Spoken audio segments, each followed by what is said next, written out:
So, it all started a long time ago. Turns out, there was a famous blacksmith who lived in these lands. This blacksmith owned a store where he sold his handmade iron weapons and armor. He was always working hard. His weapons were top-notch, real works of art. You could tell he put his heart into every piece. Then one day, he got lucky and sold his weapons to the kingdom of Cairo. That was a big deal. The red flag waved proudly, its gold emblem shining in the sun. It was a symbol of the army's strength and the blacksmith's success. The blacksmith saw the endless war as an incredible chance to raise his status. He knew it was a risky gamble, but the potential reward was too great to ignore. After the war, the blacksmith was awarded the position of a baron. He had proven his worth, and the kingdom recognized his contributions. The blacksmith kneeled, his head bowed in respect. It was a moment of great pride, as he was finally being recognized and accepted into nobility. Turns out, the blacksmith was now the owner of this land. He had come a long way from just making weapons. Turns out, the guy listening to the story was Master Roman's father. Lord Romero Dimitri, the baron, looked forward, his expression unreadable. He seemed to be considering the story he was hearing. One of the men kneeling before Romero Dimitri seemed shocked. Oh my. So the Lord, Hans, standing behind the baron, looked confused. He wondered why Romero Dimitri was listening to a story everyone already knew. A few hours earlier, things had been very different. So he was about to ask something. He seemed confused by what he heard. Roman looked absolutely stunned as he asked if he was really the eldest son of the Dimitri family. He looked like he didn't believe it. Roman asked if this was the kingdom of Cairo, located on the Salamander continent. He also asked if the world he knew, Murim, didn't even exist. It was a lot to take in. Someone answered with a simple yes. The confirmation just made everything even weirder. Hans thought it was weird. Even though Roman wasn't the brightest, this was the first time Hans had seen him so out of it. Some people were hanging around Roman, who was still out of it. Meanwhile, Hans looked at him suspiciously, wondering if Roman was drugged. Someone mentioned that it was a popular thing for rich kids to do these days. It was just a rumor, but it made sense. Another person agreed, saying that it was possible. After all, Roman wasn't exactly known for being the sharpest tool in the shed. Hans spoke to Roman, reminding him that the lady of the Lawrence family, his fiancée, was coming to visit today. He hoped Roman was in a state to receive her. The person added that it was more than possible, given that Master Roman had been rotting away in his room for the past 25 years. Unlike his brothers, the guy had basically become a shut-in. Turns out, he was known as the moron of Dimitri, not exactly a compliment. The servant was saying that the lady of the Lawrence family valued elegance and manners, so preparing beforehand was important. But Roman interrupted, saying that something else was more important than that. Roman demanded that the servant take him to the eldest person of this land. He said the lady was less important than knowing how to live in this current world. Hans was completely confused. He wondered why someone who had lived his entire life here was saying such things, but he sighed, reminding himself that he had to fulfill his duty as a servant. Hans simply replied, "Understood, master." The man paused, wanting to make sure Roman was listening. It was time to reveal what he knew. The old man cleared his throat, ready to speak. He said that was all he knew.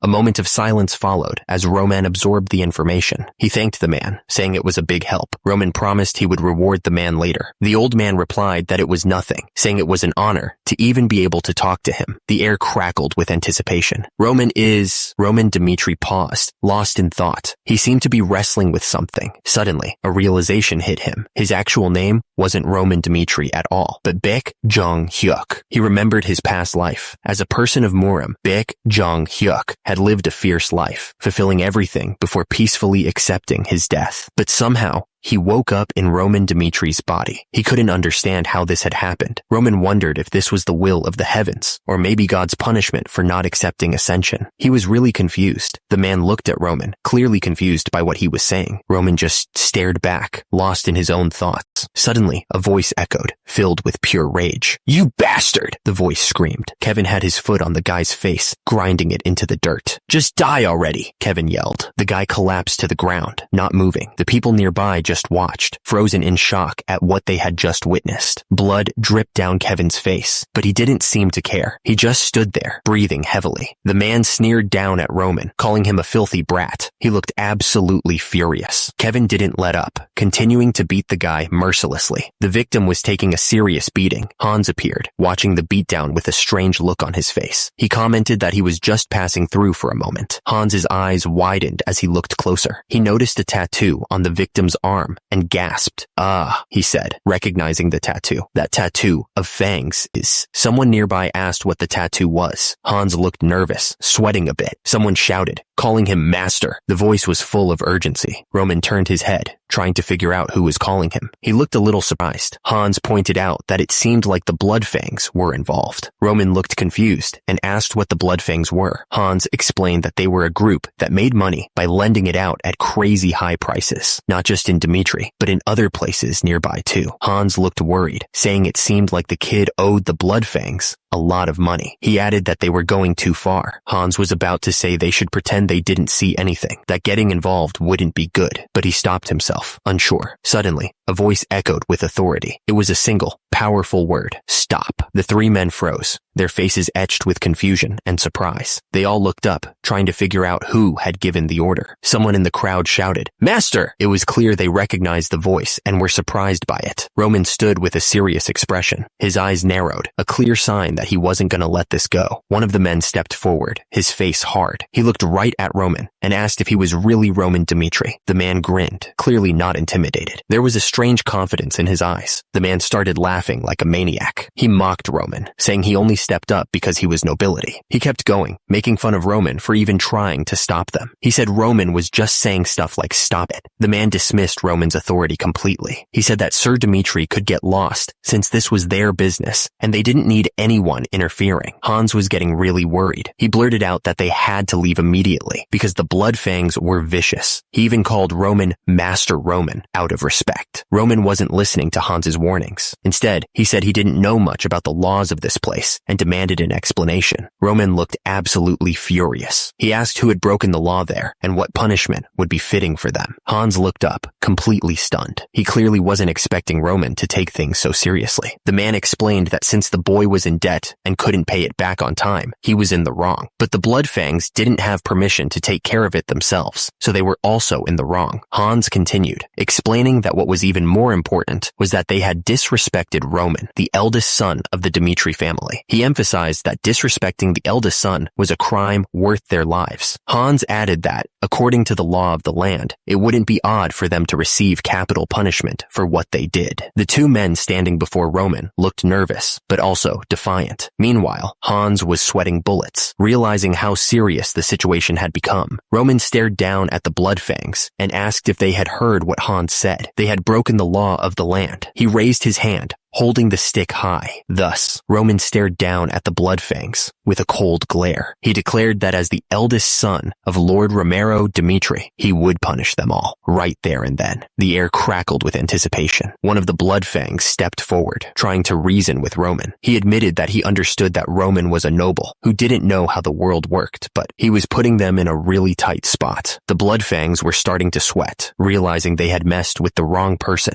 The Bloodfangs stood there, flexing their muscles and holding their weapons high. One of them pointed out that they had tattoos of fangs on their arms. Roman's face was calm, but his eyes flashed with anger. That proved it, he thought. The Bloodfang looked confused, not understanding what Roman was getting at. He asked what Roman was talking about. Roman took a step forward, his foot landing heavily on the ground. He declared that they were all just trash, especially since they dared to talk to the owner of the land like that. Roman shouted that he didn't need to know what they usually did. He was clearly not in the mood to hear their excuses. Roman didn't hesitate. He charged forward, ready to take on the whole gang. One of the Bloodfangs shouted for the others to attack. They weren't about to let Roman disrespect them like that. The Bloodfang member swung his knife, ready to cut Roman down. Roman blocked the attack with his arm, stopping the knife just before it could cut him. The Bloodfang member looked shocked, like he couldn't believe Roman had blocked his attack. Roman didn't hold back. He stabbed one of the Bloodfangs right in the neck, and blood sprayed everywhere. The Bloodfang member was in total shock. He stammered, not believing what had just happened. Roman started walking towards the others, the knife dripping blood. They were clearly scared now, not knowing what to expect. Suddenly, Hans yelled out, "Master!" Roman didn't wait. He charged, ready to take them all on. Roman was caught completely off guard. His face was covered in blood, and he looked like he couldn't believe what had just happened. The attacker swung the brutal knife, ready to strike again. At the same time, Hans stared in disbelief, his mouth hanging open. The attacker didn't let up. He kept hitting Roman, each strike landing with a sickening thud. The force of the blows sent shockwaves through the air. As a result, Han's eyes widened even more. It was unbelievable that this was happening. One of the attackers asked if he was really Master Roman. The fight was brutal, and Roman was covered in blood. He remembered what he first saw when he opened his eyes. It wasn't a pretty sight. Turns out, there was a will written by Roman, and multiple drugs scattered on the floor. It looked like a suicide attempt. He also recalled that the Kingdom of Cairo, which was always at war, chose a representative from each household and forced them to serve.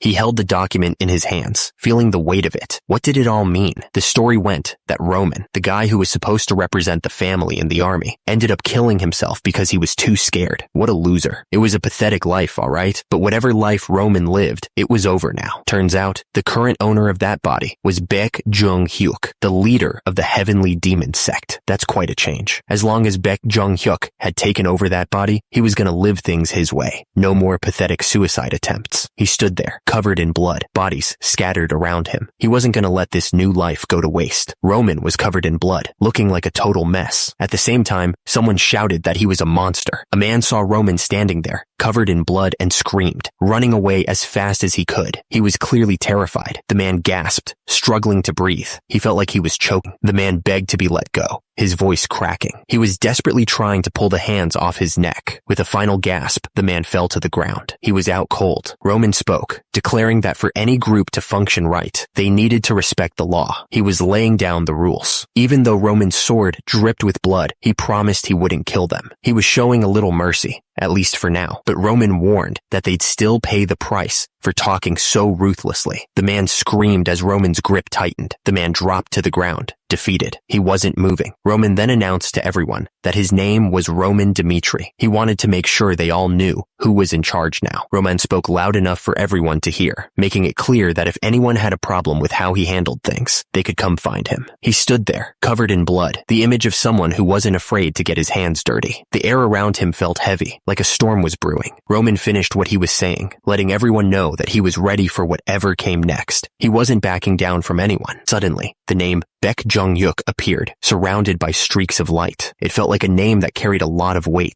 Turns out, Baek Jung-hyuk had climbed to the very top of Muram, and he did it with power that was just insane. The guy looked like he could blast you to bits with a single glare. His eyes glowed with power, and his white hair flowed around him like he was some kind of god. The thing is, hundreds and thousands of martial artists had tried to stand against him. They all thought they had a chance, but they all got massacred. Every single one of them. The ground was covered in bodies, a testament to his power. There was a time when their blood flowed so freely, it formed a river. It was a terrifying sight, to be honest. And because of that, the whole world knew that the Heavenly Demon sect was the real power in Muram. No one could deny it. But now, Roman stared at his hand, covered in blood. He looked annoyed. He thought to himself that he had to go back and forth multiple times just to take care of a few street rats. It was beneath him. Roman yelled for Hans. Hans, startled, responded immediately. Roman told him to call the guards, report what happened, and have them look into it. Hans, clearly surprised by Roman's sudden change in attitude, just said, "Oh, okay." Roman watched as one of the thugs tried to run away, but it was pointless. The street was covered in blood and bodies, a real mess. Roman stared at his brutal hand again, thinking to himself that this body was really useless. It didn't have much ki, and what little it had flowed horribly. Roman knew he had to hurry up and gather information. He also needed to go through skeletal modification as soon as possible. He muttered the word, "Master." Kevin stammered, thanking Roman for saving him. He then asked if Roman was the one who got beat up. He seemed confused. Roman looked down at Kevin, who was still trying to process everything. Roman made it clear that Kevin shouldn't get the wrong idea. He didn't do it to help him. Roman continued, saying that the Bloodfangs broke the law, and he just punished them for it. And Kevin wasn't an exception either. So he was going to have to explain himself without a single lie. The threat hung in the air, heavy and dark. If he wanted to keep his tongue, he better start talking. Kevin's face was a mess of bruises and cuts. He was clearly terrified, but he knew he had no choice. Kevin, his voice trembling, said he understood. He knew he had to tell Roman everything if he wanted to survive this. Kevin explained that his parents had borrowed money from Bloodfang to buy land for farming. He added that they would have easily been able to pay them back if they had sold their crops. Kevin's voice rose with anger as he spoke about those Bloodfangs. He was clearly about to lose it. Kevin explained that those Bloodfangs had destroyed all of their crops. He looked absolutely devastated. The ground was covered in broken corn stalks, and ruined vegetables. It was a scene of total destruction. He paused, then said he learned something later. It was clear he was about to reveal something important. Kevin's fist clenched as he revealed that those scumbags were after his younger sister. His knuckles were white with anger. Kevin screamed that it wasn't fair, that they never troubled anyone, even though they didn't have much. He begged Roman to save his little sister. He kept begging, tears streaming down his face. He was desperate for Roman to help. Roman stared back at Kevin, his expression unreadable. Kevin thought there was something different about his eyes. Kevin thought he was looking at the mad demon, one of the 4 heavenly kings. Roman's eyes seemed to pierce through him. Roman was thinking about it. He remembered meeting the mad demon in a rundown place, just like this. The memory seemed to stir something within him. Roman looked at the injured man and asked him what his name was. He needed to know who he was dealing with. The injured man, looking up at Roman, told him that his name was Kevin. He was hoping Roman would believe him. Roman told Kevin that he'd check if he was telling the truth later. He added that what happened today would be properly taken care of, one way or another. Kevin, tears still in his eyes, thanked Roman over and over. He was so grateful for the help. Roman closed his eyes, a strange feeling washing over him. It was just a feeling, but something told him this was the start of something big. The feeling grew stronger. Something told him that he might have a long relationship with Kevin. The carriage wheels crunched on the dirt road, carrying them further on their journey. The rhythmic sound filled the air. The driver looked back at the carriage and announced to Lady Flora that they would be at the land of the Dimitri family shortly. They were almost there. Lady Flora, gazing out the window, simply replied that she understood. The Dimitri family was about to get a whole lot more interesting. Someone was thinking about the future, planning to meet him soon. Lady Flora thought about Roman Dimitri. It all started a month ago. Someone was shocked by something. Turns out, someone had just learned about an arranged marriage with the Dimitri family, and they were not happy about it. Lady Flora pointed out that their land wasn't doing so well. To fix the disaster, there was apparently only one way.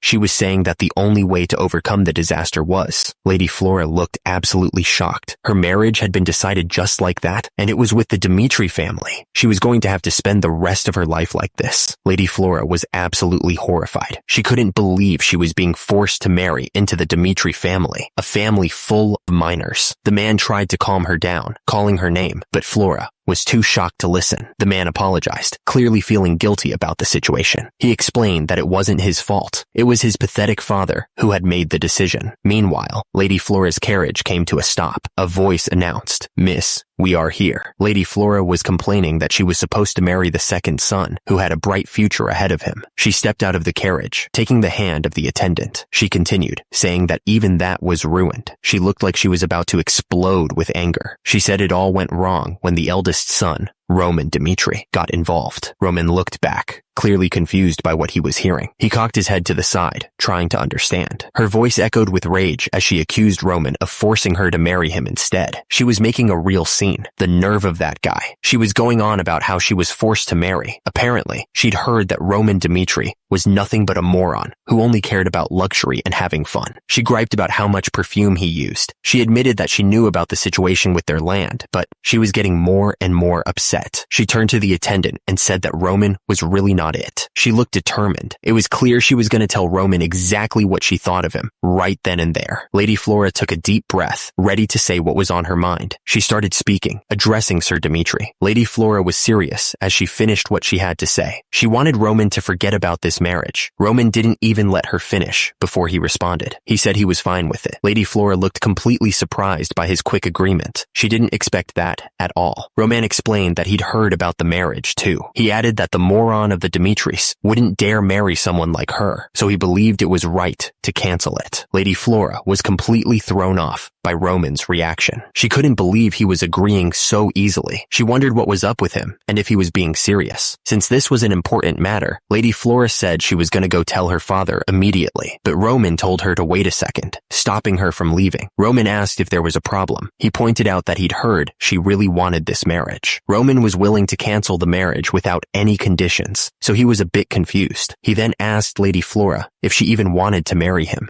Lady Flora hesitated for a moment. She finally admitted that she didn't really want to. Roman figured they should just stop causing each other any more trouble. Roman continued, saying they both agreed to cancel the marriage, and that was all there was to it. He added that he'd be taking full responsibility for breaking the engagement. Roman figured that, since he was already called the moron of the Dimitris. Roman finished by saying it wasn't that big of a deal to also be called a divorced man. Lady Flora was thinking to herself, wondering what was up with Roman. She was completely baffled by his attitude. Roman turned and headed for the door, leaving Lady Flora standing there, speechless. The air in the room was thick with unspoken questions. The door swung shut behind him with a soft click. It was like the end of a chapter. Lady Flora was trying to make sense of what just happened. She wondered to herself if Roman was really the moron everyone said he was. The doors to the room slammed shut. The sound echoed in the hallway. A voice boomed from somewhere, yelling about what Roman had just said. The person sounded absolutely shocked that he would even think of canceling the marriage. The man in red robes was saying that he already told the lady of the Lawrence family. He had already informed her of Roman's decision. The man's face turned red, and he yelled that Roman was a stupid brat. He looked absolutely furious. He spat out the words, reminding Roman that everyone called him the moron of the Dimitris. The man, who I now realize must be Roman's father, Romero Dimitri, was ranting about how he tried to provide a good environment for him. He said that a marriage with the Lawrence family was the best way for the Dimitri family to gain a proper position as nobility. Romero Dimitri went on, saying all Roman had to do was get married to that pretty noble woman that he wanted, but he couldn't even do that. He was clearly disappointed. Roman offered his apologies. He didn't seem too sincere about it, though, and immediately, something came flying at him. It hit Roman square in the face. He looked like he was gonna cry. Romero Dimitri was yelling, asking if Roman thought an apology could fix what he'd done. He said that if everything had gone smoothly, he was planning to prevent Roman from being drafted. Now, Roman had to go to the battlefield in 6 months. He demanded to know if Roman had anything to say about it. Roman simply replied that he didn't. The man leaned in, a smirk playing on his lips. He said he'd heard Roman had some trouble with Bloodfang, but he didn't believe Roman could have handled them himself. Someone probably helped him, he said. Romero Dimitri leaned back in his chair, pointing a finger. The problem, he said, was that even he couldn't do anything about Bloodfang. And since Roman couldn't fulfill his duty as a son, he was now responsible for his own problems. Because of that, he wasn't going to give Roman any help. Romero Dimitri turned away, sneering. He figured Roman was probably going to start begging for mercy while crying. Meanwhile, Roman stood silently, listening to every word. Roman stood there, his expression unreadable as he stared at the closed door. He didn't seem fazed by the challenge at all. And then, Roman simply said he understood. He didn't argue. He didn't plead, just accepted it. Roman declared that he would deal with it himself. Roman continued, explaining that since it was caused by his actions, he believed he should be the one to take care of it. Roman told Romero he would come back after taking care of everything. But before Romero could respond, Roman turned to leave. Romero, looking surprised, suddenly told Roman to wait. But Roman didn't stop. He turned and walked out, the door clicking shut behind him. Roman wiped the blood from his face, trying to clean himself up. He didn't seem to care about the fight he had just been in. Suddenly, a voice echoed in the room, cutting through the silence. Someone was asking if he was actually insane. Roman paid no attention to the question and continued wiping the blood from his face. He looked completely unfazed. Lady Flora was standing there, looking at Roman with a mix of shock and disbelief. She asked him why he was still there. Lady Flora warned him that they were dealing with the Bloodfang, a group that even terrorized nobles. She was clearly worried about the situation. Lady Flora looked worried, warning Roman that if Bloodfang felt troubled, they would definitely retaliate. She asked him what he was planning to do without his family's help. She seemed genuinely concerned for his well-being. Lady Flora insisted that Roman should just go back and beg the Baron for mercy. She was clearly scared of what Bloodfang might do.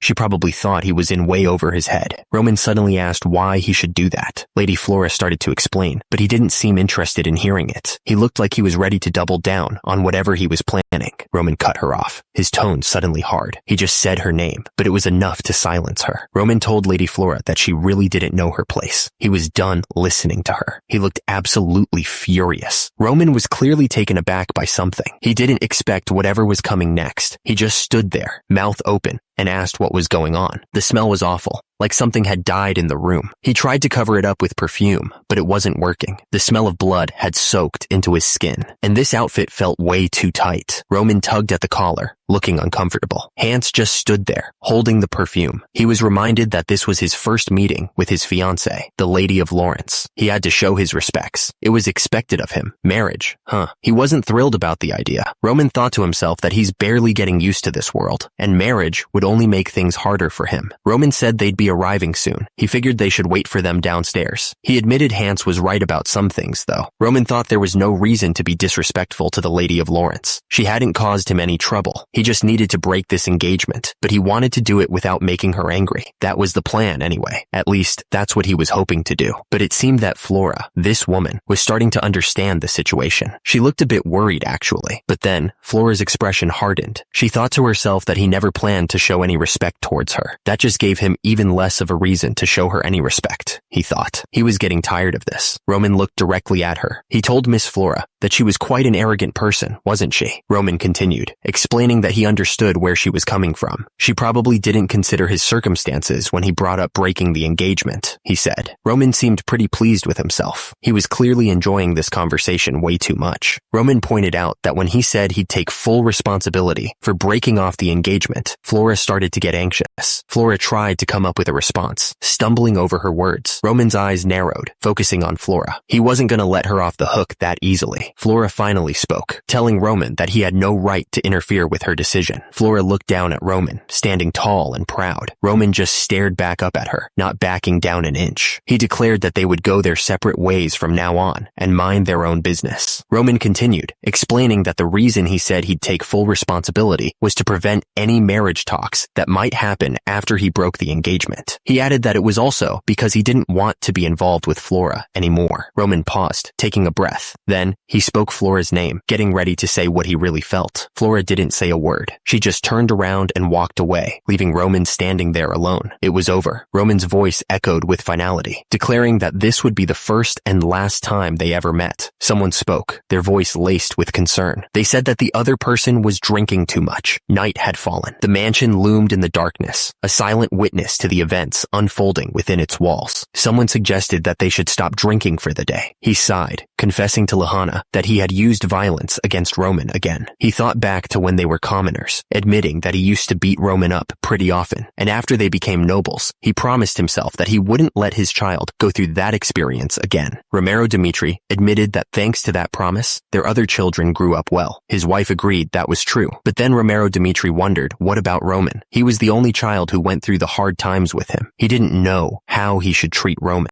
His wife told Romero Dimitri not to blame himself too much. She reminded him that they were the only ones who could correct their children's wrong behaviors. She added that the Romero Dimitri she knew wasn't someone who would let his own son stray off in the wrong direction. She insisted that he still had the chance to set things straight. The man wondered if they were talking about Bloodfang. He pointed out that Roman was a prideful kid. He figured Roman probably said he would take care of Bloodfang himself in the heat of the moment. But if they left him like this, who knew what would happen to him? The woman had an idea. She asked why he didn't get Captain Jonathan to help Roman. The man agreed that she was right. He immediately shouted, asking if anybody was there. A moment later, someone answered. He asked if he was called, Master. The man didn't waste any time. He ordered the servant to call Captain Jonathan immediately. Someone was calling out to the young master. The voice called again, this time using his name, Young Master Roman. Hans rushed up to Roman, looking worried. He said it was too dangerous for the young master to be outside like this. Hans reminded Roman that they didn't know when Bloodfang would return for revenge. He admitted that this whole situation was tiring him out. Hans suggested that they head back inside where it was safer. Roman turned to Hans and asked when he thought Bloodfang had gotten so strong. He really wanted to understand where their power came from. Hans admitted that he wasn't too sure about it. He really couldn't say for sure when they got so tough. Someone chimed in, explaining that Bloodfang had started gaining their bad name by mercilessly slaughtering their enemies. They were especially brutal against those who did bad things. The voice continued, stating that infamy gives birth to fear. It was a simple fact, but it carried a lot of weight. The voice concluded that fear increases efficiency in carrying out tasks. Basically, People work better when they're scared. Hans looked worried as he asked if Bloodfang wasn't still dangerous. Roman replied that they were, as long as... Roman finished his thought, saying they could only be a threat if they could make him afraid. The air outside was calm, with the sun shining on the buildings. The sign read, Atelier Restaurant. The restaurant was buzzing with quiet chatter as the server walked over to their table. The air smelled of spices and roasted meat, a welcome change from the tension of the last few days. The server placed the dishes on the table. There were sausages, grilled meats, and some kind of salad with a strange dressing. He announced that the food they ordered had arrived. Hans looked at the spread with wide eyes. Whoa, he exclaimed, clearly impressed by the amount of food. Roman suddenly stood up from the table. He told Hans he could stay here and eat, but he'd be heading out first. The sudden announcement made Hans blink. Hans looked up, completely confused. He asked Roman what he was talking about all of a sudden, not understanding why Roman would leave now. Roman turned to Hans, his expression serious. He told Hans that he would continue the investigation on his own from now on, and that Hans should stay here since it was too dangerous for him. Hans immediately shouted back, denying Roman's order. He wouldn't allow that. Hans stared at Roman, his face set with determination. He wasn't backing down. Hans insisted that even if he was in danger, he could never send Roman off by himself. He wouldn't allow it. Roman looked at Hans, a hint of concern in his eyes. He knew Hans was serious, but he didn't want to put him in harm's way. Roman stared intently at Hans, questioning if he was truly one of his men. Hans, looking a little surprised, quickly confirmed that he was, of course, one of Roman's loyal followers. Roman grabbed Hans's shoulder, telling him to do what he could to help, but not to sacrifice himself meaninglessly. He added that Hans had already done more than enough just by accompanying him this far. Roman declared that he'd be back soon, his voice filled with determination. Hans watched Roman leave, only able to mutter, "Young master." Hans was clearly touched by Roman's words. He admitted to himself that he never expected the young master would say such things to him. Suddenly, a group of people burst into the room, looking shocked and confused. One of them was even holding a rolling pin. "Oh right, what the hell? Now's not the time for this," one of them shouted. Someone realized they needed to warn others about something important. He thought to himself that he needed to let them know about this. Meanwhile, Roman was thinking about Bloodfang. He realized that if there was one thing he had learned about the Bloodfang these past few days, he considered that their strength wasn't really that formidable, but because they operated in small groups, it was very difficult to hunt them down. Roman figured the Bloodfang were probably acting passive because they were afraid of the consequences if they weren't able to kill him properly. It was just a feeling he had as he walked through the town. He knew they were an authority without a figure, a dangerous group to deal with. Roman realized that if he couldn't find them himself, he'd have to get them to come to him. He only needed to make them come to him. So, he strolled around in the streets with Hans on purpose, making sure they were seen. Roman walked down the street, a bad feeling growing in his gut. He figured that Bloodfang probably knew exactly where he was at this point. On top of that, Roman knew that today was the Dmitri Knight's regular training day. He couldn't shake the feeling that everything was happening at once. Because of that training, the amount of security on the streets had been greatly reduced. He realized that this was the exact moment Bloodfang would strike. That meant if they were planning to get revenge on him, now was the time. Roman could feel his blood pumping, and he knew he had to be ready. This was their perfect chance. Roman grinned, ready for whatever they had planned. Right then, Roman heard someone say his name, Roman Dmitri. Suddenly, a guy with a knife jumped out, screaming that this was the revenge of Bloodfang. Roman turned around to see another attacker, repeating that this was the revenge of Bloodfang. Someone shouted, calling for the captain. The captain's face turned serious when he heard the call. Someone shouted, calling for Captain Jonathan. The urgency in the voice was clear. Captain Jonathan was surprised to see Hans. He asked what had brought him here, but Hans was struggling to get the words out. "The young master is..." Captain Jonathan urged him to calm down and explain what was going on. He was worried about what the young master was up to. "The young master is..." "Captain, you have to..." Hans was gasping for air, his face pale. He was clearly terrified and exhausted. Hans finally managed to say that Captain Jonathan had to go find the young master right away. He looked like he was about to pass out from the stress. Suddenly, a voice boomed, warning that young Master Roman was in danger. The urgency in the shout was impossible to ignore. Without warning, a man shouted "Cur" as he stabbed someone with a knife. The sound of the blade sinking in was sickening. His eyes wide with shock, the victim started to say, "This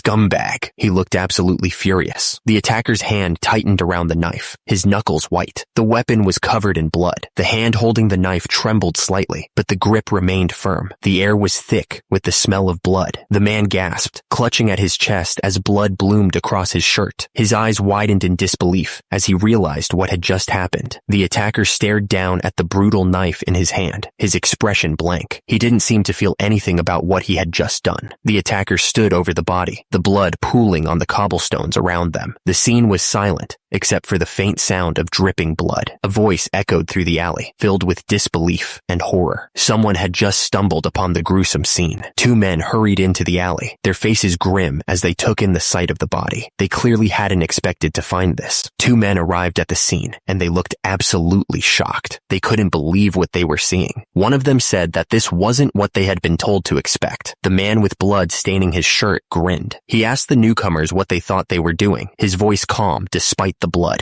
He taunted them, inviting them to come and get him. He was clearly confident, despite his injuries. He held up the brutal knife, a wide smile spreading across his face. He looked like he was enjoying every second of this. So, Hans, what you're saying is, Hans explained that young Master Roman had gone out to the city without a single guard, so he figured Roman must have gone to fight with Bloodfang. He was sure that was exactly it. The two guards looked at each other, unsure what to make of this. They were clearly trying to figure out if Hans was right. One of the guards burst out laughing. He said that made absolutely no sense. He asked how young Master Roman, the weakest of the weak, could possibly go and fight. Hans insisted that he wasn't lying. Why would he make something like that up? The man in armor said they didn't have time to stand around doing nothing. They needed to move. The system flashed a warning. There was trouble between Roman and Bloodfang. One of the men asked for help to solve Roman's problem. The other man agreed, since the Lord had asked for it as well. The man in armor said this was a pain. He wondered why Roman was running around when he didn't even know how to use a weapon. The soldiers all looked grim. They heard the order to get their weapons ready right away. The soldiers demanded that Hans take them to Roman right now. Hans replied that as long as they were there, no one would dare touch Master Dmitri. The man looked serious, thinking about what Hans had told them. He hoped it was all true. The man couldn't believe what he was hearing. That moron really did it this time. The soldiers came across a gruesome sight. A man lying on the ground, stabbed in the chest. He barely managed to gasp out a weak, "What's this?" Someone demanded to know what was going on. Hans and the attacker locked eyes, both looking absolutely furious. Meanwhile, Roman stood there with a sinister smile, blood dripping from his knife. Hans screamed at the attacker, calling him a total bastard. The attacker yelled that he was going to kill Roman right there. The attacker raised his knife, ready to strike. Roman stood his ground, waiting for the blow to fall. Roman's eyes narrowed, focusing all his attention on the attacker. He wasn't going to let this guy get away with it. There was a wet, tearing sound as Roman's knife found its mark. A strangled cry escaped the attacker's lips. Hans looked absolutely furious, his face red with anger. He screamed at the attacker, calling him a total bastard. Roman stood over the attacker, who was now collapsed on the ground, clutching his wound. Roman stared down at him with cold eyes. The attacker jumped, knife raised high, ready to finish the job. He was putting everything he had into this one last strike. The knife plunged into the victim with a sickening crack sound. It was over. Roman stood over the fallen bodies, his expression grim. He asked if it was just the three of them. The last attacker, clearly terrified, tried to threaten Roman, saying that he wouldn't be safe if he killed them. Roman scoffed, pointing out that he'd already taken out 2 of his buddies. He asked if the guy was just saying whatever he could to save his skin. Roman held up his battered knife, his eyes cold. He warned the attacker to answer his questions wisely, or else the knife went right through the man's hand, pinning him to the ground. He screamed in pain, his face contorted in agony. Roman stared down at the attacker. He looked absolutely furious and ready to end this. Roman demanded to know who was in charge. He wanted to know who had sent these losers after him. Meanwhile, 3 men walked down the street. They were heading towards a building, carrying sacks. Inside a local bar, people were drinking and laughing. The place was packed and full of noise. The bartender was talking to someone when he suddenly stopped. He looked at something with confusion and said, "So then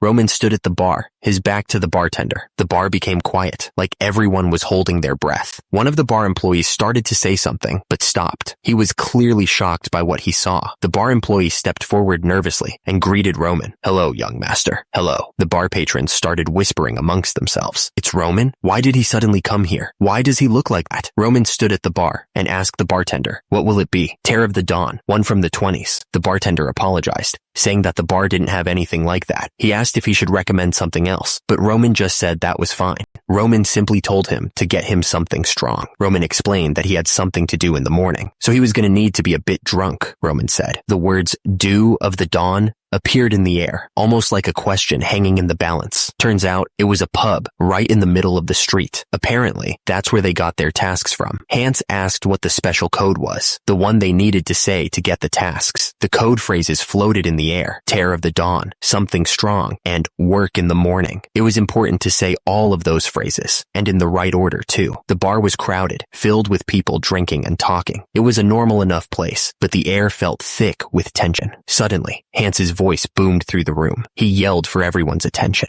At that moment, someone pulled out a knife. The blade gleamed under the dim light, ready to strike. The attacker screamed, "Attack!" and lunged forward. The knife came down fast, aimed right at someone's face. Everyone in the bar started yelling at once. They looked absolutely shocked by what was happening. The attacker plunged the knife deep into the victim's chest. The poor guy slumped onto the bar, blood spreading across his shirt. Someone shouted, calling the attacker, "That bastard!" The tension in the room was getting worse. The crowd erupted, yelling for the attacker to be killed. The bar was turning into a chaotic mess. Others screamed for the guards, hoping someone would come and stop the violence. The sound of panic filled the air. People started running out of the bar, trying to escape the chaos. They were shouting to call the guards as they fled. The attacker's fist slammed into the other man's face with brutal force. At the same time, another attacker grabbed Roman by the throat, trying to choke the life out of him. Roman stood tall, surrounded by the bodies of his attackers. The onlookers were stunned, trying to figure out what had just happened. One of them stammered, wondering what was going on. One of the men watching couldn't believe his eyes. He exclaimed that Roman had taken down 3 of them instantly. He wondered if this was really Roman, because he was way different from what they'd heard. The system explained that the greatest technique in Murim could increase one's strength by simply breathing. The system continued, stating that in a short period of time, the heavenly demon was able to improve Roman's body through martial arts. Roman collapsed to the ground, exhausted. Someone watching the fight thought that Roman was nowhere near his old self. Another one of the attackers realized that Roman was all alone. The attackers closed in on Roman, knives in hand. They yelled that they would beat him with numbers.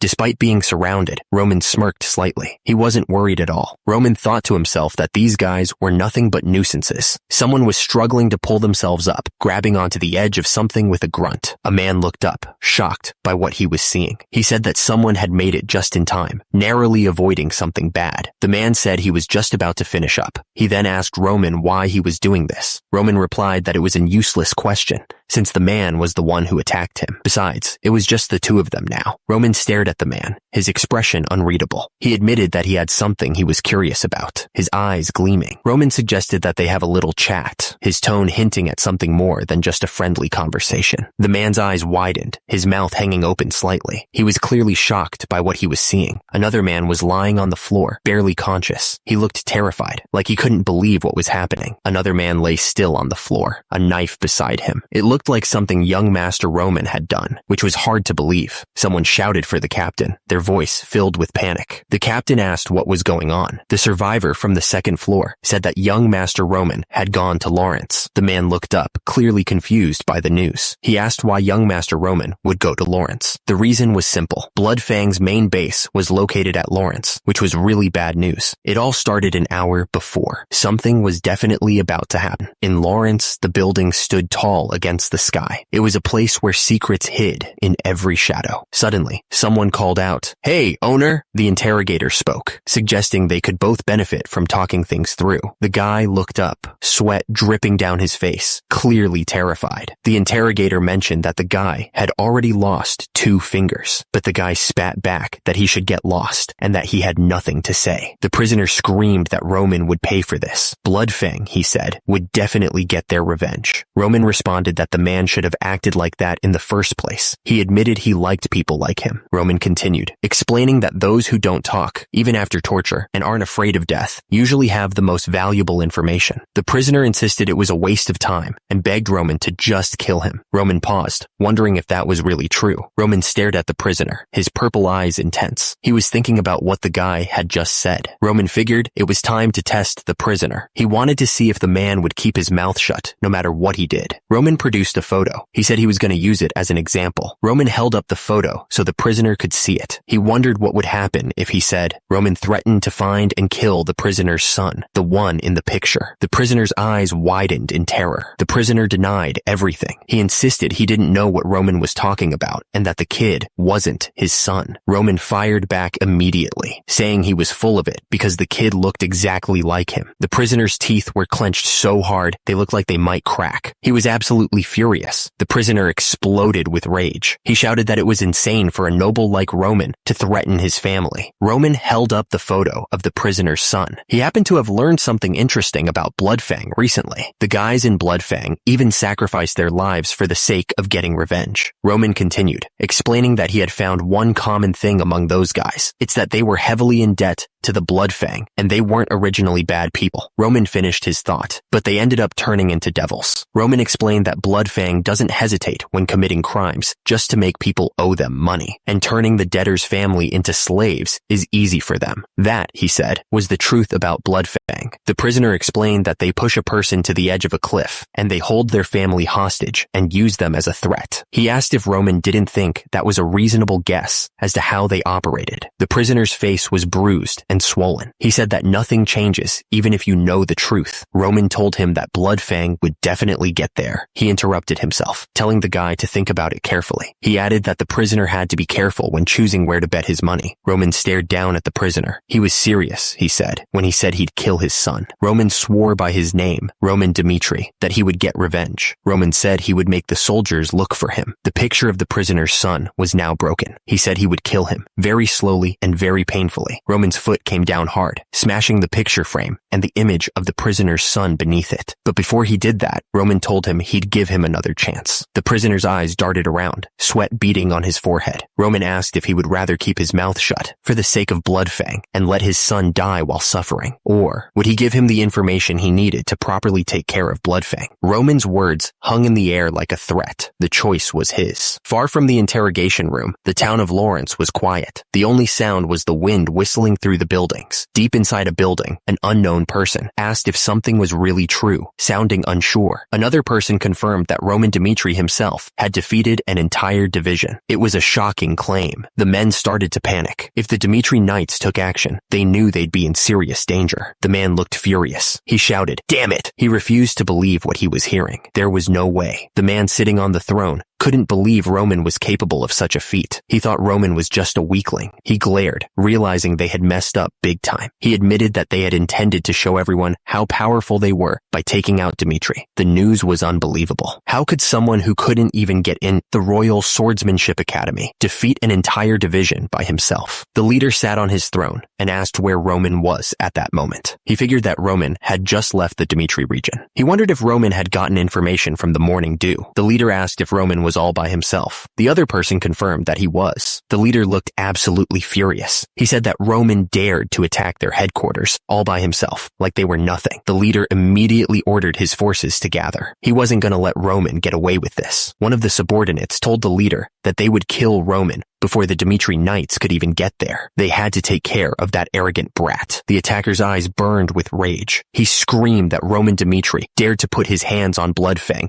and he would kill him without mercy, hanging his body in the central plaza for all to see. He continued that the infamy of the Bloodfang would be revived. He looked absolutely insane. Meanwhile, far away from the conflict, the Lawrence family's estate stood tall. It was quiet there. Inside the estate, someone was reading a secret message. They wondered what the Barco family was up to and thought they had made their decision. At the same time, others were gathered around a table. They had heard a rumor that the Barcos took out a large sum of loans from the gold bank, and the only reason they would need that much was to prepare for a war. It was only a matter of time until the war happened, so they had to gather their forces faster than the Barcos. The man sat there, quietly thinking. He seemed to be in deep thought, carefully considering his next move. The man sighed, realizing that things had gone too far. He said that he guessed a war was inevitable, never thinking something like this would happen when he received the document from the Barcos. The man with the glasses said that he never thought the central government would take the side of the Barcos. The other man replied that at this rate, they would end up giving up their territory to the Barcos. The man slammed his fist on the table, looking furious. He shouted that they had to keep their territory at all costs. The Lawrence family believed they were only alive thanks to the fertile soil. It was everything to them. They were saying there was a document that proved their ancestors had been in debt to the Barcos, using their territory as collateral. But one of them shouted back, saying there was no way something like that was true. But even the central government probably did something behind their backs. One of the men asked them to please just leave it at that. The atmosphere in the room was tense, as everyone waited to see what would happen next.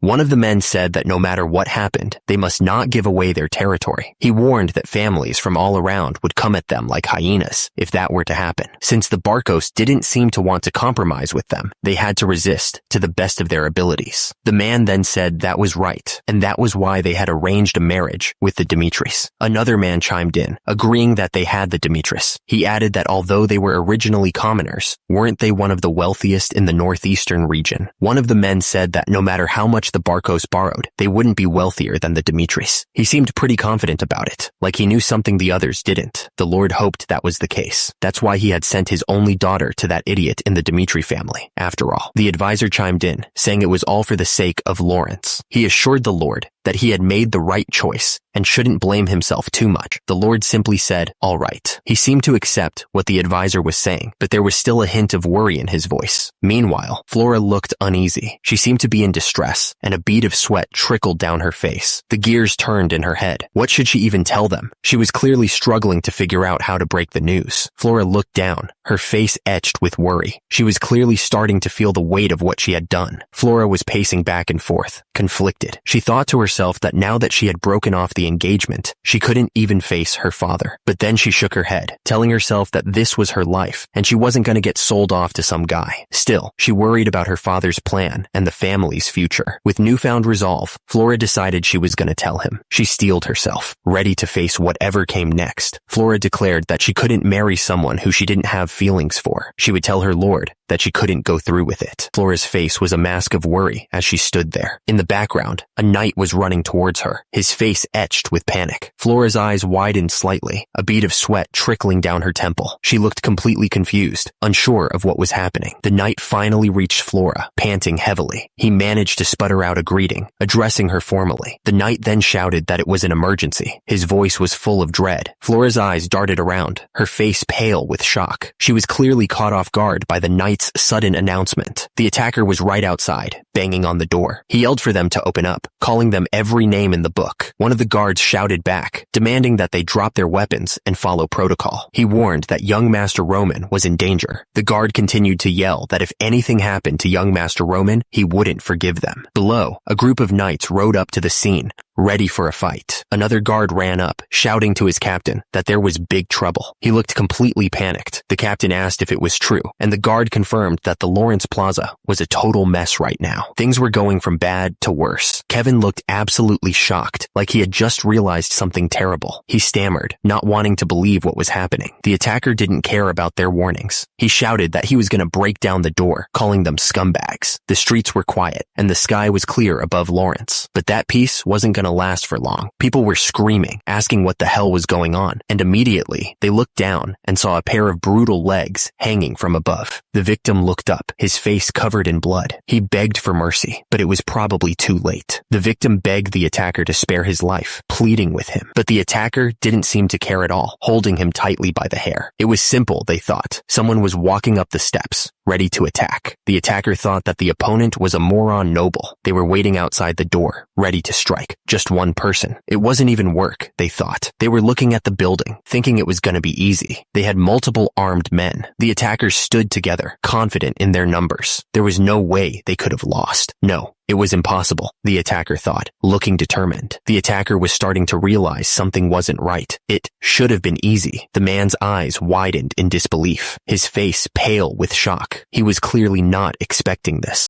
The bodies of his men were scattered around him, lifeless. The man knelt there, staring at the scene of the massacre. He knew it was over. There was no escape, no way out. He thought to himself that he was going to die. He was surrounded by the bodies of his men, the blood soaking into the floor. The man just knelt there, waiting for the end. The attacker started to panic. At this rate, he knew he was gonna die. He could feel it coming. His mind was racing. He was gonna die. He was absolutely sure of it. No way. He didn't want to die. He couldn't die. He refused to die. He repeated it over and over in his head. He was gonna die. He didn't want to die. He was gonna die. He didn't want to die. He didn't want to die. He was gonna... The attacker begged for his life, pleading for Roman to spare him. He stammered, begging Roman to please stop. He begged Roman to at least spare his life, anything to avoid death. Roman didn't even hesitate. He grabbed the attacker by the hair and dragged him along the street. The attacker, now on the ground, weakly pleaded, "Please!" The sound of the blow echoed through the plaza. The attacker cried out, blood splattering on the cobblestones. The crowd watched, whispering amongst themselves. They were clearly shocked by the brutality of the scene. The attacker, desperate to survive, begged for his life. He promised he'd do anything, even become Roman's dog for the rest of his days. Roman looked down at the man with cold eyes. He told him he should have offered to be his dog before he tried to attack. It was too late. He should have thought about the consequences before he showed his fangs. The attacker was down, lying in a pool of his own blood. He was clearly in terrible shape after that last blow. The crowd began to murmur, realizing what was happening. One of them said that the man was the leader of Bloodfang, and he was a real scumbag. Another person chimed in, adding that Bloodfang had even harmed the Dimitris. They used all sorts of dirty tricks to fool people. It turns out they even tried to kill Roman for trying to stop them. That's how low they would stoop. Roman looked out at the crowd, his expression serious. He declared that the crimes of Bloodfang were clear for all to see. Roman declared that he would rip out the evil within them. He looked absolutely furious, and immediately, Roman stepped down hard on the fallen leader of Bloodfang. The man's face was buried in the dirt, unmoving. The people watching were stunned by the display of force. A man and woman gasped, seeing a knight arriving on horseback, shouting that it was the young master. The man could only say, "Ah," his eyes wide with disbelief. He was clearly shocked by what he had just witnessed. All that remained was the blood splattered on the ground. The scene was a brutal reminder of what had just happened. The question hung in the air. Was that really the truth? The answer came quickly and simply, yes. Baron Lawrence explained that they had allowed Roman Dimitri to enter the land. He added it was because Roman was engaged to Miss Flora. The story continued, saying that after about an hour, Roman showed up at the Lawrence Square, dragging a man. And the story concluded that Roman had stated that the man was the leader of Bloodfang, Ben Miles. And then came the bombshell. He had executed him right there, in front of everyone. The news was met with disbelief. Could it really be true that Roman Dimitri had done this? Baron Lawrence looked absolutely stunned. He couldn't believe that Roman had caught the leader of Bloodfang and executed him. The man with the glasses argued that the important thing was that Roman had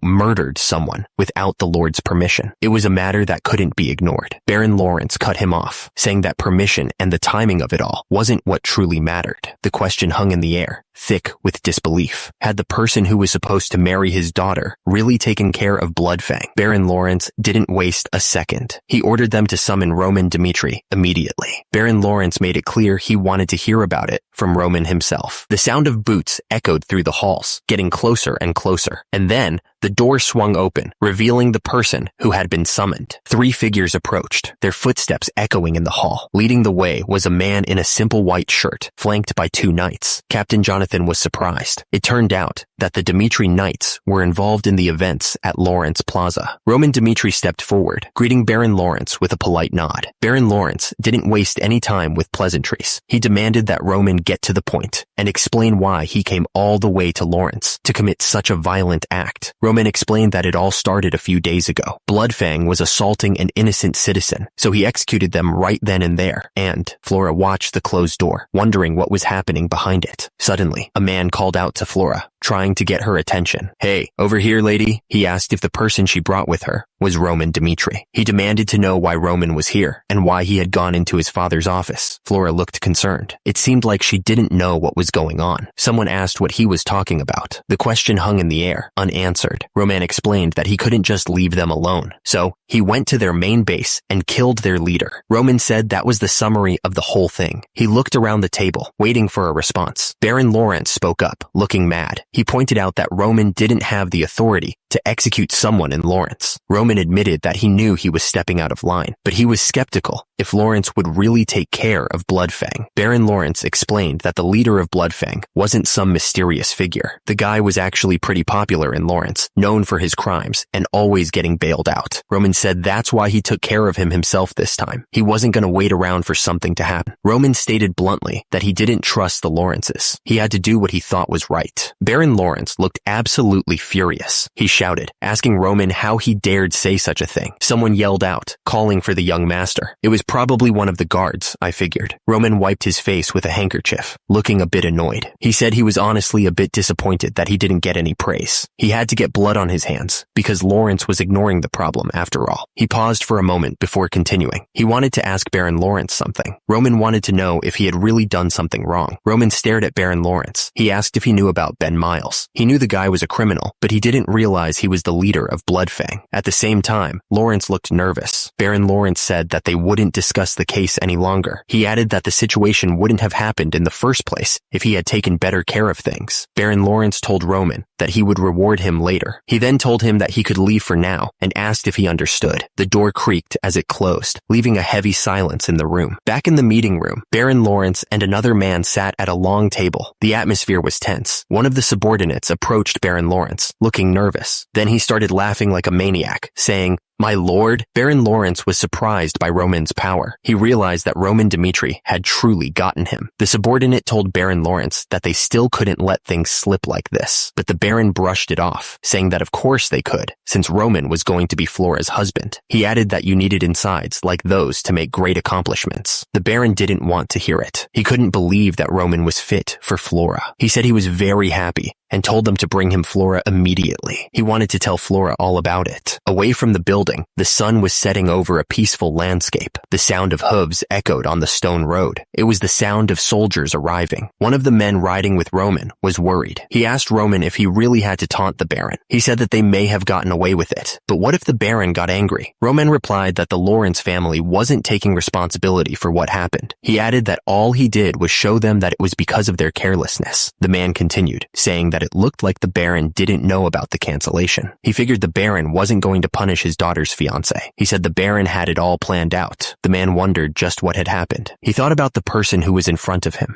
Roman stared intently, his face grim. He was focused on something far away. At that moment, someone realized that this was not the Roman Dmitri they used to know. This Roman was something else entirely. The voice echoed in his head, introducing himself as Junghyuk Baek. Junghyuk's voice continued, declaring that Roman was the son of the heavenly demon.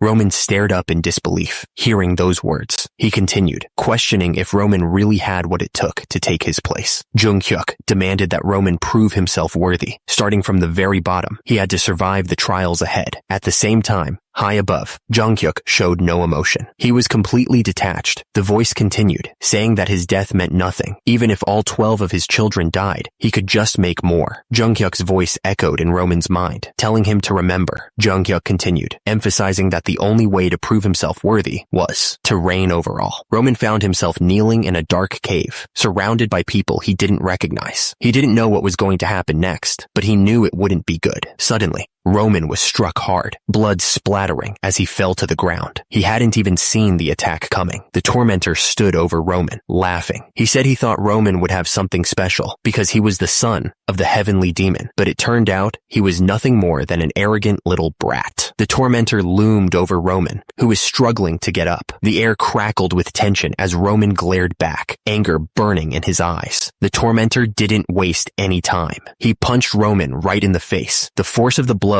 sending Roman's head snapping back. Two observers watched the beating. One of them muttered that Roman was a dumbass. The tormentor continued to beat Roman, not letting up for a second. He thought back to his childhood, to a time when most people were protected by their parents. The tormentor's fist came crashing down. The force of the blow was enough to make anyone's head spin. Roman's head sapped to the side from the impact. He could taste blood, and his vision swam. He was getting beat up pretty bad. He was thrown away in a world where only the strongest reigns. That was the reality of things. Back at the Dmitri estate, the mansion stood tall against the night sky. The place looked peaceful enough. Inside, water splashed in a luxurious bathtub. It was a stark contrast to the beating Roman was taking. Roman let out as he sank deeper into the steaming water. The hot water was nice, but he still felt like something was weighing him down. Roman closed his eyes, feeling the exhaustion creep in. He figured he was getting tired more easily in this new body of his. Roman lay back in the tub, thinking about everything that had happened since he woke up in this world. He had been through a lot, that was for sure. Roman's eyes snapped open, a glint of determination in them. He knew he had to keep moving forward, no matter what. He thought about it and realized most of what he'd been through lately had to do with Bloodfang. To wipe them out, he had to destroy everything in his way. Roman sat in the hot water, thinking about what he had done. He told himself he had no regrets and that he hadn't changed as a person. Roman continued, thinking about how he would slice and torture anyone who got in his way. He would use any means to get rid of those who directed killing intent towards him. That was the life he'd led up until now, Roman thought. He had always been this way. Nothing changes just because he'd become Roman, he thought. He was still the same person inside, but Roman knew it might be dangerous to go out like he did last time. He still hadn't completely figured out how this world worked, and his strength had definitely diminished compared to back then. Roman lay back, thinking about what he should do next. He figured he should think carefully about his next move, since he was now the young master. But just then, someone told him the Lord was calling for him. Roman said he understood, and that he would be there soon. With that, he got out of the bath and headed for the door. He knocked on the door to announce his presence. Inside, one of the men wondered if Roman had really done something. The other man agreed, saying he'd noticed that young Master Roman had changed a lot. In his office, Jonathan sat at his desk, thinking to himself. The other man in the room agreed that Roman had definitely changed, and that he wasn't the same person they used to know. Jonathan continued, saying that Roman was his sore thumb. He was the only one of his sons who didn't have anything impressive about him. Jonathan added that Roman was also the only child that went through the times when he was a commoner. He paused, lost in thought. Suddenly, a voice called out, "Dad." Jonathan held out his hand, offering Roman a piece of candy. Jonathan looked surprised. He didn't expect to see a piece of candy. "What is this?" "Candy." Jonathan looked down at the child. He asked why he had come all the way here just to give him this. He told him to stay away from here since it was dangerous. The child smiled innocently. He explained that Jonathan worked all day, Dad. The child held out the candy. He told Jonathan that was why he wanted to give him a candy. The child looked up at Jonathan with hopeful eyes. He told him to eat that and finish his work quickly so he could come back home.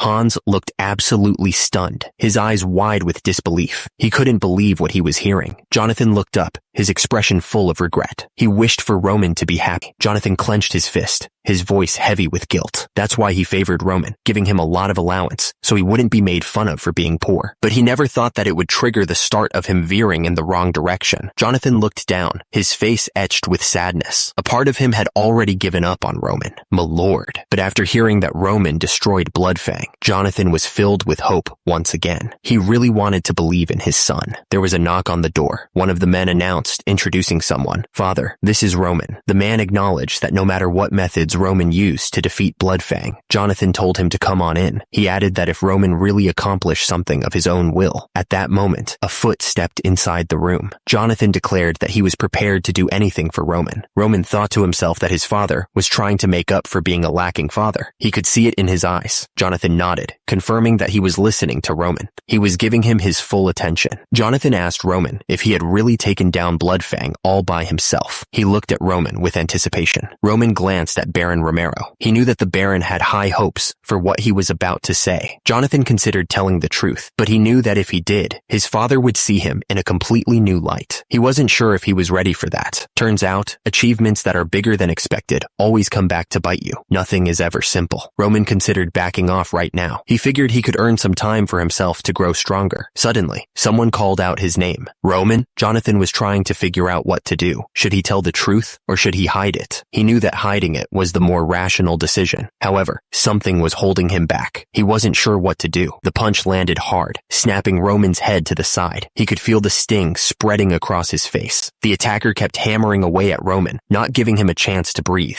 He shouted, asking if that was all Roman had, and told him to keep messing with him. Roman was getting pummeled, taking hit after hit. At the same time, someone reached for a rock, grabbing it with a desperate grip. Another punch slammed into Roman's face, sending shockwaves through his body. He was starting to feel dizzy. Roman managed to grab the attacker's arm, stopping the next punch just inches from his face. He started to say something, but was cut off. The attacker's fist was covered in blood, his eyes glowing red with rage. The ground was painted with crimson. The force of the punch sent the victim flying backwards. He crashed to the ground, landing hard. Desperate, someone grabbed a rock. It was quickly covered in blood. The group of onlookers gasped, terrified by the violence they were witnessing. Roman lay there, barely conscious, as memories flashed through his mind. He remembered that during his childhood, while most kids were protected by their parents, he wasn't. He remembered being tossed aside, alone in a world where only the strongest survived. Roman told his men that if anyone asked who killed their boss, they should tell them that he was someone who once ruled over a similar world. Roman's eyes glowed as he declared that he was the one who crushed their leader's skull. He would show them his superiority. Roman smirked, his eyes gleaming with a strange light. He admitted he was the heavenly demon. His words echoed with absolute confidence. Roman knew he couldn't hide his superiority, even if he wanted to. The castle stood tall against the bright sky. It looked peaceful. Suddenly, the sound of wood cracking echoed through the air. A wooden plank had just been completely destroyed. The sounds of clashing wood filled the training grounds. People were practicing their swordsmanship, their wooden swords meeting with dull thuds. Suddenly, a loud voice boomed across the training grounds. Someone ordered everyone to stop what they were doing. A heavy boot stepped forward, breaking the silence. Everyone waited to see who it was. Suddenly, a voice shouted, ordering everyone to pay their respects to the Lord. Everyone turned their heads, waiting for the arrival of someone important. The anticipation was thick in the air. The crowd started chanting, "We respectfully greet the Lord. We respectfully greet the Lord." Chris looked up, a bit confused by all the commotion. He looked absolutely puzzled. He wondered what was going on. The man turned his head, looking surprised. He wondered why Roman Dmitri was there. Then, the sound of heavy footsteps echoed as someone stepped forward. The sound was very loud. Kevin glanced to the side, waiting to see what was going to happen next. He seemed a little nervous. Someone announced that the swordsmanship duel with the young master Roman was about to start. The crowd grew silent, waiting for what would happen. The man asked if anyone wished to participate and requested them to step forward. He waited patiently for someone to accept the challenge. The crowd was on edge, waiting to see what was coming next. You could feel the tension in the air. Chris looked absolutely stunned. He asked what the hell was going on. Roman stared forward, his face serious. He asked if they were really going to duel with that idiot. An hour earlier, Roman stood in the room with two men. He admitted that it was him. Roman smirked slightly, a hint of a plan forming in his mind. He seemed calm and ready to face whatever was coming next. Romero Dmitri looked at Roman with a serious expression. He asked how Roman had managed to defeat Bloodfang. Roman thought for a second. He needed to answer Romero Dmitri in a way that wouldn't make him suspicious. Roman answered that he had actually been secretly training his swordsmanship. He hoped that Romero Dmitri would buy the story. Romero Dmitri asked why Roman had been hiding his training from him,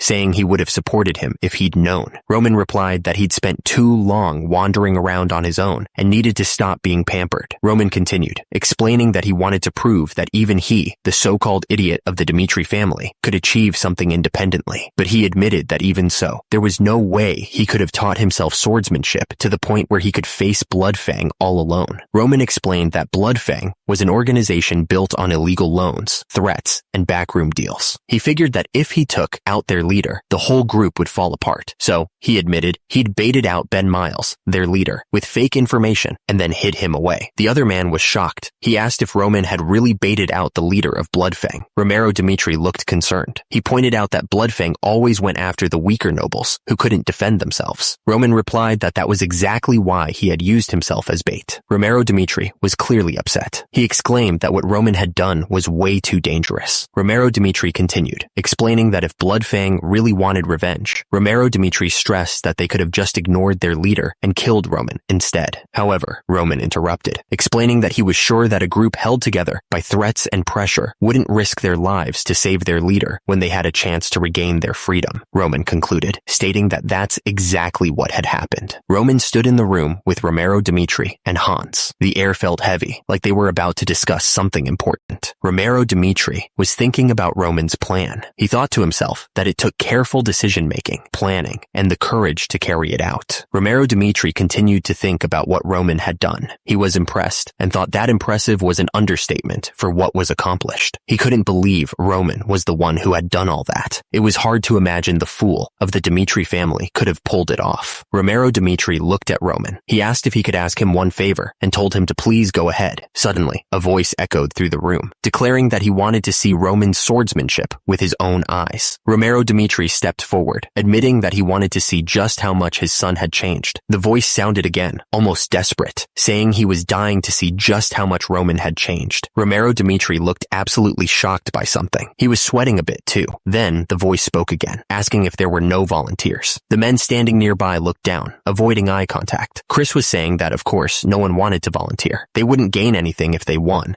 And if they lost, they might get kicked out. So why would anyone want to participate in something like that? Chris continued, explaining that there needed to be an expert who could completely subdue the young master. This was important to keep the prestige of the knights and to confirm the young master's skills. Romero Dimitri's voice boomed through the training grounds, warning that if there were no volunteers, he would pick someone himself. The air grew tense at that moment. Romero Dimitri said that he would like to step up himself, but as the captain of the knights, he couldn't unsheath his sword for something like this. Then he added that there was only one person fitting for this. Romero Dimitri spoke the name, Chris. The knights stood at attention, waiting for their next order. The tension in the training grounds was thick enough to cut with a knife. Romero Dimitri's words hung in the air. Chris looked shocked, clearly not expecting to be chosen. He asked, confused, if he had heard right. Everyone knew Chris as the vice captain of the Dimitri Knights. He was a skilled fighter, but he wasn't sure he was up to this. Chris started thinking back. He remembered the first time he had met Roman. It had been just last year. He had been out on patrol after getting a report about some drunk guy causing trouble at a restaurant. It seemed like a simple enough task at the time. The guards rushed in, but they were too late. They started yelling, asking what was going on. The guards were getting really mad now. They yelled, asking if he was kidding them. Roman was furious. He yelled that they were treating someone like trash just because he had touched them a little.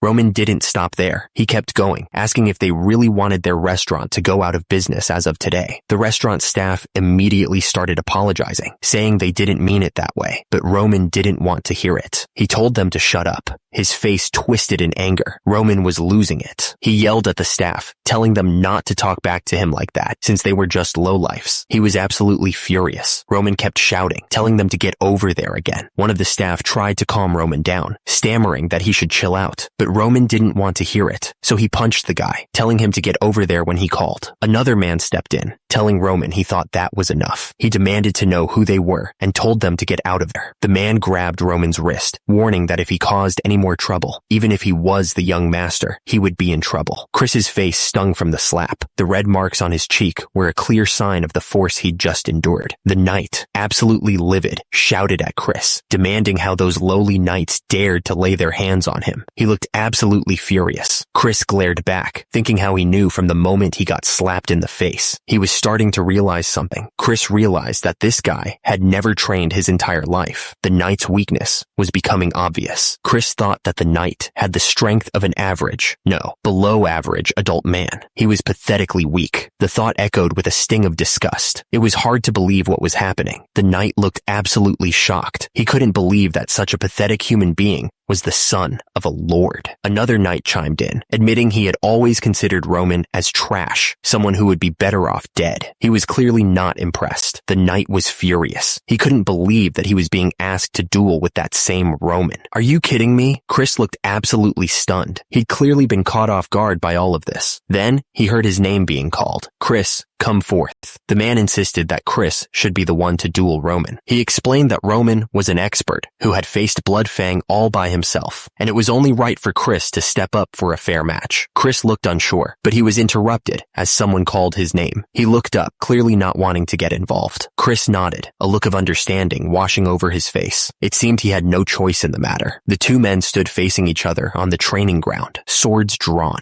The air crackled with tension as the crowd watched in anticipation. Chris's face was set with determination. His green eyes narrowed in concentration. At the same time, Roman stared back, his expression unreadable. Just as the duel was about to begin, Kevin stepped forward. He asked both sides to hold on for a moment, stopping them in their tracks. Kevin paused, letting the tension build. He announced that he had one request to make before the duel could proceed. Chris stepped forward, his expression serious. He replied that he had been taught to treat any duel as a real battle, especially when swords were involved. Chris continued, warning that no matter who his opponent was, he didn't plan on showing them any mercy. He looked absolutely determined. Chris then revealed his request. If they accepted it, he would gladly take up the honor of dueling against the young master. He added that there was no way that idiot had defeated Bloodfang himself. One of the men declared that he was going to teach the other a lesson now that he had the chance. He seemed pretty confident. Meanwhile, Romero Dimitri was having a serious conversation with another man. It was hard to tell what they were talking about, but it didn't seem friendly. Romero Dimitri stood with his arms crossed, watching whatever was happening. He looked like he was thinking hard about something. Then, a sinister smile spread across someone's face. It was the kind of smile that made you think something bad was about to happen. Chris looked absolutely furious. He shouted, asking if the other guy was laughing at him. He looked ready to explode. The force of the blow had left a strange, patterned mark on his face. It looked like the skin itself had been rearranged. Someone commented that it seemed like the young master had accepted the challenge. The air was thick with anticipation. The man with the red beard yelled that both sides should prepare themselves. He looked serious, like he was about to start something big. Someone shouted for everyone to get ready. At the same time, the sound of boots echoed on the stone floor as people shifted into position. The boots were planted firmly on the ground, ready for action. The tension was building. You could practically feel it in the air. Chris looked up at Roman, his expression a mix of worry and doubt, but the young master just smiled back, completely at ease. Chris's eyes narrowed, like he was trying to figure something out. He clearly didn't like what he was seeing.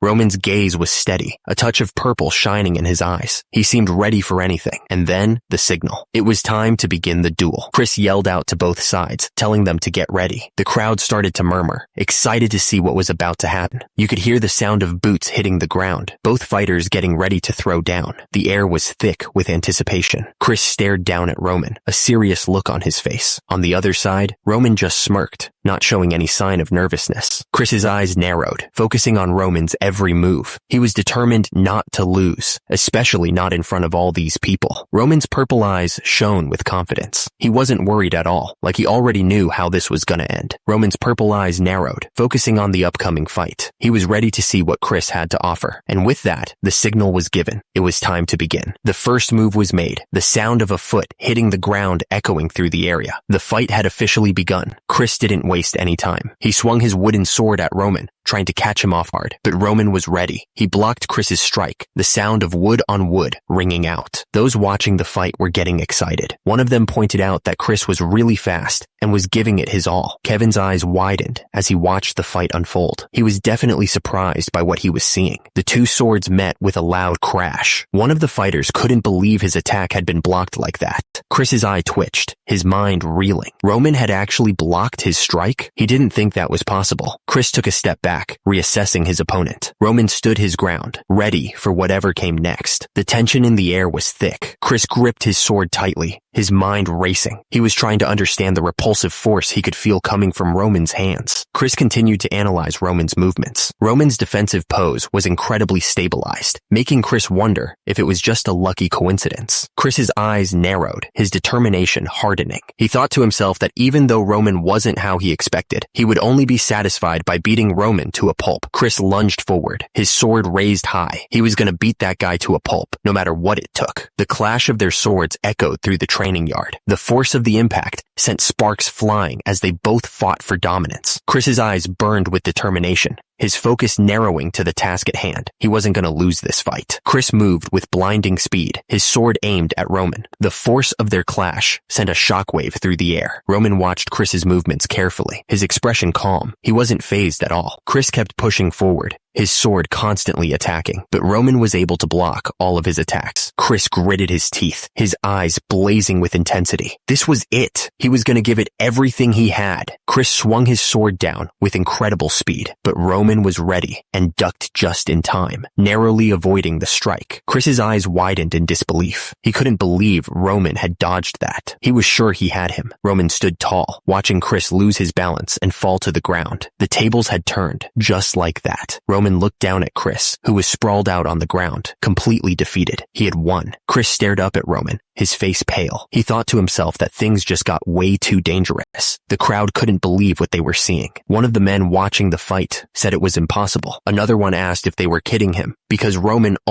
Chris's eyes narrowed, and he thought to himself if this was truly, he wondered if he was finally seeing Roman's real skills. Roman stood there, sword in hand, ready for whatever came next. He wasn't going to back down now. Chris was starting to sweat. From defense to offense, Roman wasn't lacking in any way. He wondered if Roman really did annihilate the Blood Fang all by himself. At this rate, Chris realized he might actually lose. Chris was furious with himself. What the hell was he even thinking about? His opponent was Dimitri's idiot. He had to get his head back in the game. Chris gritted his teeth. He wouldn't lose to Roman in front of all these people. There was no way he was going to let that happen. Roman looked at Chris, a smirk playing on his lips. He thought that was enough of a warm-up. It was time to get serious. Roman raised his sword, ready to attack. This time, he wouldn't hold back. He was going to show them what he was really capable of. Chris looked down at Roman, a determined look on his face. He announced that he would be going first, ready to show off his skills. Chris's eyes widened as he felt the impact. Beads of sweat popped on his forehead, showing how serious he was taking this fight. Chris coughed up blood, the blow catching him completely off guard. He hadn't expected Roman to move so fast. Chris barely managed to raise his weapon in time to block Roman's strike. He was astonished by Roman's speed, exclaiming, "What's with this guy? He's incredibly fast." Roman's foot slammed onto the ground, showing how fast he was moving. He wasn't giving Chris any time to breathe. Roman narrowed his purple eyes, his expression focused. He was ready to go all out. Chris unleashed a flurry of attacks, his sword meeting Roman's in a shower of sparks. The force of each strike echoed through the training area. The crowd watched with wide eyes, amazed by the speed and power of the attacks. They couldn't believe what an impressive chain attack it was. Chris struggled to keep up, barely holding his own while defending against Roman's strikes. He thought to himself, "Damn it." Chris's eyes narrowed with concern. He knew that if this kept up, things would get really dangerous. Chris knew he had to find an opening. He thought to himself that he needed to look for an opportunity to strike back. He was too slow. Roman's sword slammed into him, sending a shockwave through his body. Chris's eyes widened in shock. He thought he should step back, but then he noticed something strange. Roman didn't give him a chance to recover. He pressed his attack, his sword a blur of motion. Chris noticed how Roman's movements were wide and powerful. He realized that there were openings in his attacks. Roman focused, noticing the openings in Chris's defense. He realized there were a lot of gaps in his movements. Chris saw the openings too. He realized there were gaps in Roman's attacks. Chris didn't hesitate. He saw his chance and immediately attacked Roman, hoping to take advantage of the opening. But Roman was ready. He blocked Chris's attack, stopping him cold. Chris's eyes widened as he realized something was wrong. At the same time, Roman smirked, knowing he had tricked Chris into attacking him. Chris thought to himself that Roman had purposely done that to lure him into attacking him, and that Roman had got him. Chris swung his sword, but he was already thinking he was gonna lose. He just couldn't shake the feeling. Meanwhile, Roman was smirking. He knew he had this fight in the bag. Suddenly, a surge of magical energy erupted from the ground. It was intense. At the same time, someone yelled Chris's name, trying to get his attention, and immediately after, another voice shouted for them to stop. Turns out, Chris was activating some kind of skill. The system flashed a notification. 1-star aura. Chris looked absolutely shocked. He couldn't believe what was happening right in front of him. And immediately, a massive explosion erupted from the ground. The force of it shook everything around them. One of the onlookers grabbed Chris by the shoulder, asking him what the hell had just happened. He looked completely baffled. Dimitri was shouting, demanding to know where Roman was. He looked really worried. Turns out,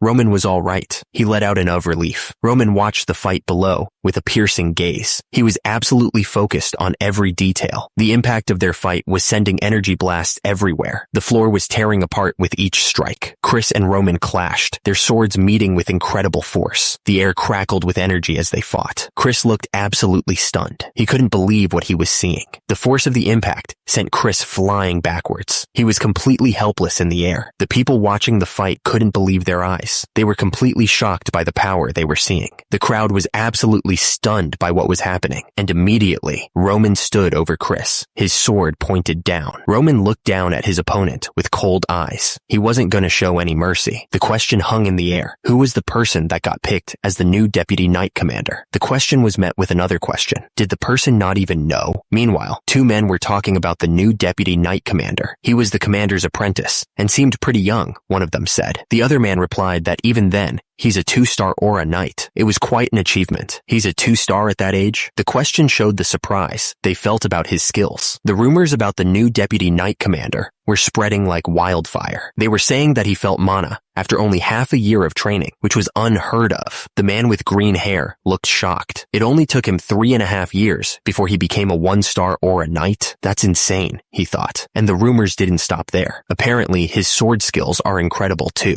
It was all anyone could talk about. The woman with the green cap looked up, finally interested. Whoa, what's his name? She asked. Whoever it was, he was getting closer. The sound of his footsteps echoed through the halls. Chris was on his knees, panting hard. He was completely worn out after that last blast. Roman looked down at him. It seemed like this was a good place to stop for today, he announced. Chris looked up, his face covered in sweat. Chris. He was trying to catch his breath. It's okay, he said. He looked determined, even after that beating. He said he'd like it if they could go at it once more. Chris stood there, hand raised, ready to strike the wooden plank. He was pushing himself to the limit. Meanwhile, Jonathan was talking about Chris's potential. He said that besides having natural talent, Chris also had the work ethic to go with it. Jonathan paused for a moment, thinking about Chris. Chris, that kid. Jonathan smiled, his eyes sparkling with pride. He said that Chris was a genius. Suddenly, Chris went flying backwards, crashing to the ground. The force of the impact knocked the wind out of him. The two men watched with their mouths open. They couldn't believe what they were seeing. The two men were still stunned. Meanwhile, Roman stood over Chris, his sword pointed down, showing who was the boss. The castle stood tall and strong. It had seen many battles and would see many more. Joe was lying on the ground, beaten. He was trying to catch his breath. Joe asked Jonathan what in the world just happened. The other man added that Jonathan had said that Deputy Knight Commander Chris was his most prized 2-star, or a Knight of Dimitri. Jonathan stammered, trying to explain. Jonathan was completely baffled. He wondered how Chris had gotten so strong in just a month when he'd been nothing but trouble before. He thought that those skills seemed to be rooted within years of training. The situation was unbelievable. There was no way Chris could have grown like this. The man next to Jonathan told him not to be surprised. It seemed that the young lord was a genius at sword skills. Roman stood tall, having just defeated Chris. Roman was thinking. He had a lot to consider. Chris knew how to be aggressive against his opponents, and his focus during battle was pretty sharp too. He should easily be able to take out the Bloodfang gang by himself, they said. I can see why Jonathan is proud of him, someone mentioned. For their standards, he's a pretty skilled warrior. However, for my standards, the worst. Roman watched Chris fall, shaking his head slightly. Even the weakest grunts in the Order of Demons would have been stronger than that, he thought. Roman stared at Chris, who was still lying on the ground. Although he was surprised at the end, something about it caught his attention. Meanwhile, two men stood in a courtyard, laughing to themselves. Ha ha ha ha. The men were having a good time, laughing out loud. At the same time, a close-up of Roman showed that he was starting to get interested. Roman's purple eyes narrowed slightly, a hint of a smile playing on his lips. This is interesting, Jonathan exclaimed, calling out to his son. Jonathan was bursting with pride, realizing that his eldest son was a genius at sword skills. The other man spoke to Commander Knight Jonathan, questioning if he was sure about Chris's skills. He admitted that he hadn't been able to recognize Chris's true potential. Jonathan looked to the side, replying that he understood now. Jonathan turned his head towards Chris and called him over. Jonathan was beaming with pride. He said he had never been happier than he was today. He wanted to applaud the fact that Chris had decided to accomplish something for himself. Jonathan continued, saying he needed to make sure Chris got an award fitting for this. He told Chris to tell him if there was anything he wanted. Chris's lips curved into a slight smile. He seemed to be thinking about something. Chris brought up the fact that he was supposed to leave for the battlefield within the next half year, since they broke away from Lawrence. He asked Jonathan if he was trying to keep him from enlisting. Jonathan denied it immediately. Chris said that he would like it if Jonathan would give him the right to select his own men for himself. Jonathan's eyes widened slightly, like something had just occurred to him. He just said, "Oh." Jonathan kept talking, saying that Chris still had more than enough time. He added that Chris just needed to reconcile with someone. Chris looked up, his expression hardening with resolve. He stated that he would go himself. Jonathan's eyes widened in surprise at Chris's sudden declaration. He didn't expect that. Chris stared down, his eyes narrowed with determination. He was ready to face whatever was coming. The response was simple, but it carried a lot of weight. He understood. Jonathan looked up at Chris, a serious expression on his face. He told Chris that he would give him the right to take care of things himself. Jonathan continued, telling Chris that he also had one last thing to ask of him. Jonathan added that as long as Chris kept showing him what he did just now, he had no reason to deny Chris's request. Chris looked to the side, waiting for Jonathan to finish his sentence. He just said, "Then?" The man looked absolutely shocked. his eyes wide with disbelief. He asked if Jonathan wanted him to teach aura to young Master Roman, clearly not expecting that request. The knight standing gave the orders from their lord. The other knight, sitting on the bed, was in complete disbelief. He asked if the knight really thought this wasn't too much to ask of him. The knight remembered the fight. He muttered that he had to use aura against the young master, Roman. And the worst part? He still lost when Roman counterattacked. The knight put his head in his hand, looking defeated. He complained that all he wanted was to hide in a corner, but instead, he was being asked to teach Roman aura. The knight thought that even if he could get his head chopped off for refusing, he still couldn't do it. He muttered, "Chris." The knight looked at the man on the bed with a serious expression. He told him that he would make him an offer. The knight explained that he'd heard something about this from somewhere. He wanted Chris to teach the young master and see what was different about him. If Chris could take care of this one thing, then he would be sure to transfer all of his secrets to Chris. Chris looked absolutely shocked by the offer. Chris jumped up, asking if he was serious. The knight simply answered, yes. If Chris could get it done, he'd give Chris the secret to becoming a 3-star aura knight. Chris realized this was his chance to improve his skills. A man stood silently with his arms crossed, watching everything. He didn't say a word, but his serious expression said it all. Chris was sweating, his face showing a mix of frustration and disbelief. He muttered, "Damn," Chris shouted, demanding that the knight keep his word. He looked absolutely serious. Someone addressed Roman as young master. The man continued, saying that he'd heard Roman had accomplished great things in his match that day. Turns out, rumors were already spreading all over the castle. News travels fast, I guess. The man went on, saying that he knew the deputy knight commander was a 2-star aura knight. He couldn't believe Roman had somehow beaten him. He said that was incredible. Roman looked over at Hans. He asked if Hans knew what aura was. Hans looked confused and admitted that he had no clue himself. He asked if it was the power to use mana. Mana. The word hung in the air, unanswered. Roman was thinking out loud, trying to make sense of it all. Turns out, they call it mana in this place. He was trying to understand the power that Chris had shown him. Chris's power was definitely an eruption of energy. However, their usage of energy was different from them. It was clear as day. Roman was still trying to understand the energy he had just witnessed. He was thinking about what they call aura here, and something about it. The problem was that it was inefficient. He couldn't understand why they were using their energy like that. Roman looked out the window, lost in thought. He just couldn't understand why they were using energy like this. It seemed that the people here would need to learn more about the powers they use. Roman decided he would take a look for himself during training tomorrow. Roman paused, realizing he might have gotten too excited. Shoot, was I too excited? The next day, Roman met Chris outside in the training yard. The morning air was crisp, but the sun was already starting to warm the stone walls around them. Chris looked at Roman with a serious expression. He still had a bandage on his cheek from the other day. Roman stared intently. His purple eyes narrowed slightly. He was ready to learn, and he wasn't going to waste any time. The bandage on Chris's face was a stark reminder of the fight from the previous day. It was a sign that even the strong could be caught off guard. The rough fabric of the bandage was stained slightly with blood. It was a small thing, but it spoke volumes about the kind of training they were about to undertake. Chris was trying to be all nice, but Roman was already annoyed. He thought to himself, this is going to be a pain. Chris, trying to keep things calm, told Roman to take it easy. He said that before they started training, he needed to explain what aura actually was. The word aura appeared in glowing letters. It was time to get into the details. The system defined aura as a subset of mana usage. It was specifically the form that knights used. The system continued, explaining that magicians used mana by storing it in their circlets. It was a different method than the knights used. The mana user channeled the energy, his hands glowing with power. The air crackled around him as he prepared to demonstrate the essence of aura. The system chimed in, explaining that knights stored mana throughout their entire body. It was a key difference from other methods. The system then identified the person known as the forerunner of aura. It was Emperor Alexandro.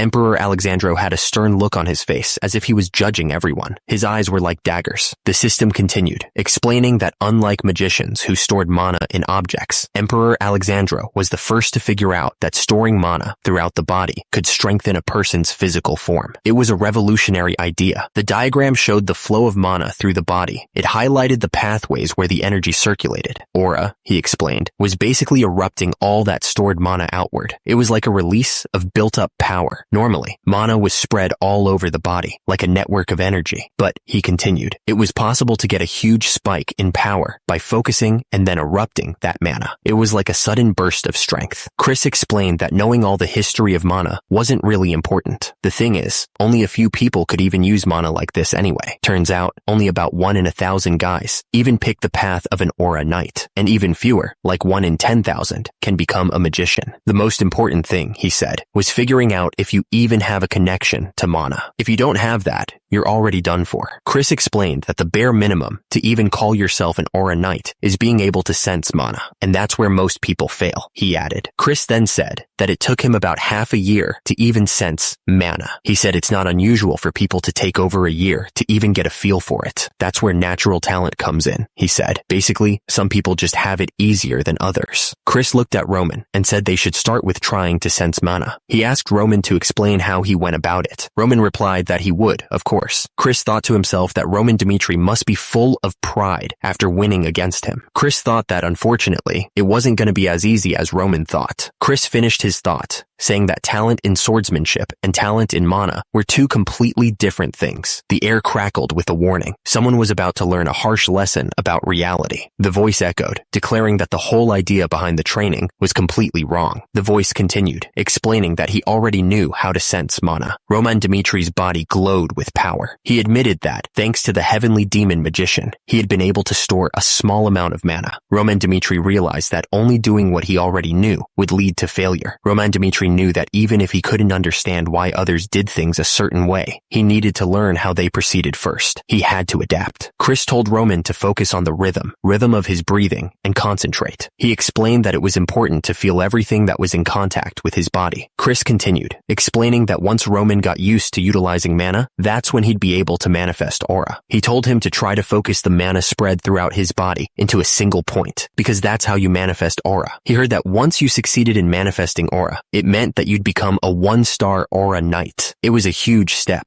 There were many ways to utilize the manifestation of aura. You could apply it to your blade to increase its potency, which was a common trick. Chris explained that aura could also be applied directly to the body. He was trying to give Roman a full picture of what he needed to learn. He added that doing so would grant a short burst of power. He wanted to make sure Roman understood the potential. Suddenly, Roman was surrounded by a brilliant golden aura. It danced around him like flames. The aura intensified, swirling around his feet. The heat radiating from it was almost unbearable. Chris was absolutely stunned. He stammered, saying there was no way Roman could have done that. A surge of energy filled the air, and someone shouted in disbelief, asking if Roman was really manifesting aura. The golden aura blazed around Roman's body like a raging fire. The heat was intense. The energy crackled around Roman, the raw power almost visible to the exposed eye. It was like nothing Chris had ever seen. Chris watched the display of power, a small smile forming on his face. He muttered that it was exactly what he had expected. Chris continued, declaring that the way most people used ki was completely useless. He clearly thought he knew better. Chris explained that ki in Murim was used to remove all waste inside the body. The goal was to be able to store ki within the body. After that,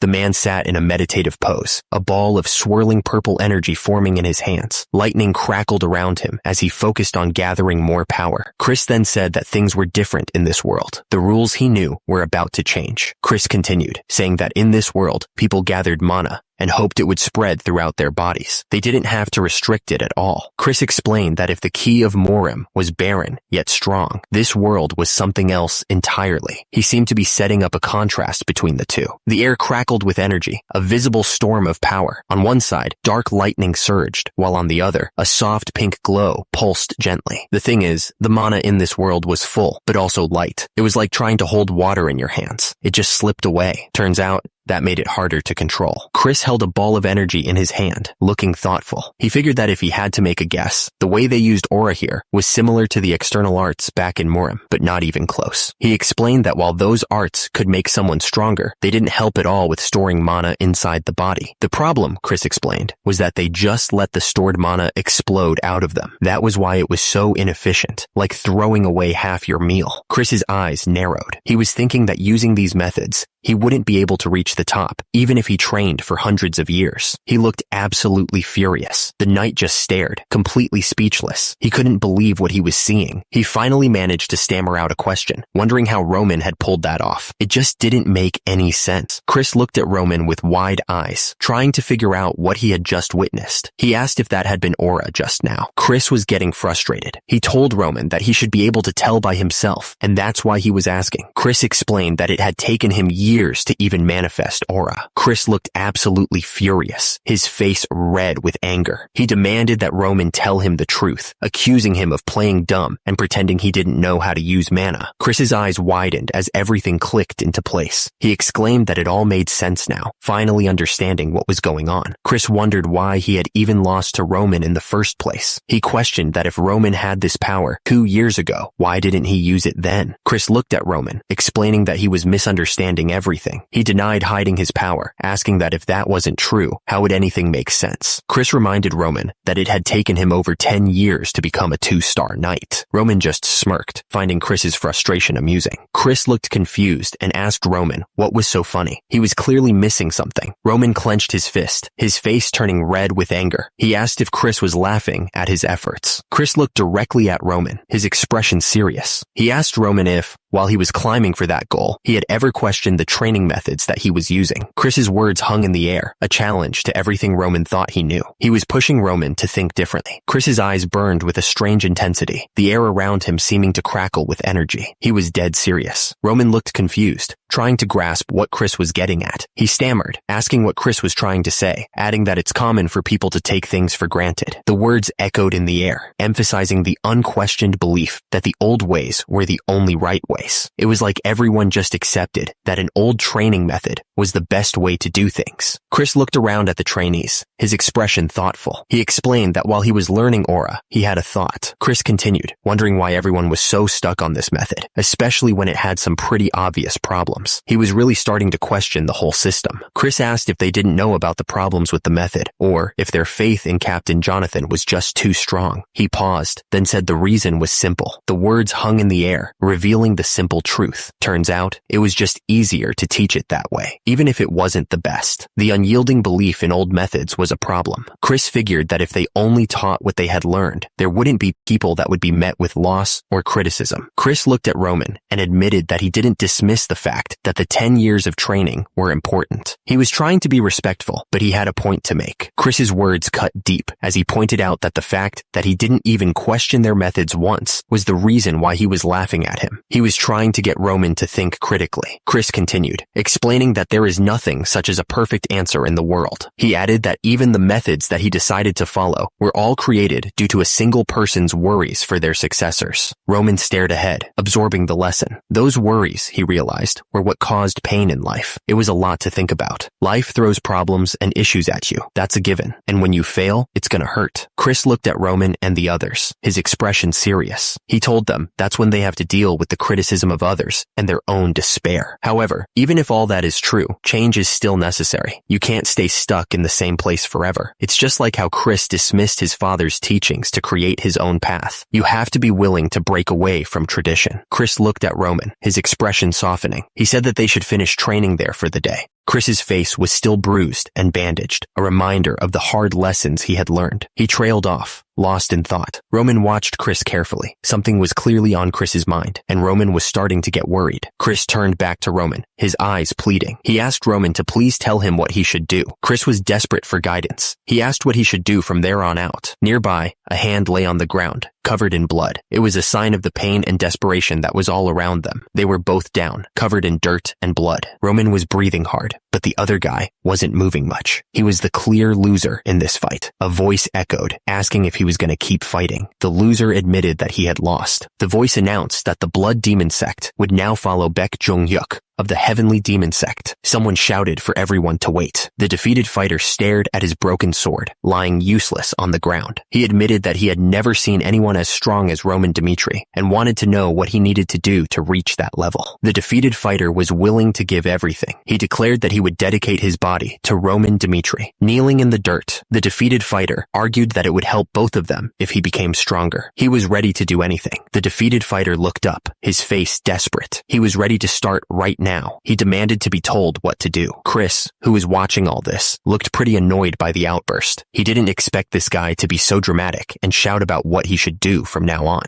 Roman Dmitri stared forward, his eyes reflecting a newfound determination. He had thrown away his pride, ready to do whatever it took to become stronger. The story went back to a time long ago. The fighter was an individual of note from the past who had conquered the blood demon sect under one order. This blood demon was someone who used to greatly influence the Morim. The fight was fierce, full of energy. The thing is, a battle over control between him and Baek Jong-hyuk was inevitable, and at the end of the long battle, he had lost. The blood demon was defeated. Roman thought about that kid from back then. He had decided to take the shame upon his name, all in order to be taught. The ability to throw away one's pride in order to become stronger. Roman thought that Chris was similar to the blood demon in that respect. Chris was asking for a way to get stronger. Roman said he couldn't just tell him something like that. So, he asked Chris what he wanted him to do. Roman only told Chris not to devotedly follow the methods he had been taught all his life. Roman spoke with a strange intensity. He said that if he were to just give Chris the answer, how would that be any different from what Chris had already done? But if Chris wanted to find the answer himself, he should keep listening. Chris looked up, surprised by Roman's words. He could only listen as Roman told him to follow him and learn from what he did. Roman's words hung in the air. He was going to leave for the war in 6 months. Roman told Chris to watch how he got stronger as he fought different enemies. He should pay close attention to the different ways Roman defeated them. And if Chris could still follow him after years, then Roman finished by saying that he could say with certainty that Chris would find his answer. It was a heavy promise. Chris stood there, his back to the world. He was trying to make sense of everything Roman had just told him, trying to figure out his next move. Hours later, the moon was high in the sky. The clouds drifted slowly, as if time itself was holding its breath. Looking through the window, the night sky seemed even more distant. It was like the world outside was a dream, and the room was the only real place. Chris sat on the edge of his bed, his head hanging low. He was completely worn out, both in body and mind. Tears streamed down Chris's face, mixing with the blood from his cuts. He was trying to wipe them away, but they just kept coming. Roman explained that you just have to train until you can sense mana. He added that you can already sense mana after half a year. He then continued that in order to manifest aura, you need to do more. Roman exclaimed that Chris was a genius, since he's a 1-star after only 3 years. He congratulated Chris, telling him that he was now a 1-star aura knight. Roman didn't dismiss the fact that Chris's 10 years worth of training were important, but the fact that Chris didn't even question their methods once was the reason why he was laughing at him. Chris's eyes narrowed with anger. He grit his teeth, promising himself that he would do it. He paused, confused by what he was seeing. The castle stood tall against the bright sky. Chris was stunned by what he had just heard. He asked what the other man had just said, needing to confirm he understood correctly. The answer came back immediately. He would follow the young master to the battlefield, no matter what. Chris declared that he wanted to get stronger. He was desperate to find a way to improve. Roman acknowledged that something had clearly happened to Chris. He confirmed that he was right. Chris looked determined, his eyes reflecting his newfound resolve. Roman stared back, a hint of a smile playing on his lips, as if he knew this was going to happen. Mr. Hans nodded slowly. He said that he could already tell that Chris had a good enough reason that pushed him to make this decision.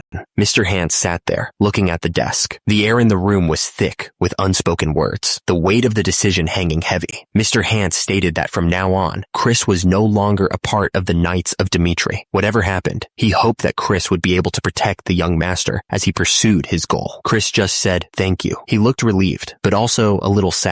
A voice broke the silence. "All right now." Mr. Hans stared intensely. He said that Chris was no longer. Chris stood silently, blood dripping from his armor. He didn't move a muscle, just listened carefully. The battlefield was a scene of death and destruction. A child reached out to his dead mother, crying in despair. The memory was painful. Mr. Hans said Chris wasn't that little kid who was crying for his dead mother on the battlefield anymore. Mr. Hans looked at Chris, a glimmer of hope in his eyes. He added that thanks to Chris, he was sure of one thing. If Chris was willing to follow young Master Roman, that would mean that young Master Roman wasn't someone who could be called an idiot anymore. Roman told Chris to follow him, saying he'd need to prepare himself from now on. Chris looked confused and asked what was going on. Roman explained that if Chris really wanted to survive on the battlefield, he'd need a secret weapon that he could call his own. Chris looked up, his eyes shining with determination. He agreed with Roman, calling him Master. Meanwhile, back in town, the wind carried whispers through the streets. People were talking, their voices hushed with a mix of excitement and fear. Someone asked if the others had heard the rumors going around. The bandages on his hand were a reminder of the brutal training they'd all endured. One of the men doubted that young Master Roman had taken care of the Bloodfang. He didn't think it made any sense, calling him a half-assed noble who didn't know how to do anything. The man continued, saying that even though all the stories he'd heard seemed real, there was no way. He figured the Knights of Dimitri must have planned everything out. Young Master Roman. Kevin looked up, surprised, and repeated that young Master Roman had taken care of the Bloodfang. It was the young master that was able to take care of them with a single branch. One of the men watched the fight, thinking that young Master Roman should be able to handle the Bloodfang by himself. He was sure that young Master Roman was strong enough to take care of them. Kevin looked shocked. He wondered if young Master Roman had really done all this just to keep his word. Kevin continued cleaning, but he was lost in thought. He figured there was no way young Master Roman would do anything for someone like him. But the thing is, he really did take care of the usury issue. Suddenly, another man called out, telling Kevin he needed to finish cleaning up if he wanted to go home. Kevin snapped out of his thoughts and replied that he was on it. Kevin started cleaning again. He decided he wanted to become someone like young Master Roman, someone strong enough to protect the people around them whenever he could. Kevin's face was set with determination. He realized that there were still people like the Bloodfang out there, and he needed to get stronger to protect his family. But the thing is, getting stronger was easier said than done. Kevin wondered how he could even begin. He thought that if he had another chance to meet young Master Roman, maybe, but he immediately dismissed the thought, figuring he wasn't lucky enough for that to happen. Suddenly, Kevin stopped dead in his tracks. His eyes went wide, and his face was filled with shock. His eye twitched slightly. He didn't expect this. The box of potatoes slipped from his hands. They tumbled to the ground. A voice called out, stunned, "Young Master?" Young Master Roman looked up, his expression calm. He said that it had been a while. Kevin stared, completely surprised. He stammered, asking why young Master Roman was there. But before he could even finish, he realized he needed to thank him. Kevin immediately dropped to his knees. He thanked young Master Roman. Kevin explained that his family was able to survive thanks to young Master Roman. He was incredibly grateful. Kevin told young Master Roman not to worry about that, and asked how he had been. Kevin explained that after the Bloodfang stopped threatening them, he was able to find a place to work thanks to Mr. Hance. Young Master Roman said he didn't know how Kevin could ever express his gratitude to him. He then said that if Kevin listened to his offer, maybe he'd get an idea on what to do. Young Master Roman explained that if Kevin accepted, he wouldn't have to be worried about his family's money problems. He'd be able to have a warm home and nice food. Young Master Roman continued, saying that Kevin could even enjoy a lavish lifestyle during his free time, unlike the work he did now. He said he'd make it so that happens. Young Master Roman declared that Kevin should live for him. Young Master Roman looked down at Kevin, his arms crossed. He promised that if Kevin pledged his loyalty to him, he'd give him a life he wouldn't regret. Kevin's eyes widened, considering the offer. He was thinking about the life he could have, the life young Master Roman was promising. He opened his mouth, ready to speak. His lips were trembling slightly, showing just how nervous he was. Kevin bowed his head, kneeling on the ground. He was ready to give up everything for young Master Roman. Kevin pledged his life to young Master Roman. He was ready to follow him anywhere, to do anything for him. Kevin was lying on the ground, blood dripping from his head. He declared that if young Master Roman told him to die, he'd do it without question, and that he would kill anyone Roman wanted gone. He continued, saying the only thing he asked was for young Master Roman to promise to protect his family. Kevin looked up, his face covered in blood. He finished by offering his life to young Master Roman, trusting him completely. Young Master Roman watched Kevin, his eyes narrowed. He thought to himself that Kevin was showing his loyalty with his own blood. The kid reminded him of some crazed stallion. Young Master Roman realized that with just a single order, Kevin would even go up against hundreds of enemies without hesitation. Kevin was surrounded by a fiery aura, his eyes burning with determination. He declared that he would never back down until the job was done. Like some crazed mare, Chris stood there, blood dripping down his face, and young Master Roman thought about him. He realized that because Chris resembled the blood demon, it made him think of him too. A strange feeling washed over young Master Roman, a sense of excitement and anticipation. He was sure that this would be worth his time. Young Master Roman smirked, his purple eyes gleaming with a newfound intensity. He declared that from this point onwards, the words hung in the air, heavy with implication. Young Master Roman had made his decision. They were his now. The Dimitri estate stood tall and imposing, a testament to the family's wealth and influence. The building was huge, with multiple levels and towers. Young Master Roman turned to Hans, telling him to take care of Kevin and help him get used to living here. Hans bowed his head, promising that he understood. Young Master Roman then spoke to Kevin, promising to visit him later and telling him to take care. Kevin thanked the young master, expressing his gratitude for everything he had done. Young Master Roman announced he would be in his library if anyone needed him. He turned and walked away, leaving the others behind. Hans turned to Kevin and asked if he wanted to look around the estate. Kevin's face lit up at the offer. The library was huge, with rows and rows of books, reaching up to the ceiling. The only sound was the soft creaking of the wooden stairs. At the desk, a candelabra stood next to stacks of books. An open book lay in the center, waiting to be read. The young master sat in his chair, reading about Aura Knights. He seemed very interested in the topic. The book was titled The Path of an Aura Knight. It seemed like a guide for those who wanted to become one. The book said that to become an Aura Knight, you must first show Aura, which marks you as a 1-star Aura Knight. It sounded like a difficult path. The young master read that to become a 2-star Aura Knight, you had to be able to cut steel using aura. Turns out, the intensity and strength of your aura determined your rank. The book continued, explaining that once someone became a 3-star Aura Knight, they were beyond normal comprehension. They also got special treatment within the kingdom. The book mentioned that a 6-star Knight existed within the Salamander continent, but there were currently no stories of anyone who had reached the 7-star rank. The book went on to say that even within the top 10 ranked knights, not everyone had reached the 6-star rank. It was a long road to the top, star knights and rankings. The young master was clearly thinking hard about what he was reading. The young master was thinking about the strength of his men. He figured that since he'd seen Chris at the 2-star level, even Jonathan at 3-star would only be as strong as a 2nd-class fighter. The book went on to describe the power of those who reached the 6-star rank. Apparently, they had gone beyond what humans were capable of.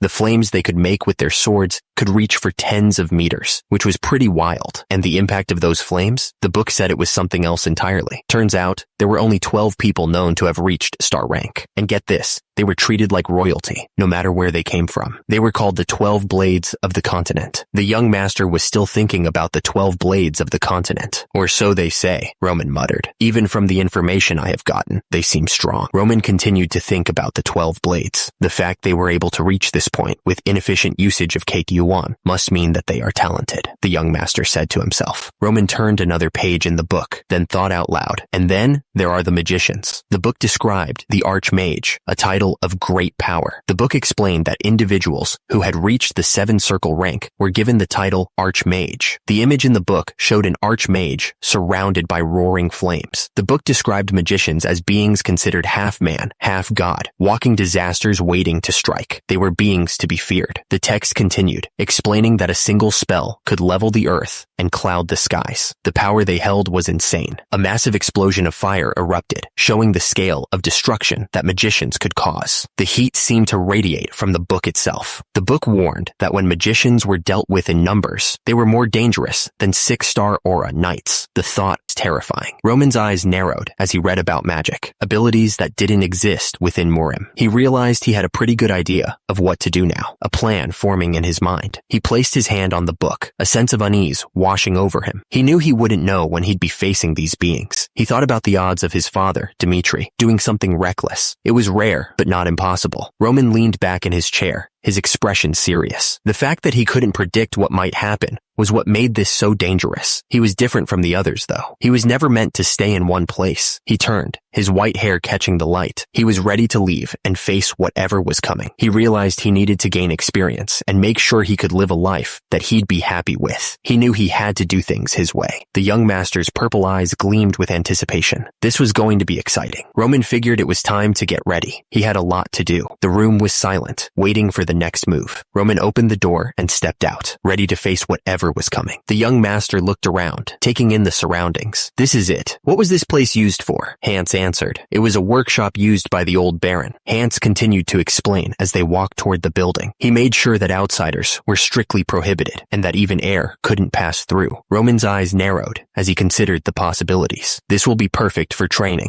Roman turned to Hans, a determined look on his face. Hans, I'll be spending the next week in this workshop. The young master gave his orders, making it clear he wouldn't need any food or anything else for that matter. But most importantly, He didn't want anyone coming in. Roman emphasized the gravity of the situation. No one was to approach him unless his people were in grave danger. He wouldn't tolerate any interruptions. Hans bowed his head slightly, acknowledging the young master's words. "Yes, young master," he replied, making sure his tone conveyed his understanding. The heavy wooden door creaked shut, sealing off the workshop. The sound echoed in the sudden silence, marking the beginning of Roman's isolation. Roman stood alone in the room, his expression unreadable. He was ready to begin, his mind focused on the task ahead. Roman looked down at the straw scattered on the floor. It seems that Hans put this here, he thought to himself. Roman stood up, looking down at the straw. "Although I appreciate the thought," he said, frowning. "It actually makes the flow of KEOI more erratic." He stared at the straw for a long moment, weighing his options. With it, he decided to get rid of it. With the straw gone, Roman sat down in a meditative pose. He closed his eyes, focusing on his breathing. He focused on the flow of energy within him. Up until now, I've only built up a minimum amount of mana, Roman thought, his brow furrowed in concentration. To master the techniques of the heavenly demon magician, Roman knew he had to start at the very beginning. He had to take things one step at a time. He was going to go back to the basics. It was time to start at the first step. Heavenly demon magician. First step, Roman thought. He knew what he had to do. He sat in the lotus position, the flames licking at the air around him. Human, he thought, focusing on his own humanity. Roman closed his eyes, his face tight with concentration. He needed to remove all the impurities within his body. The effort of removing the impurities was taking its toll. Veins bulged in his neck, and blood trickled down his skin. Roman could feel the mana struggling to flow through his body. The system warned him that his body was filled with more impurities than a normal teenager should have. Roman wasn't surprised by this setback. He had already predicted it. He knew he needed to gather just enough mana to push through the first step.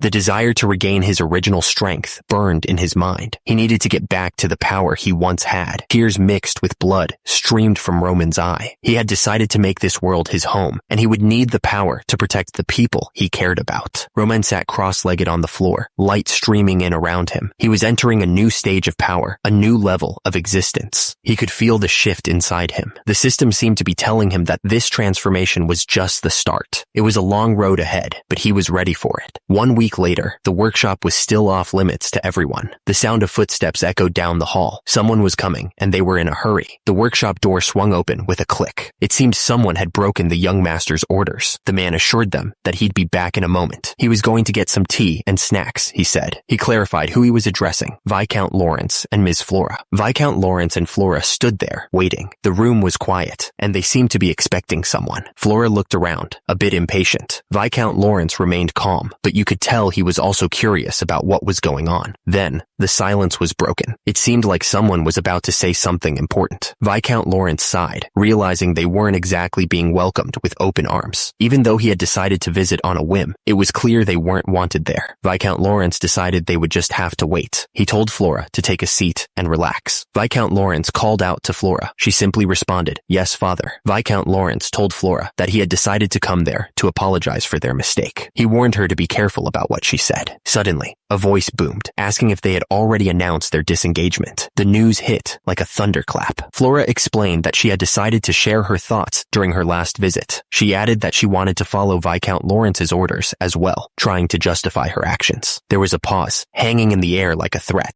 Viscount Lawrence exploded, shouting that no matter how long he thought about it, he couldn't marry someone he didn't respect, especially not Flora. Viscount Lawrence looked absolutely furious. He said he really thought that Flora was a wise child, and he never thought she would do something like this. Viscount Lawrence demanded if Flora didn't understand what was going on within their territory. He explained that the Barco family had decided to borrow a large sum from the gold bank, and he questioned if she understood what that meant. The message was clear. The only thing left to do was prepare for war. It was a grim declaration. Flames engulfed the city as knights clashed, steel meeting steel. The brutal reality of war was unfolding. Viscount Lawrence sat heavily, declaring that the arranged marriage with Dimitri had been a necessary decision. He looked like he regretted saying it. Viscount Lawrence exploded in anger, shouting that the only ones capable of defending against Barco were the Dimitri family. He couldn't believe what was happening. Flora spoke up, her voice trembling slightly as she asked if the Lawrences still had a chance, even without the Dimitri family. She was desperate for any sign of hope. Viscount Lawrence frowned, explaining that if it were only the Barco family, they might have stood a chance. But the fact that the central government had approved questionable questionable documents and orders changed everything. The situation was made even worse by the fact that the central government was letting the Barco family borrow money without expecting anything back. It was blatant favoritism. The papers seemed to emphasize that this conflict had grown beyond a simple feud between two families. The scope was far larger now. Viscount Lawrence's face darkened as he said that those who were giving power to the Barco family were the ones who truly wanted to see their family destroyed. It was a conspiracy. Viscount Lawrence looked at Flora, his expression grim. Since their enemies now had a legitimate reason to attack, they would do everything in their power to finish them off. It was a bleak outlook. The words echoed, a reminder of what was at stake. Our land, our honor. These were not just words, but the foundation of their existence. Flora, known as the Flower of Lawrence, looked troubled. She knew what was coming, and it scared her. Even though I know, the words hung in the air, heavy with unspoken truths. It was time to face reality. Flora went on, admitting that she knew the circumstances of their territory and what her father was thinking when he made his decision. But even knowing everything, she chose to ignore it all for her own selfish reasons. Wake up. The command was sharp, a desperate plea for change. It was time to stop living in denial. Flora realized that if she kept clinging to her pride as the Flower of Lawrence, she would lose everything. She knew she had to change, and fast. Two servants paced back and forth, clearly worried. They wondered what they should do, and more importantly, when the young master would finally come out. Another servant looked up at the sky, his face etched with concern. He muttered that the Viscount and lady had been waiting since morning, and now the sun was already setting. The servant continued, saying that the Viscount and lady seemed pretty unhappy, but the young master had given strict orders not to be disturbed for any reason. The servant bit his lip, clearly torn. He knew the young master's orders were absolute, but he also knew the Viscount and lady wouldn't be happy if they were kept waiting any longer. Hans saw the young master returning and called out to him, "Young master, you're back." Hans stared, his eyes wide with shock. He could only manage to say, "Master." The room was silent, sunlight pouring in through the large windows. The air was still, but you could feel the tension hanging thick in the air. The teacup sat empty, a silent testament to the conversation that had just taken place. The delicate floral pattern seemed to mock the seriousness of the situation. Viscount Lawrence sat across from Flora, the distance between them feeling much greater than it actually was. They were both waiting, the weight of the impending conversation heavy on their shoulders. Viscount Lawrence's mind was made up. He was already determined to do this, no matter what. Flora looked down, her expression filled with regret, because all this stemmed from her mistake. Viscount Lawrence sat there, hands clasped tightly, his expression unreadable. He was thinking that in order for Lawrence to survive, he needed to make sure this marriage happened. But even then, his hands clenched together so hard his knuckles turned white. The decision weighed heavily on him, a physical burden. His face contorted in anger. This wasn't right. He was furious, his blue eyes blazing with a barely contained fire. Flora looked up, startled by his outburst. "Father?" she asked, her voice barely a whisper. Viscount Lawrence turned away, his face set with determination. "I'll go," he said, his voice firm despite the turmoil within. Viscount Lawrence was determined, and he declared that he would find Baron Dmitri himself. He would take matters into his own hands. A quill scratched across parchment, the writer's hand moving with purpose. Each stroke seemed deliberate, as if carefully chosen words were being committed to paper. Suddenly, a loud knocking echoed through the halls. The sound was insistent, demanding attention from whoever was inside. The door burst open, and a man stormed in, looking absolutely furious. "Baron Dmitri!" the yeller shouted. "What are you doing? Letting your guests wait for this long?" The yeller continued his rant, his face red with anger. "If you were that dissatisfied with us, you could have just told us to go back." He spat out the words, clearly offended. "I never would have thought that Dmitri would have been this cruel." Romero Dmitri paused, his pen hovering over the parchment. He seemed to be carefully considering his next move. The quill scratched against the paper as Romero Dmitri responded. "I understand what you mean," he wrote. "But have you made an appointment to meet with the Baron?" Viscount Lawrence exploded. "I know that," he shouted. "I know we decided to visit without an appointment, but we already shared our intentions to meet with him a week ago, and we had no choice but to do this, since he declined our request and hasn't shared any news since." Viscount Lawrence's face was red with fury. "If you decided to decline our visit in the first place, we wouldn't have been that offended. But this is. Do you think it would have been possible for me to decline a visit from the Viscount?" Viscount Lawrence glared, his voice dripping with challenge. "However, is that all you wanted to say?" Viscount Lawrence stared at Flora, his eyes narrowed. "Are you just here to share that you are angry, because you had to wait for half a day?" he asked, his voice dripping with sarcasm. The story then jumped back to the day that Flora Lawrence visited the Dimitri family. Romero Dimitri remembered that Roman had shared his intentions to break up the arranged marriage with him. Although Romero Dimitri had no choice but to scold Roman for his decision, even a 3-year-old could tell what was happening. The reason was simple. Flora Lawrence was the reason Roman wanted to break up the arranged marriage. The guy sitting at the desk admitted that even though he had a clue about what was happening, he didn't question Roman. He knew that when Roman wanted to do something, he had no choice but to shut his mouth and just ignore it. Flora looked like she was about to cry. She said that they were victims of an unwanted arranged marriage. Flora continued, pointing out that the Lawrence family was actually the one that wanted the marriage in the first place.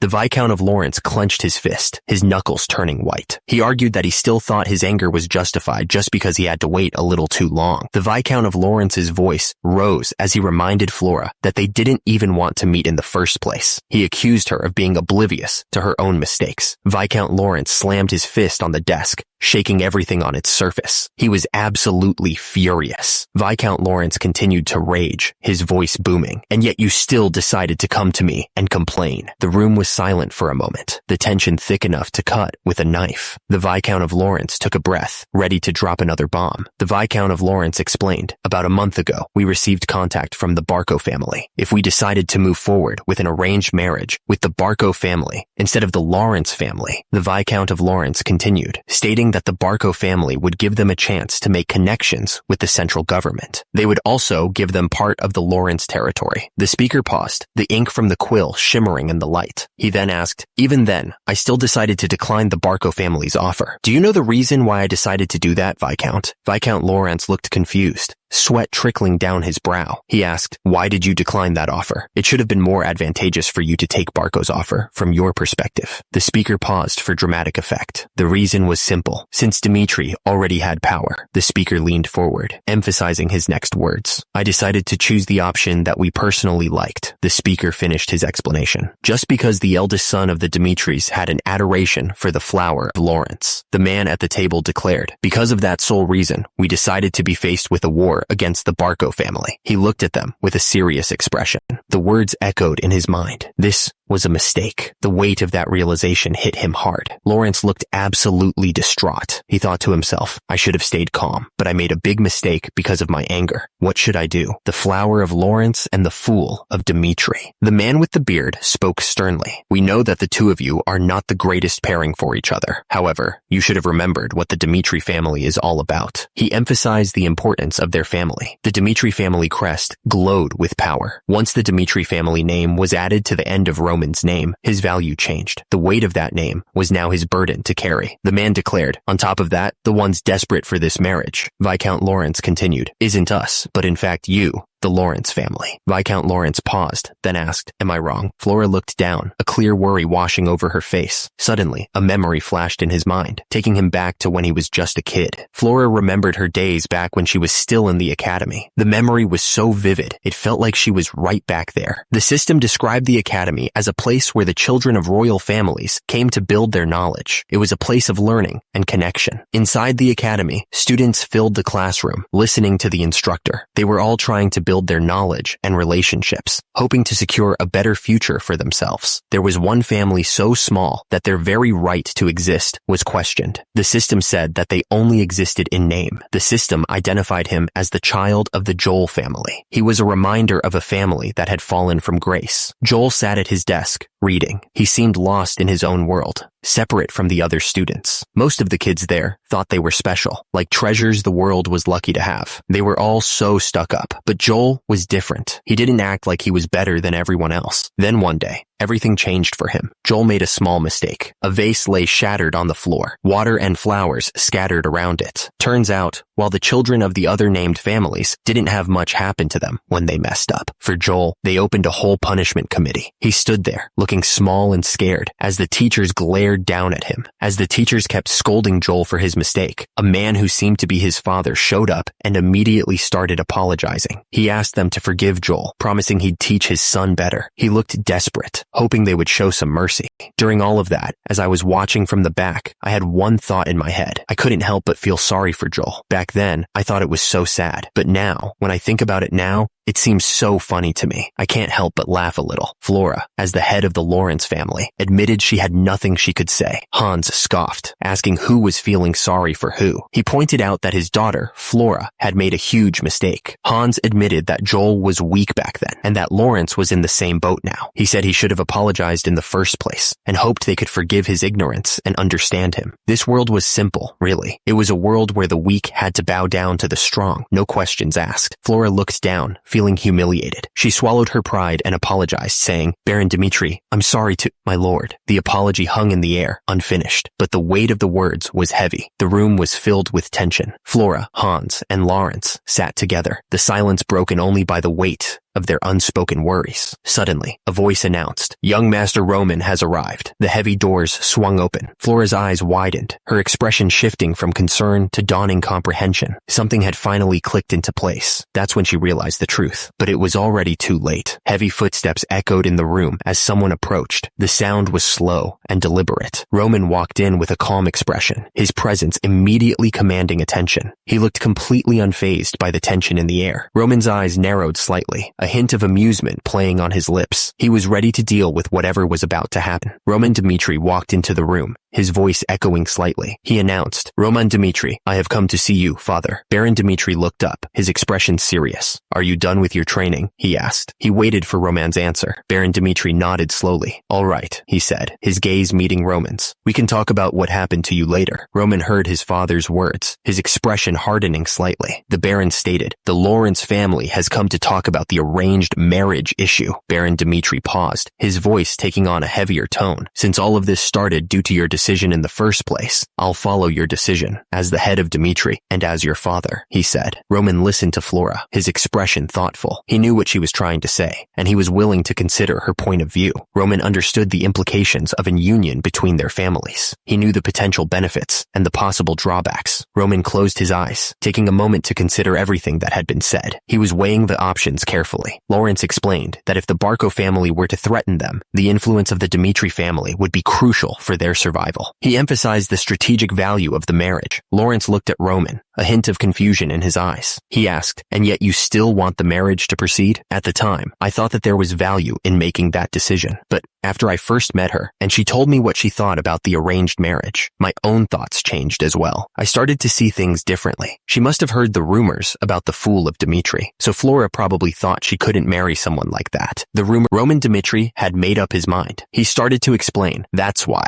Hans Lawrence looked over at his daughter, Flora, who seemed to be expecting bad news. She stared at the floor, trying to hide her own disappointment. Roman continued, his voice firm, "I want no changes to occur, and for this marriage to be broken up." The room fell silent. The weight of Roman's words hung heavy in the air, leaving everyone unsure of what to say next. The Lawrences looked at each other in shock. It was over. The decision had been made, and there was no going back. Hans Lawrence was clearly worried. He admitted that the arranged marriage was the last chance his family had to get ahead. Since they already had a bad reputation, no other family would agree to a marriage. Hans Lawrence declared that they would have to solve their problems using only the resources within the Lawrence family. He looked determined, but I could see the worry in his eyes. Everyone in the room stood silently, the weight of Hans Lawrence's words hanging in the air. You could feel the tension as they realized how much was at stake. Hans Lawrence suddenly panicked. He realized if the Dmitri family and the Barco family decided to work together, things would get really bad. Hans Lawrence's voice trembled as he admitted they wouldn't even be able to put up a fight against such an alliance. The Lawrence family was truly in a corner. Hans Lawrence was desperate to avoid a disaster. He knew things would get worse if they didn't act fast, and he didn't want to see his family fall apart. Hans Lawrence looked down, accepting blame. He admitted that the Lawrence family was responsible for the situation they were in. The room was silent. You could feel the weight of the situation as the three men stood there, each lost in their own thoughts. Baron Dmitri looked to the side, his expression firm. He stated that the Dmitri family didn't bother thinking about the future when it came to solving problems. Flora Lawrence looked down, her voice soft as she spoke. She suggested that they announce to the public that she was breaking off the engagement for personal reasons, which would prevent the Dmitri family from working with the Barco family. Hans Lawrence looked down, showing his gratitude. He was thankful for the Baron's understanding. The Lawrences bowed deeply. Flora Lawrence and Hans Lawrence showed their respect to Baron Dmitri and Roman Dmitri. The Lawrences were extremely grateful. They were thankful for the Dimitri's understanding and willingness to compromise. Suddenly, the doors swung open with a loud creak. Someone was coming in. Hans Lawrence and Flora Lawrence quickly left the room. They were eager to get out of there. Hans Lawrence stared off into space. He seemed to be deep in thought, mulling over something important. Roman Dimitri stood tall in the room,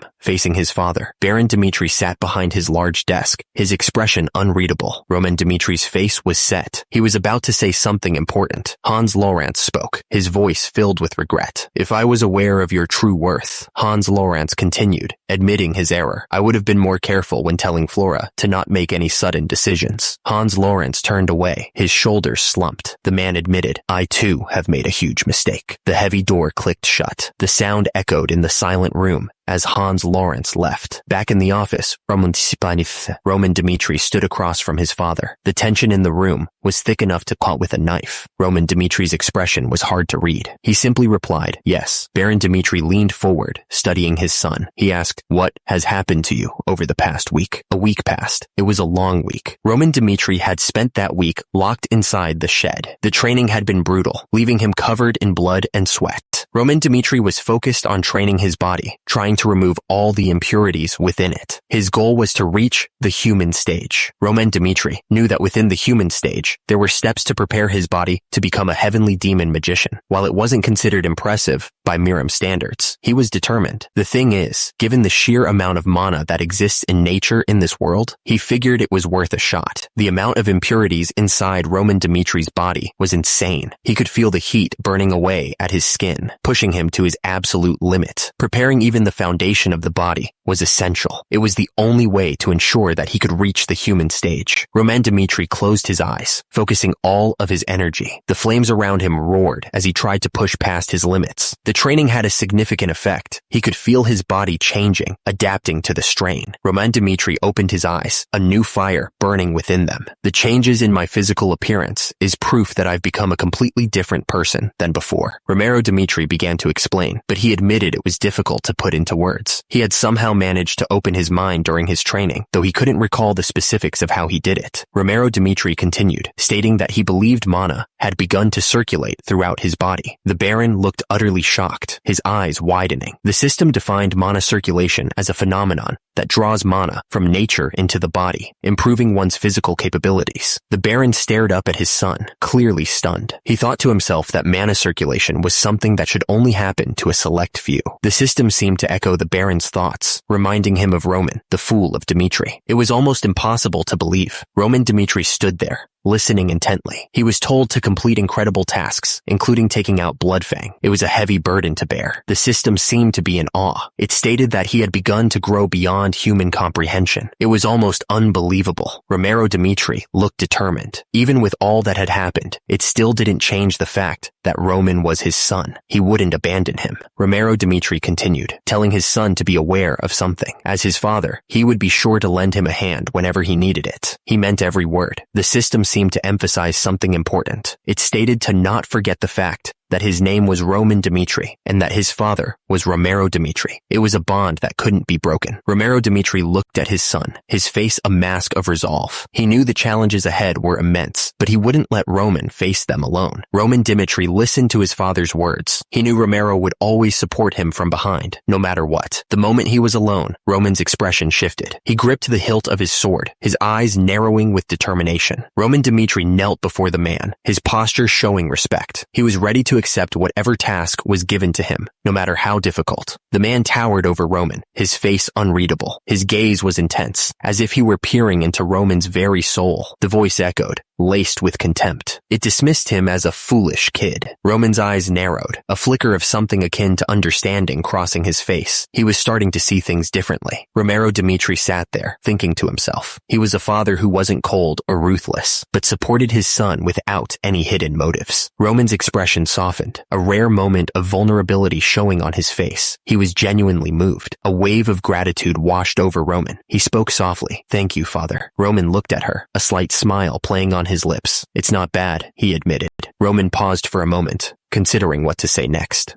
He started, searching for the right words. Flora looked at Roman, waiting for his response. The tension in the air was thick enough to cut with a knife. Flora's expression softened, and she spoke with sincerity. "I'm really sorry," she said, meaning every word. Flora continued, her voice full of regret, "for judging you too quickly, and for causing so many issues for both of our families." Roman stood there, his expression unreadable. "There's no need to apologize," he said, his voice calm, "since I had no intentions to continue with this marriage anyway." Roman continued, his gaze steady. "I understand the reasons for why you're angry," he told her. "Even if it is an arranged marriage that both of us didn't agree upon, I still broke the promise without discussing it with others." Roman paused, his eyes meeting Flora's. "However, I wanted to tell you this while I still had the chance," he said, his voice dropping slightly. Roman's expression turned serious. "The fact that I have a special reason for why I had to cancel our marriage," he revealed, his voice low. The reason for his decision, it turns out, was tied to something else entirely. The social gathering that royal families of the Northeast host, Roman explained. It was something that happened there. The ladies whispered amongst themselves, their voices barely audible. The rumors surrounding the engagement to a Dimitri had spread like wildfire, each tale more outrageous than the last. The woman's expression shifted, the playful smile fading from her lips. The name Roman Dimitri hung in the air, heavy with unspoken implications. A moment of silence stretched between them, thick with anticipation. Whatever was about to be revealed, it was clear that it was serious. Flora confronted Roman, her voice laced with concern and accusation. "The fact that you enjoy drugs," she said, her eyes searching his. "Drugs that eat away at one's sanity and knowledge." Flora's gaze softened, her voice tinged with a hint of sadness. "I thought that should be something you should know," she said, her expression unreadable. Roman stared into the distance, his expression clouded with a hint of regret. He admitted to himself that, although he now knew the rumors were all false, they had still affected him. Roman walked alongside Flora, trying to reassure her. He explained that, at the time, he couldn't ignore the rumors, but whatever happened didn't change their relationship right now. Roman continued to speak, his voice firm and confident. He told Flora that there was no need for her to worry anymore, trying to put her mind at ease. Flora watched Roman walk away, her brow furrowed with worry. Despite his words, a sense of unease lingered in her heart. The moonlight streamed through the window, casting a soft glow across the room. The night was quiet, but the air was thick with unspoken tension. Roman sat in his chair, lost in thought as Hans brought in the tea. The room was quiet, the only sound the gentle clinking of the porcelain. The rumors swirled in Roman's mind, echoing the accusations he had heard. Drugs, they said.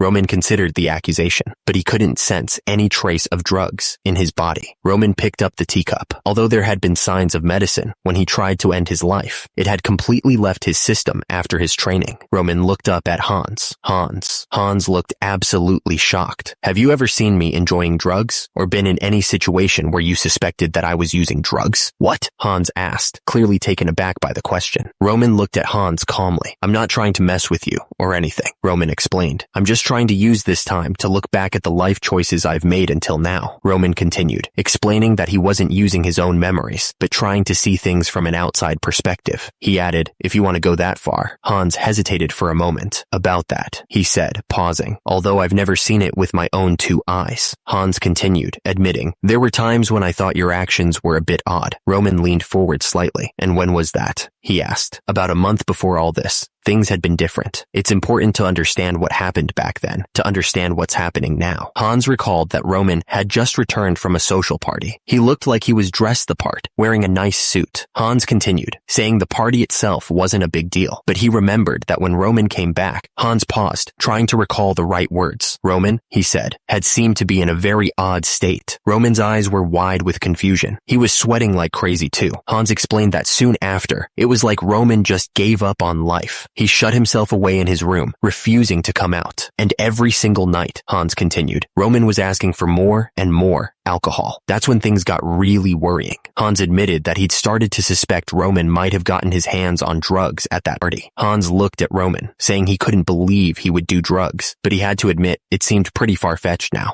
Flora spoke up, adding that it was a social gathering that the royal families of the Northeast hosted. The man with white hair asked, his eyes intense, "Do you know who was the host of that party?" The answer came back quickly. The eldest son of Barco. The man in the uniform paused for a moment before continuing. "His name is Anthony Barco." The man with white hair spoke again. Roman, who had an arranged marriage planned with Lawrence, got invited to a social party hosted by Barco. The story continued, had sudden changes in his mental state. The man in uniform continued the the grim tale. Roman Dmitri, the one set to marry Flora Lawrence, went to a party hosted by the man started to explain what was going on. There were things about Roman's death that didn't quite add up. The speaker continued, explaining that the only thing mentioned in Roman's will was that he went to battle instead of his two younger siblings. He was also apparently scared about what might happen, but nothing else was said. Then Flora spoke up, explaining that Roman was already promised to be married to her. Another man chimed in, saying that there were plenty of ways for married members of royalty to avoid going to war. Roman's eyes narrowed, clearly not buying it. He thought, so he decided to kill himself just because he was afraid of war? That's insane. Something wasn't right. He felt it in his gut, a nagging feeling that the story he'd been told was missing something. Roman leaned back in his chair, looking at Hans suspiciously. Hans, did it seem like Anthony Barco and I were close? He asked. Hans was quick to respond. There wasn't a single person that spent time with you, young master. Oh, however, it did seem like you were on bad terms recently. Roman frowned, thinking hard. That was around the time when talks of marriage with Lawrence began.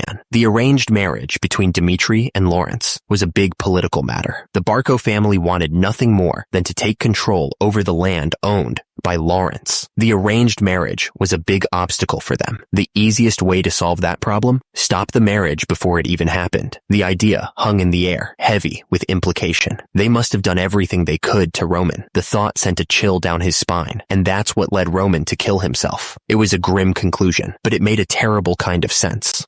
Young master, someone spoke, interrupting his thoughts. Actually, a couple of days ago, we received an invitation from the Barco family, Hans said. The name hung in the air like a threat. Roman's eyes narrowed as he heard the news. The Barcos sent me an invitation, he asked, a hint of suspicion in his voice. Hans held out the invitation, looking worried. Yes, he said. Unfortunately, it was around the time that you went into training. What should I do about it? Roman smirked, his eyes gleaming with confidence. How brazen, he said. No, they're just underestimating me, whichever it is. The words hung in the air, suggesting Roman was already planning his next move. Roman's eyes glowed with a dangerous light. Something wicked was brewing in his mind, and the Barcos were about to find out exactly what he was capable of. Something was clearly weighing on his mind. It was bothering him, eating away at his thoughts. The question hung in the air. When is the party? Turns out it was exactly 2 weeks away. The order was given. Tell the Barcos. Roman sat there, calm and collected, a slight smile playing on his lips. He was ready. The message was clear. Roman would be attending the party. The Barco estate loomed large, its white walls gleaming under the sun. A strange statue perched atop the building, watching over the grounds. An attendant gestured to the side, informing Kevin that the young master was waiting for him. He thanked the attendant politely. The attendant leaned in, his voice dropping to a conspiratorial whisper. He warned Kevin not to be too surprised by how different the young master seemed these days. The heavy door creaked open, revealing the room beyond. Kevin stepped into the room, a bit nervous. He asked if the young master had called for him. The young master looked at the approaching figure, his expression unreadable. He wondered aloud if it was Kevin who stood before him. Kevin's eyes widened in surprise. He stammered, "Young master?"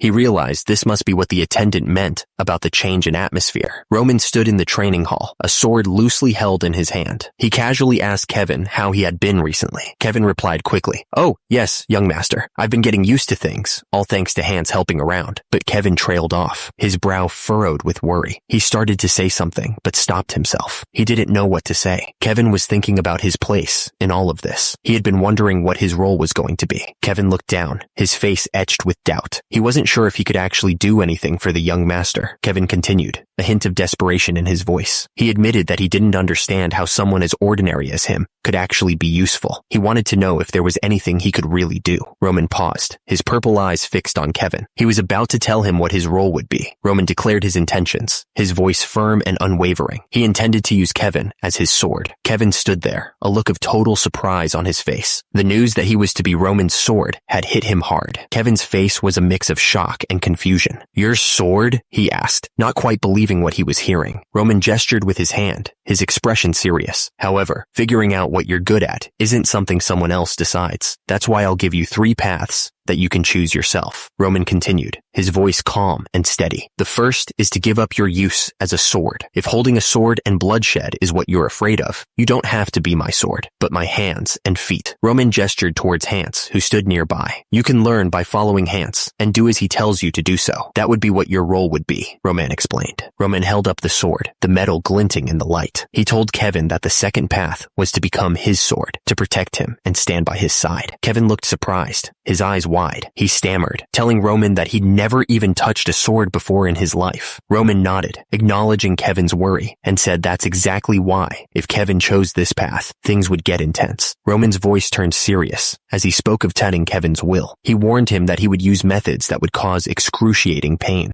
Kevin's face paled, and he looked like he might be sick. Excruciating pain, he repeated, his voice barely a whisper. The words limb-crushing flashed before him, a stark warning of the agony to come. The air seemed to crackle with the promise of unbearable suffering. The image showed a body consumed by a terrible force, bones twisting and muscles being torn apart. It was a method of causing pain so intense, it felt like every bone and muscle was being crushed. Kevin looked uneasy, but Roman's words hung in the air. It wouldn't be empty talk, but a promise backed by Kevin's own willingness to prove his worth. Roman raised the sword, the metal catching the light. He then said that there was one last option. The words seemed to hang in the air, heavy with unspoken meaning, to take this sword. Kevin stared at the sword, the polished metal reflecting his own conflicted expression. He was considering his options, carefully weighing the paths laid out before him. The idea hung in the air, stark and brutal, to cut off his own hand. It was a shocking suggestion. The voice continued, the words now focused on the concept of self-inflicted pain. It was a strange and unsettling thought. The words emphasized enduring that pain, pushing through it until the very end. It was a test of will, a trial by fire. Kevin stared up at Roman, waiting for him to finish. The air was thick with anticipation, the weight of the decision pressing down on him. The final words promised immense power, a strength that would grow faster than anyone else's. All it would cost was the ability to endure the pain. Roman spoke with conviction, telling Kevin that even the mad demon, who started as a stray on the streets, became one of the 4 heavenly kings with nothing but his will. Meanwhile, Kevin sat there hunched over, listening intently. Roman's gaze sharpened, his eyes piercing as he stared directly at Kevin. He wanted to know what Kevin would do. Roman continued, making it clear that whatever choice Kevin made, he would make sure to get his money's worth out of him. He wasn't going to let Kevin slack off, no matter what. Roman then told Kevin that how he was used was up to Kevin himself. It was Kevin's choice to make. Kevin stood there, staring down at the sword in front of him. The decision weighed heavily on him as he considered his options. Outside Dimitri Castle, the wind carried the scent of distant fields and the promise of a new day. In an old house that looked like it could fall apart any second, life began for someone. That's where it all started for him. He was born there. A baby, small and fragile, lay in a worn-out bed, crying out into the world. Since he was little, Kevin had to work to survive, carrying wood alongside the adults. He was just a kid, but life didn't care about that. Kevin pushed the heavy cart, his muscles straining with the effort. Thanks to helping his parents with everything, he'd learned how to do every job there was. However, Kevin's life stayed the same. No matter how hard he worked, nothing seemed to change for him. No matter how much effort he put in, there was always someone there to take it away from him. It was a constant struggle. That was the life of the weak. He knew he had to change something. That's why, from now on, things would be different. He would make sure of it. Kevin couldn't shake off the image from his mind. The things he'd witnessed earlier were still replaying in his head. He stood there, his back to the world, lost in thought. His fists were clenched tight as he tried to process everything. That overwhelming strength, it was something he'd never imagined possible. To cut off his own hand, Kevin didn't understand what that would do for him. It seemed like a crazy idea, but as long as he could get stronger, if he could even imitate the strength that the young master showed, Kevin was willing to try anything. Kevin's face was set with determination. He was ready to escape the life that had been draining him dry. He thought to himself, he'd do whatever it took. Meanwhile, Roman watched with a slight smile. He seemed to already know what Kevin was going to do. He just waited. Kevin's hand tightened around the hilt of the sword. He closed his eyes, ready to do what he had to do. He was really going to go through with this. With a yell, Kevin raised the sword high above his head. He was sweating, but he didn't hesitate. He was committed to seeing this through. His knuckles were white as he gripped the sword. The air was thick with anticipation. He was about to change everything. Kevin screamed at the top of his lungs, his face twisted in frustration. Roman looked up at Kevin, his expression unreadable. A voice echoed, filled with annoyance. It sounded like someone was at their wits' end. Footsteps echoed on the stone floor, each step heavy with discontent. Someone was walking away, clearly unhappy. Chris grumbled to himself, his face etched with annoyance. I finally decided to leave the knights and follow the young master, and he suddenly decides to go into training for a week. Are you kidding me? Hans's voice boomed through the hallway. Vice Captain Chris? He asked, his eyes narrowing in on him. The guard asked where the young master was. He was told that Roman was talking with Kevin, and that he shouldn't let anyone in while they were talking. Chris heard Kevin's name and looked up, clearly confused. Suddenly, a brutal sword appeared, dripping with red. The guard wondered who it belonged to, his heart pounding in his chest. A hand fell, covered in blood. It was a gruesome sight, and it was clear something terrible had just happened. Kevin gasped in pain, his face splattered with blood. He couldn't believe what he had just done. Kevin stood there, staring down at his hand and the brutal sword. In the background, Roman watched him with a strange expression on his face, not saying a word. Suddenly, Kevin lost his balance and fell backwards. The shock of what he had done was finally hitting him.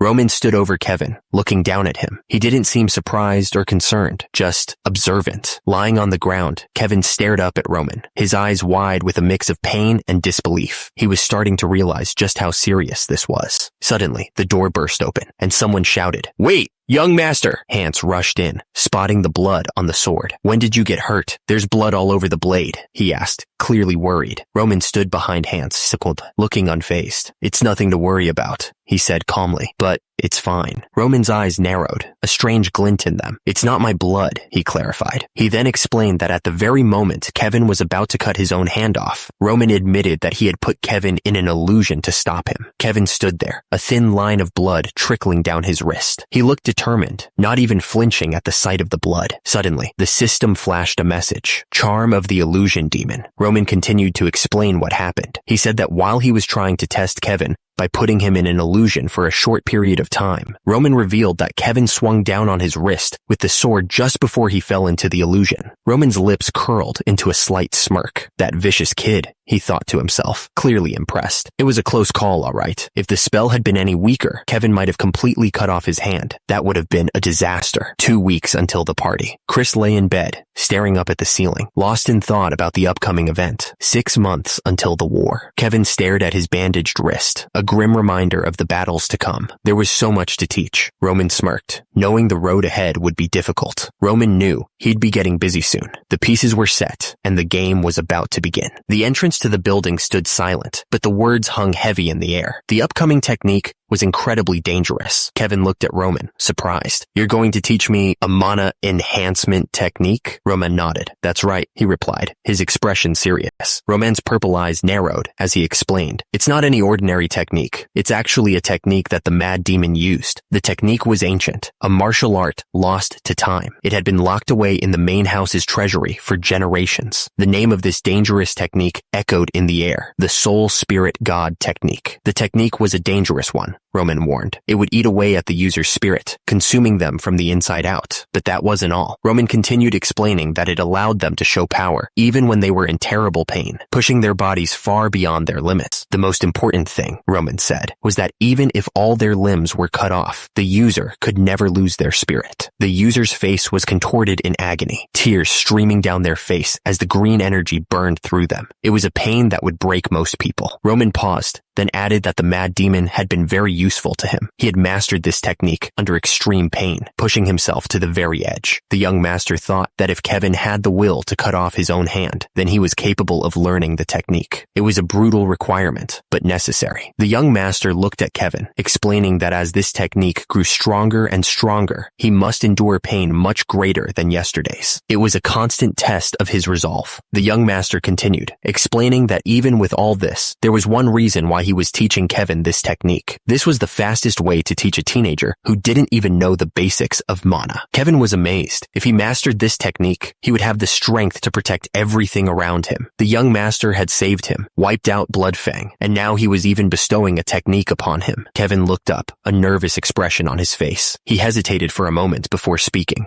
Young master? Kevin started. Kevin looked at the young master, telling him how grateful he was for everything. But there was something else on his mind. Kevin took a breath, and asked the young master why he trusted him so much. Kevin looked down at his bandaged wrist, saying that he swore he would offer his life, but he hadn't shown the young master anything yet. He admitted he might even run away after learning this technique. Kevin looked up, pleading with his eyes. He wanted to know why the young master trusted him so much. The young master just smiled slightly, answering, "Just because." Kevin stared at the young master, completely stunned. "Just because?" he repeated, clearly not expecting such a simple answer. The young master turned, telling Kevin that they would start training tomorrow. He told Kevin to get some rest for today. The young master watched Kevin walk away, wondering why he could trust him so much. Then he remembered that the mad demon had asked the same question. The young master thought to himself that unconditional trust could only be obtained once you believe in that person. The young master looked at Kevin, a small smile forming on his face. He was sure that Kevin would never betray him. Kevin looked up, his face showing that he was taking in the young master's words. The young master's voice echoed, explaining that as Kevin got stronger, he would realize just how dangerous something was. The young master's disembodied voice lingered in the air, the words hanging heavy with unspoken implications. It was dangerous to betray the heavenly. The young master stared down, his expression unreadable in the dim light. He seemed to be waiting for Kevin to understand the weight of his words. Far from the training grounds, the massive structure of the Dimitri estate stood tall against the sky. The building was silent, holding secrets within its walls. Elsewhere, a hand tightened around the hilt of a sword, knuckles turning white. The blade gleamed faintly, promising violence. Kevin swung the heavy training hammer with all his might. Roman watched him closely, explaining that the basics were key to every action. He stressed that each movement had to be performed correctly. The young master's voice echoed in Kevin's mind. He told Kevin not to lose focus. Kevin's brow furrowed as he tried to concentrate on the task at hand. Kevin nodded firmly, determination etched on his face. "Yes," he exclaimed, ready to push himself even further. A loud yell pierced the air, echoing through the training grounds. It was a sound of frustration and confusion. Chris sat on a crate, looking completely lost. "I don't understand," he muttered, shaking his head in disbelief. Kevin swung the sword, but he was clearly distracted. He wondered why the young master was teaching swordsmanship to him, a strange kid, instead of someone else. Meanwhile, Chris was getting annoyed. He had thought that following the young master would help him get stronger fast, but he was being ignored. Chris figured it might be better to just swing his sword next to the master, even if he wasn't being taught directly. Should he just beg the young master to take him back? Chris looked up at the sky, lost in thought. The training grounds were quiet around him, and the sun beat down on his face as he considered his options. Chris decided to wait a little longer. He wanted to see what would happen before making any rash decisions. Days passed, each one feeling the same as the last, with Chris sitting and waiting. He was starting to get really impatient. Chris slammed his hand down, finally losing his cool. "Screw this," he shouted. Chris marched up to Roman, his face set with determination. "Young Master Roman," he called out. Chris was clearly upset. "It's already been over 2 weeks since I decided to follow you," he started. Chris continued, his voice rising in frustration. "The first week was a waste because you were training yourself, and for the week after that, you've kept me on the sidelines while you train Kevin." Chris took a deep breath, trying to keep his voice steady. "If you're acting like this because I was rude to you at first, then I sincerely apologize." Chris looked at Roman, hoping he'd understand. "So please, teach me something as well. I'm confident I can learn anything you teach me." Roman just stared, his expression unreadable. It was hard to tell what he was thinking. Roman tilted his head, a hint of sarcasm in his voice. "Didn't I tell you before? Just learn while observing me." Chris looked back, confused. "You meant literally, observe you and learn." Roman turned and started walking away,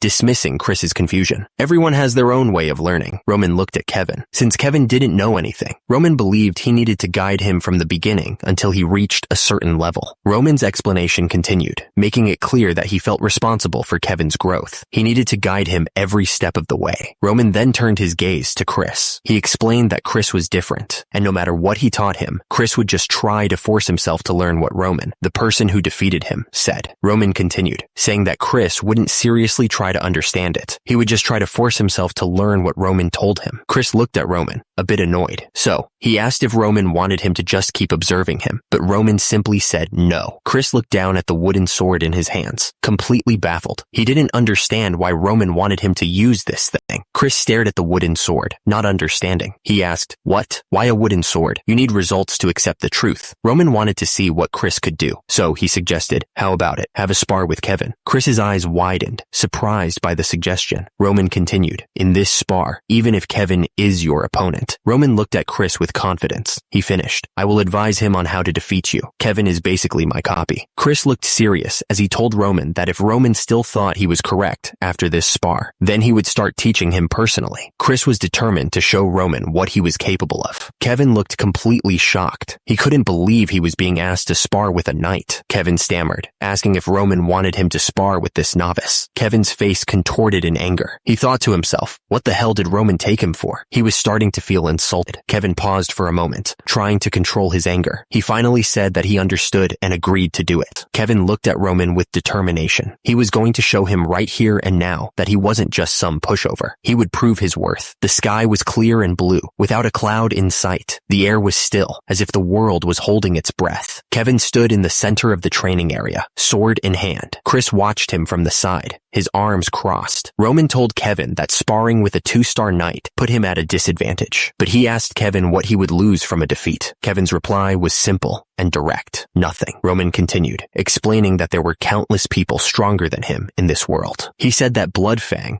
who oppressed his family, and Chris, who couldn't wait to beat him down, were no different. Kevin's brow furrowed as he glared, demanding if his opponent was planning to do absolutely nothing. He looked absolutely furious. Kevin's expression hardened as he replied that he would give it a shot. He looked determined. Chris looked absolutely pissed off, wondering why he had to spar with a novice like Kevin. He couldn't understand why Kevin's eyes looked like he actually had a chance of winning. Roman thought to himself that the young master thought he could completely tame him with this match, but he was ready for whatever came next. Chris's eyes narrowed, focused on the upcoming spar, or whatever it was going to be. He was ready to end this quickly. It was time to start. The two men stood ready, waiting for the signal to begin. Chris didn't hesitate. He immediately swung his sword at Kevin, trying to end the fight quickly. Chris was sure he couldn't lose to this newbie, who had only been training for a week. He was completely underestimating his opponent. The sound of metal echoed as Chris's sword clashed against Kevin's. The force of the impact reverberated through their arms. Kevin's eyes widened. He didn't expect Chris to be so strong. The sound of wood splintering filled the air. Whatever had just happened, it sounded like it hurt. Chris didn't hold back. He swung the wooden sword with all his might, hitting Kevin hard across the chest. The force of the blow sent shockwaves through Kevin's body. Kevin gasped as the wooden sword connected. His eyes went wide with pain and surprise. He hadn't expected Chris to be so relentless. Kevin staggered back, trying to regain his balance. Chris didn't give him a chance to recover. He pressed forward, ready to continue the attack. Chris looked serious, preparing to fight. Kevin, on the other hand, looked like he was trying to psych himself up for what was about to happen. A voice echoed, instructing Kevin to guard his front. Kevin's eyes widened as he heard the voice warn him that Chris would try a surprise attack. The voice shouted to begin, and Chris didn't waste a second. He charged at Kevin, swinging the wooden sword. Chris's wooden sword slammed into Kevin's raised weapon. Kevin grunted at the force of the blow. Roman's voice echoed in Kevin's mind, telling him to take a step to the side. He was also instructed to aim for Chris's chest as Chris tried to kick him. Kevin focused, trying to remember Roman's words. He took a step to the side, just like he was told. Kevin moved quickly, following the instructions perfectly. He swung the wooden sword, hitting Chris hard in the chest. The force of the hit sent Chris flying backwards. He crashed to the ground, completely surprised by the sudden attack. Chris coughed, struggling to catch his breath. He lay on the ground, winded and defeated. Kevin groaned, lying flat on his back, clearly in pain. But then he heard Roman's voice telling him to get up. Kevin was stunned. That voice, it was young Master Roman? Roman explained that he was using sound conduction, a method to deliver sound through mana. He added that he would be giving Kevin instructions using this method. Kevin was completely blown away. Sound conduction. He wondered if even things like that were possible with mana. Suddenly, Roman's voice echoed in Kevin's head again, telling him to throw himself to the right.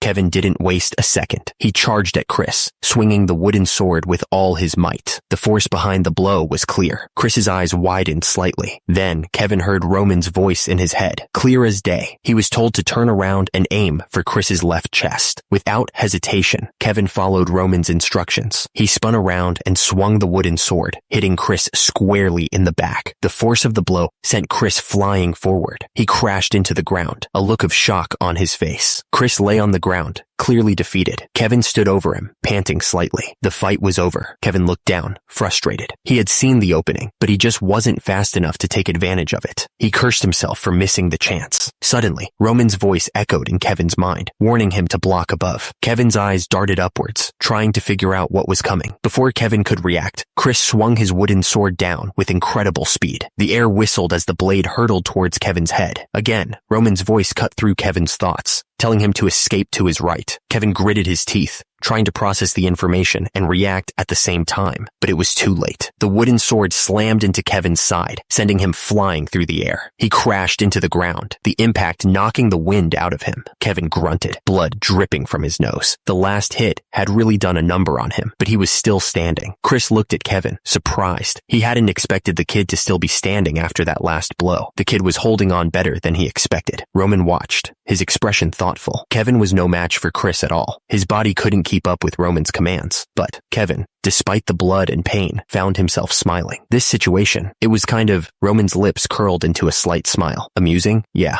that was one way to put it. He was actually enjoying this. Someone was watching, clearly impressed. To them, young Master Roman was all-powerful. It was like he could see everything. The observer continued, noting that even though Chris was a 2-star knight, his movements were exactly as Roman had instructed. It was like Roman was controlling him. Chris was getting frustrated. He knew what to do, but his body just wouldn't cooperate.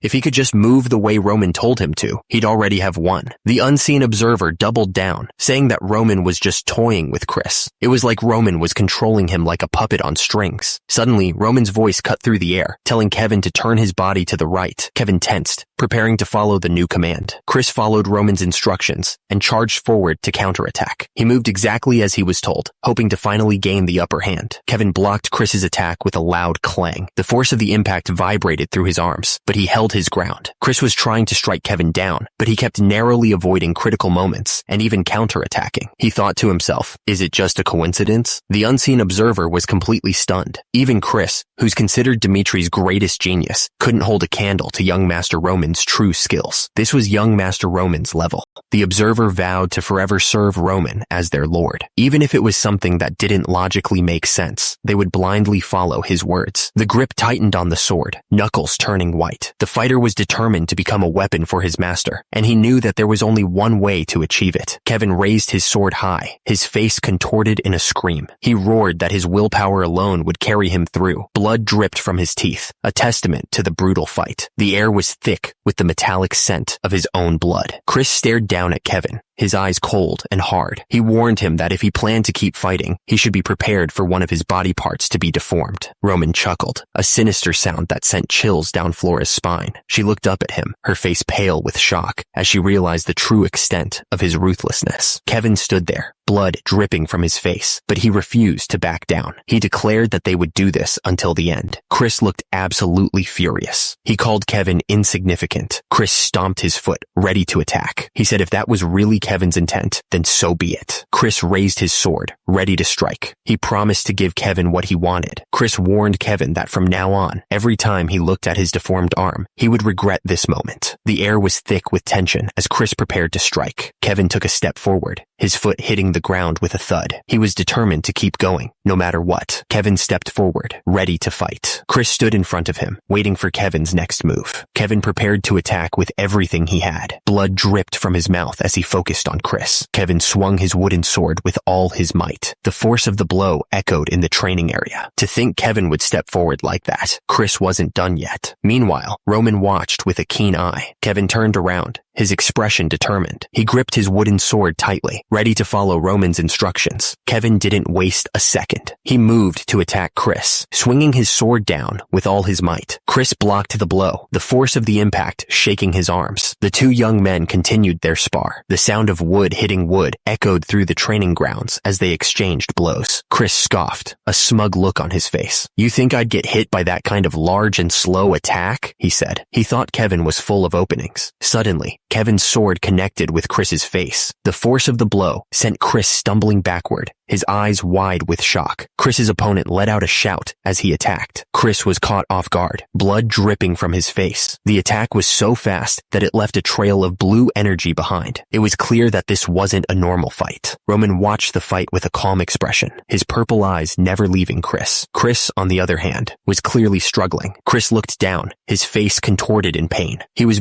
breathing heavily, trying to recover. Kevin pressed his advantage, swinging his wooden sword down on Chris. The force of the blow knocked Chris to the ground. Chris's eyes burned with a fierce intensity. He was completely focused, despite the pain and the disadvantage. Kevin didn't give Chris a chance to recover. He swung his wooden sword with full force, hitting Chris hard. Chris was sent sprawling to the ground, defeated. Kevin stood over him, the victor of this exchange. Roman watched the match. His purple eyes narrowed. He had expected Chris to duck, anticipating a feint. Lying on the ground, Chris looked up, his face contorted in pain. He thought to himself, what a nasty bastard. Roman turned to Chris, who was still on the ground. He told him that he won, and as promised, he would personally teach him from the next day onward if Chris wanted. It was all up to him, Roman said. Kevin was carrying Chris, as Roman reiterated that it was Chris's choice. The decision of whether or not to continue training was entirely up to him. Chris was now in bed, staring up at the ceiling. He sighed, exhausted from the fight. Chris stood up and looked around his room, deep in thought. He wondered why he had decided to fight in the first place. Chris frowned, realizing he had nothing to gain from winning the fight. Not only had he wasted his time, but he had even lost in the end. He looked absolutely furious with himself.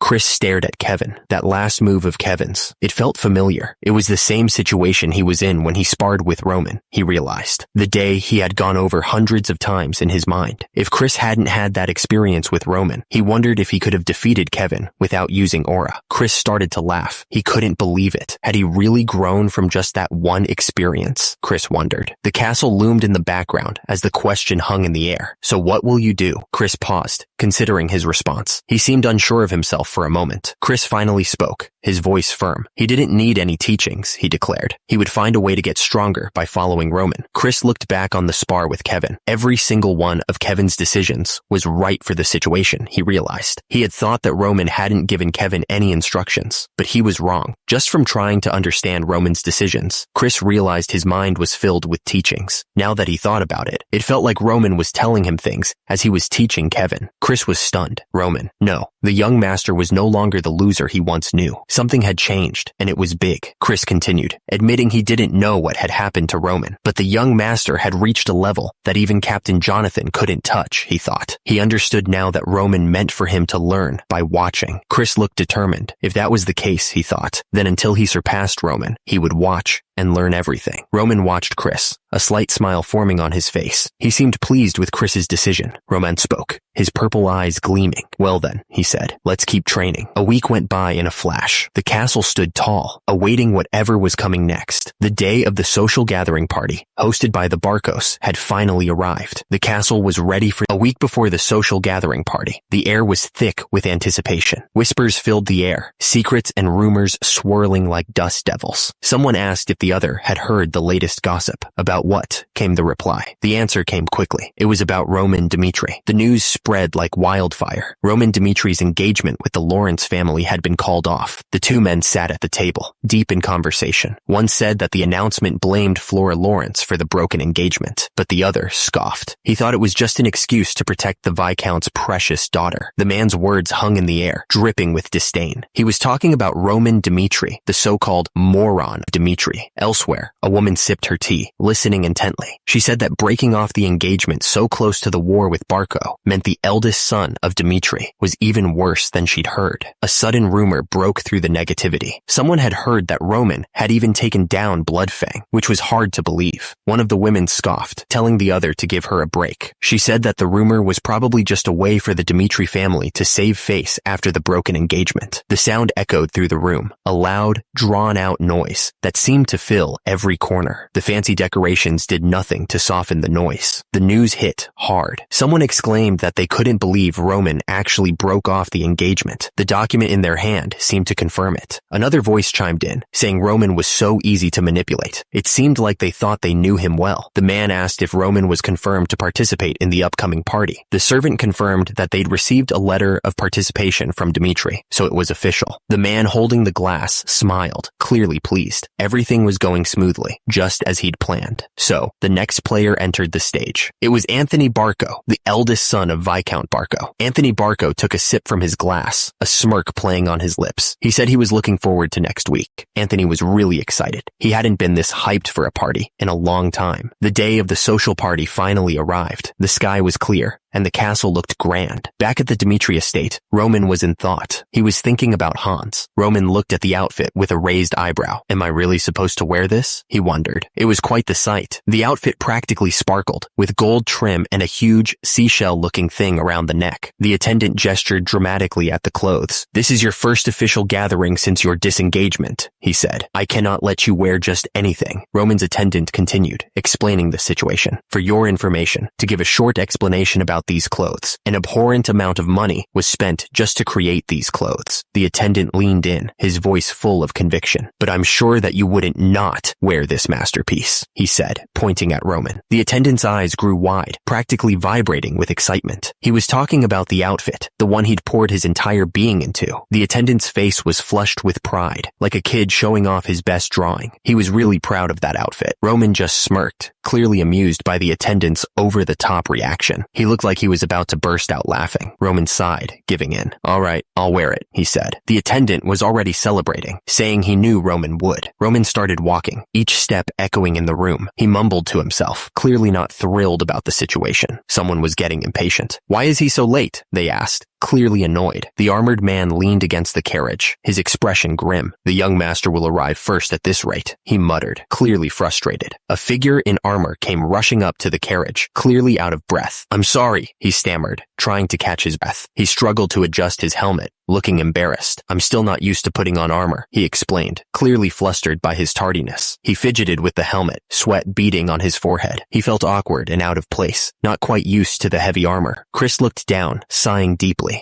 Why do you look like that?" Roman asked, clearly not impressed. Chris stammered nervously.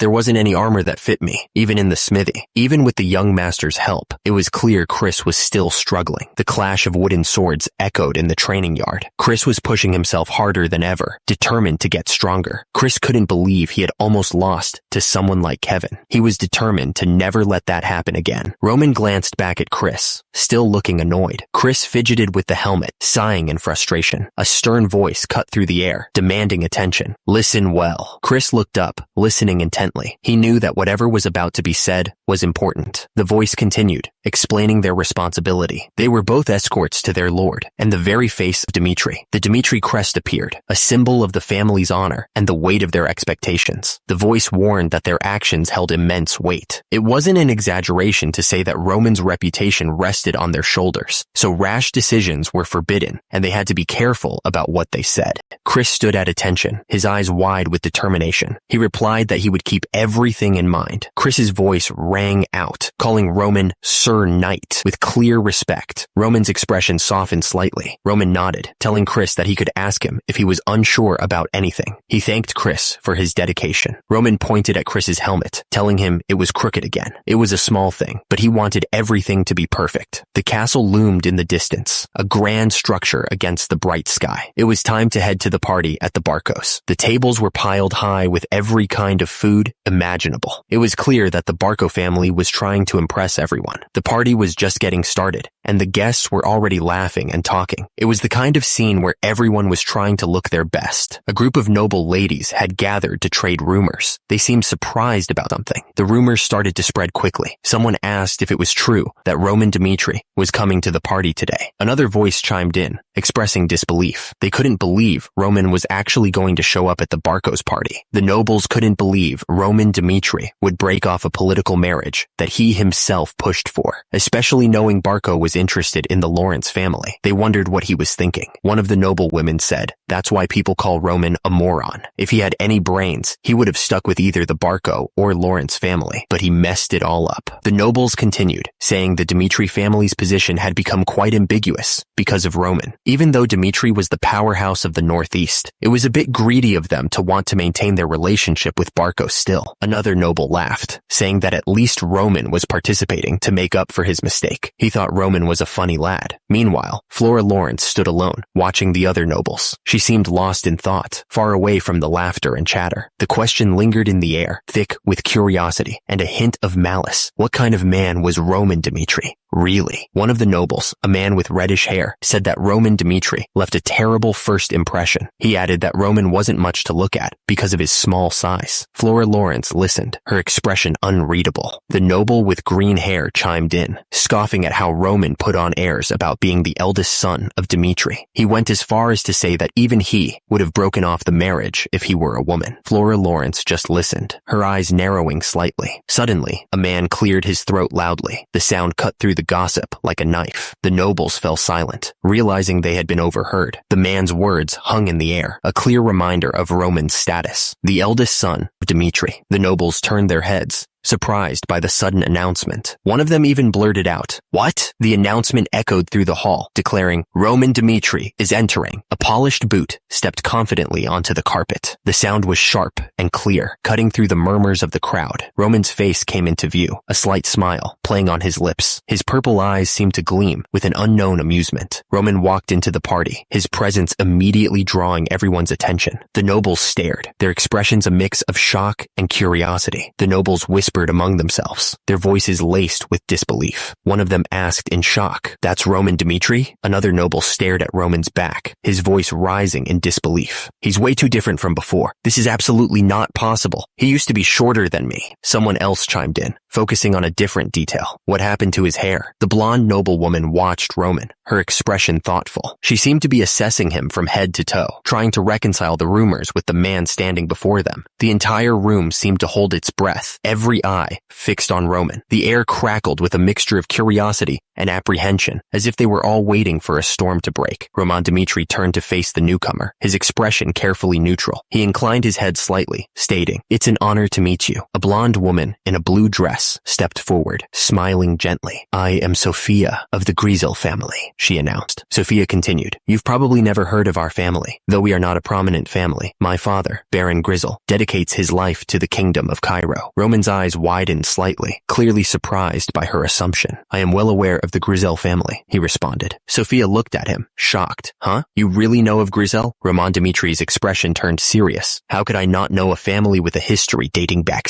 centuries?" Roman smiled, a strange glint in his eyes. He looked like he was planning something big, something that wasn't going to be good for anyone else. A voice echoed in the room, presenting the information. "Here is the information of all the northeastern families, as you've requested." Roman stood at the desk, looking over the documents. Another man stood nearby, watching him with concern. The man asked suspiciously, "But why are you going through these all of a sudden?" Roman replied, "Since I am participating as the representative of my family, I should at least be equipped with the minimum amount of courtesy." He knew he had to memorize where everyone he was going to meet came from, as well as their family history. It was a daunting task, but he was determined to do it. Turns out, a lot of effort was required to win the favor of others. He knew that if he wanted to succeed, he couldn't just rely on his family name. That stood true especially for him, the one called the moron of Dmitri. He knew he had a lot to prove, and he wasn't going to let anyone down. Roman asked if she wasn't from the family that had lived in the Northeast for a long time. He added that the lumber from Griffin was famous for its high quality in the kingdom of Cairo. Then, he mentioned that he'd heard that her sibling succeeded in sensing mana. Roman sincerely congratulated her sibling's accomplishment. He hoped that this would be enough to get on her good side. Roman was in the middle of talking with Flora. The party was filled with nobles, all eager to make connections and improve their position. Suddenly, two men looked shocked by something. One of them muttered, "What the hell?" A man approached Roman, bowing slightly. He announced, "Greetings, Lord Roman Dmitri. My name is Magna of the Volt family." Roman smiled at Magna. "Oh, I get to meet the eldest son of Volt like this," he said with a hint of amusement. Magna continued, trying to impress Roman. "Hadn't Viscount Volt raised remarkable accomplishments in the past battle? I was very moved while reading about it." The man looked surprised by something Roman said. He asked, "Shall we go too? I'm thankful that you think so." Eris approached Roman, a gentle smile on her face. "It's been a while, Lord Roman. You've changed so much." Roman smiled back. "Compared to me, you're as beautiful as always, Lady Eris." Eris continued, "Is your mother well? I'd heard that she's been unwell recently." Dmitri had received many benefits from our deal with the hero's family about 10 years ago. Roman gave a slight bow. "I am also thankful for the goodwill that you've shown us," he said sincerely. Around them, the nobles whispered amongst themselves, their eyes darting back and forth between Roman and Eris. The air was thick with curiosity and speculation. The noble chuckled, admitting, "It seems that I've seen you in the wrong light until now, Lord Roman. I always thought you were difficult to talk to because you were drunk." He paused, adding, "Oh my, I was thinking of starting to drink for real, but it looks like I'll have to abstain myself. The sound of laughter echoed through the room. An old man approached Roman, interrupting the conversation. Lord Roman, he said urgently. The old man continued. The young master has invited you into the back room. Roman's eyes narrowed, a dangerous glint appearing in them. He thought to himself, I guess it's time for me to find out who's getting on my nerves. The sky shimmered with an unnatural light. It was almost blinding. The Barco family's castle loomed ahead, its walls buzzing with activity. Knights stood guard, their armor gleaming in the sunlight. One of the knights muttered that the other families were arriving with their own knight escorts. He seemed a bit envious. Another knight suddenly piped up, asking what a social party even was. He sounded genuinely curious. The first knight sighed, telling him that they would never get a chance to go inside. He quickly added that the other knight's helmet was crooked again. Roman told Chris to just take the helmet off, saying it was too big. Chris seemed unsure, stammering and asking why. Someone nearby whispered, wondering what was up with Chris. Another person remarked that Chris was Roman Dimitri's escort. Roman repeated his demand, telling Chris to take it off. Chris still seemed hesitant. Someone else nearby scoffed, saying what a joke this all was. Nearby, someone whispered that they'd heard Roman Dimitri was the abandoned eldest son. They couldn't believe he'd brought someone who couldn't even hold a sword properly as an escort. Just ignore them, the person scoffed. Another voice chimed in, asking what anyone expected from Roman. A third person finished the thought, stating flatly that this was the level of Roman stood there, holding his drink, trying to figure out what was going on. It was hard to get a grasp on the situation with so many people around. Nearby, a group of women whispered to each other, their faces lit with excitement. They seemed to be talking about Roman, but it was hard to tell for sure. Flora smiled, her eyes sparkling with amusement. She seemed to be enjoying whatever was happening. Suddenly, Anthony put his arm around Roman, pulling him closer. Anthony asked Roman who he was staring at so intently. Anthony asked Roman if he knew who the blonde lady over there was. He seemed surprised when Roman didn't know. Flora stood there, surrounded by flowers, smiling brightly. It was a beautiful sight, and for a second, the tension in the room seemed to fade. Roman thought about Flora Lawrence. He was trying to piece together what he knew about her. Suddenly, someone called out, "Over here, Roman." Anthony asked, "What happened to you in the time I didn't see you?" He looked genuinely surprised. Roman thought to himself, so this guy is Anthony Barco. Anthony looked Roman up and down. "I'd heard you've changed, but I can't believe you changed this much," he said, clearly surprised. Anthony gestured to a chair. "Have a seat and tell me everything," he urged, his eyes full of curiosity. Roman glanced at the table. Glasses were scattered around, and bits of food were left on a plate. "There are traces of people being in here." Roman noticed a tipped-over bottle near the table. The fact that he made them leave before I arrived means Roman's mind raced. He realized Anthony probably had something secret to tell him. This was going to be interesting. Anthony's smile widened, but there was something unsettling about it. "If that's the case, then I'll make him comfortable," he said, the words hanging in the air. Roman frowned, considering Anthony's words. He wasn't quite sure either what was going on. Roman sat down, placing a tray on the table. "I used to splurge tons of money to change myself, but now I keep changing day by day, even when I don't do anything," he said, a bit surprised by it all. Roman smiled, though it didn't quite reach his eyes. "In any case, it's good to see you again," he said, trying to keep things civil. Chris watched the exchange between Roman and Anthony, his expression unreadable. He was waiting for something to happen. Anthony leaned back on the couch, a strange look in his eyes. "I guess I can take that in a positive way. Honestly, I didn't know what you were thinking back then," he said, trying to sound understanding. Roman held up his wine glass. His eyes narrowed slightly. "Back then?" he asked, a hint of suspicion coloring his tone. Anthony's voice dripped with venom as he revealed the details. He said that Roman, who had been pushing for a political marriage with the Lawrence family, had been caught sleeping with Anthony's cousin in the back room. Roman's eyes widened slightly, a flicker of surprise crossing his face. "Really? Wow," he said, trying to process the accusation. Anthony shook his head, a look of disbelief on his face. He couldn't believe Roman had gone so far, especially with his marriage coming up so soon, even if secrets were safe at the party. Anthony pressed his advantage, trying to corner Roman. He figured he could use the party as leverage. He asked if he could take Roman's participation in the party as confirmation that he accepted his proposal. Anthony leaned forward, trying to appear reasonable. He said he would keep the whole matter a secret. He was willing to bury the hatchet if Roman played along. Anthony's smile was wide, but his eyes were cold. He suggested they discuss Roman's marriage with the Barco family. He was really pushing for this alliance. Roman's face was a mask of surprise. He couldn't believe what he was hearing. "Marriage with the Barco family?" he asked, clearly shocked. Roman's eyes widened, a storm brewing within them. He realized how deep this whole thing went. This wasn't just about some petty feud. It was about power, alliances, and the future of his family. A thought echoed in Roman's head. This memory. He took a deep breath, the cold rain soaking into his clothes. He was back at the start, standing before those doors. He remembered betraying Anthony Barco. It was a decision that still haunted him. He recalled begging his father to set up a political marriage with the Lawrence family. He had been desperate. Roman knew he couldn't avoid them forever. The past was catching up to him. Roman was determined to use this chance to make things right with the Barco family. He knew it wouldn't be easy, but he had to try. He walked into the room, and Anthony Barco immediately snapped at him. "You're late, Roman," he said, waving him over to the sofa. "Hurry up and take a seat." Anthony gestured towards the woman beside him. "Let me introduce you. This is my cousin, Emily Barco." Emily smiled politely. "It's nice to meet you, Lord Roman," she said. Roman gave a slight nod, still processing everything. "I'm Roman," he replied, keeping his voice even. Anthony leaned back, a sly look on his face. "You're okay with her drinking with us, right?" he asked, waiting for Roman's reaction. Anthony leaned back on the sofa, gesturing towards Emily. He mentioned that she was just walking around by herself, since it was her first time at the Barco estate. A voice echoed, confirming Emily's place in the family. Of course, she was part of the Barco family. Anthony then ordered Emily to pour Roman a drink, but quickly changed his mind. "No, it's fine. I'll pour it myself," he said, grabbing the bottle. The air suddenly thickened with unspoken anger. Someone muttered under their breath, calling Anthony a bastard. Anthony smirked, his eyes glinting with malice. "Are you showing off that you're getting married?" he asked, his voice dripping with sarcasm. Anthony waved his hand dismissively. "About that.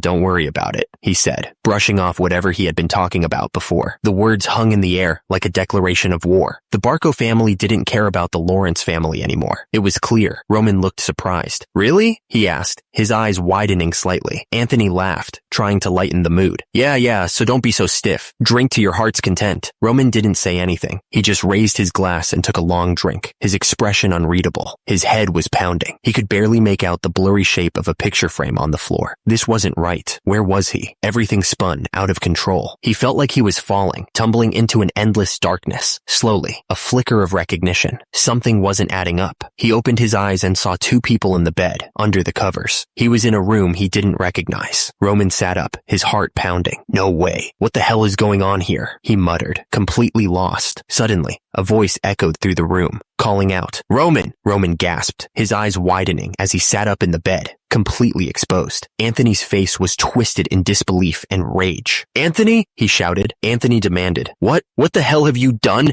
Roman's eyes darted around, filled with panic. No. Roman's head throbbed as he tried to focus. This is, he stammered, completely disoriented. His thoughts were a jumbled mess.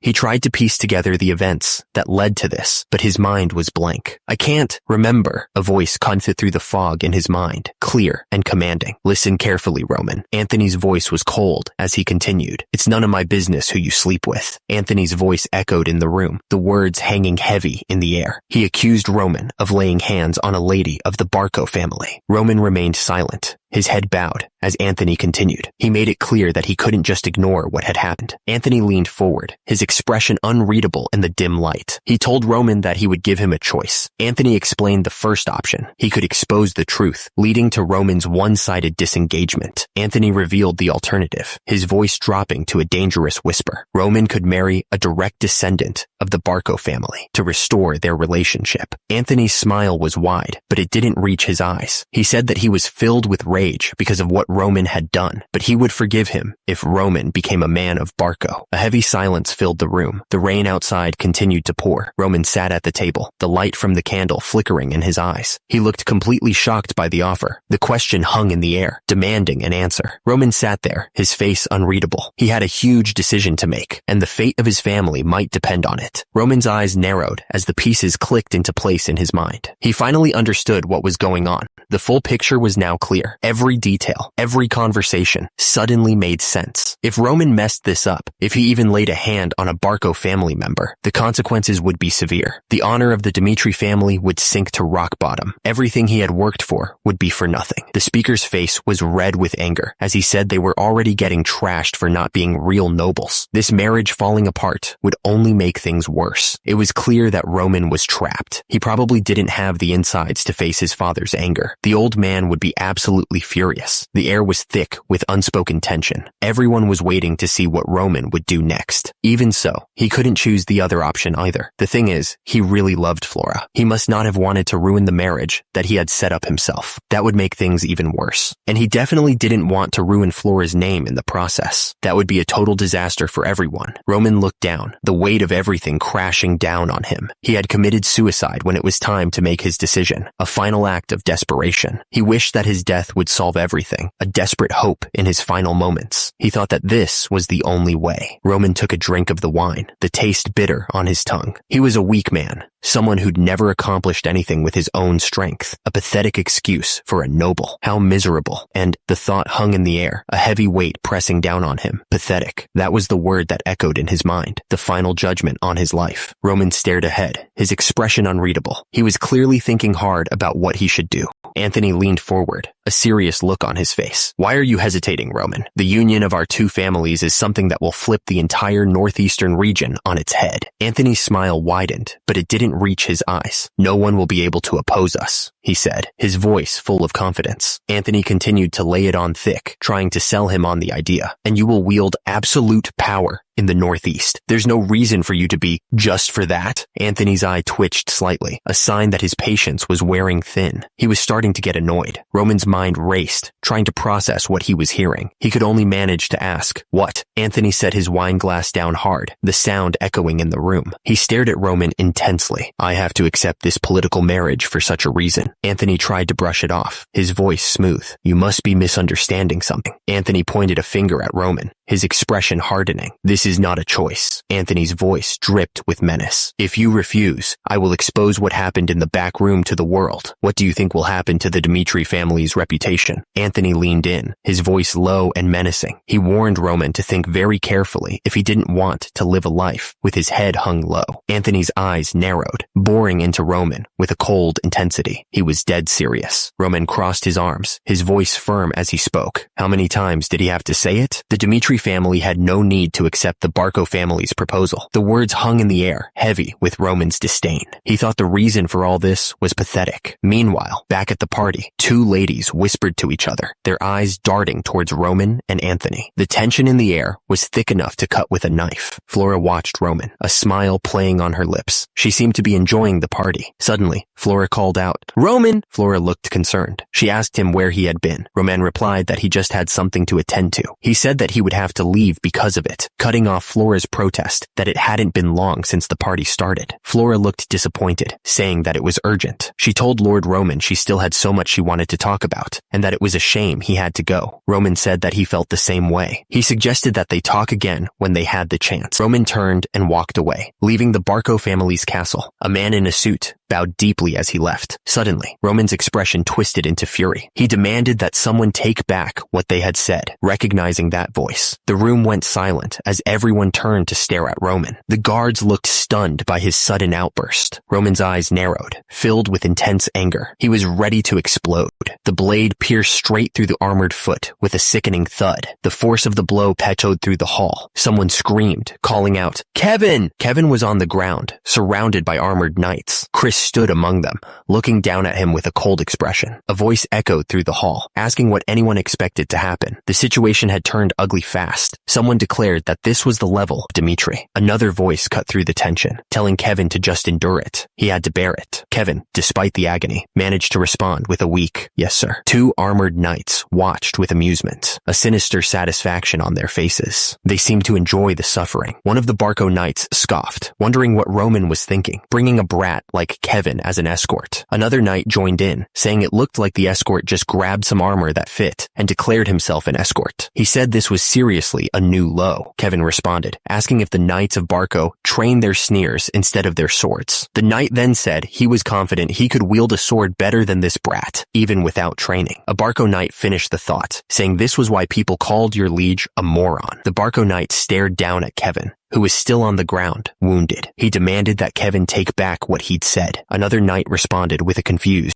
The Barco knight put his hand on Kevin's head, sneering. He said that young Master Roman didn't even deserve to be called that. He looked absolutely furious. Kevin looked absolutely furious. So, He screamed at the Barco Knight to take back what he had said, calling him a bastard. The Barco Knight was taken aback by Kevin's outburst. He asked Kevin how he dared to speak to him like that, looking down at him with fury. Chris yelled Kevin's name, looking at him with concern. He seemed worried about how this would end. Chris looked back, his face etched with worry. He couldn't shake the feeling that things were about to get much worse. A knight of Barco drew his sword, the steel glinting menacingly. He was ready to fight for his family's honor. The knight of Barco found himself surrounded by two other knights, a clear sign of the growing tension. The Dimitri family was currently at odds with the Barco family, and this confrontation was proof of it. He hesitated, thinking to himself, if I cause a mess here, the consequences could be dire. He realized that any rash actions might not only cause problems for the young master, it could bring serious trouble, which he wanted to avoid at all costs. The words hung in the air, heavy with implication. The intensity in his eyes showed that he meant exactly what he said. It wasn't just one person, but the entire family. He paused, drawing a breath. It was time to make his allegiances clear to everyone present. Kevin declared that he was his liege's knight. Kevin looked angry, his face red with fury. He told the other knight that he had no wish to deal with thugs pretending to be knights. The man let out a dismissive laugh, as if he couldn't believe what he was hearing. The knight looked absolutely furious. He told Kevin he would see how long he could keep his pride. Suddenly, a hand grabbed Kevin's arm. He didn't even see it coming. Kevin's eyes widened in shock. He couldn't believe what was happening. Kevin looked up at Chris, confused. He didn't understand why this was happening. Kevin looked at Roman, desperate for an answer. He asked if Roman was okay. Roman's eyes narrowed, his gaze intense. Something had changed. Something was different about him. Roman stood there, his expression unreadable. The officer's hand moved in a blur, striking Roman across the face. Roman's eyes widened in disbelief. He wondered what just happened. How could he not even react to being slapped? The officer grabbed Kevin, snarling, "A moron like you." Roman's eye twitched. His face contorted in confusion. He wondered what was going on. Roman stared directly at the knight, pointing his finger. He accused him of something. Without a word, Roman punched the knight square in the face. The sound of the impact echoed through the courtyard. The knight stumbled back, clutching his face in pain.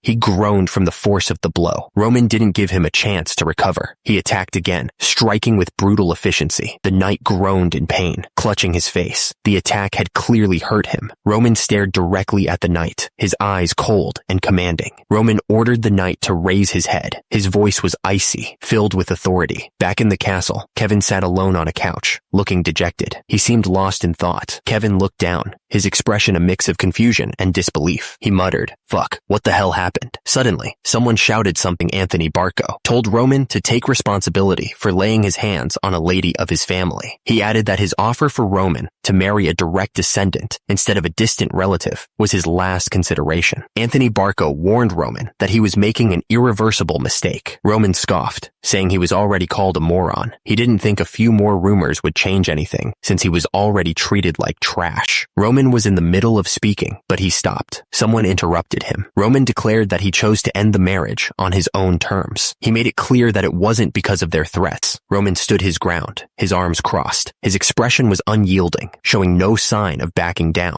Roman continued speaking. He pointed out that since Dimitri had turned their back on Lawrence, Anthony's wish was more or less fulfilled. But now that Anthony had bared his fangs at him, Roman wondered how he should react. Roman's eyes narrowed as he spoke. He suggested he could help the Lawrence family interfere with the Barco family. Roman's expression hardened. He suggested he might act just to relieve his personal grudge against Anthony. Roman had already done his homework on the Barco family. He knew what he was up against. He knew their ties to the central government gave them serious influence that couldn't be ignored. But Roman also realized their power was entirely based on those connections. Without it, they were nothing. If you only looked at their wealth and power, they seemed strong. But Roman knew who the real powerhouse of the Northeast was. It wasn't the Barco family. He made it clear. This wasn't about the Barco family anymore. This was personal. This was about the Dimitria family. Chris sat on the couch, looking up. He knew something was about to happen. He just didn't know what. The question hung in the air, unanswered. What would he do? What could he do? Chris asked if once this matter was settled, Roman Dimitri would leave the Lawrences alone. Roman Dimitri confirmed that was the deal. It was time to end this. It was time to wrap things up. It was time to get this done. Chris sat there, looking down. He was starting to realize something was different. Roman had changed. It wasn't just his face that was different. Something deeper had shifted.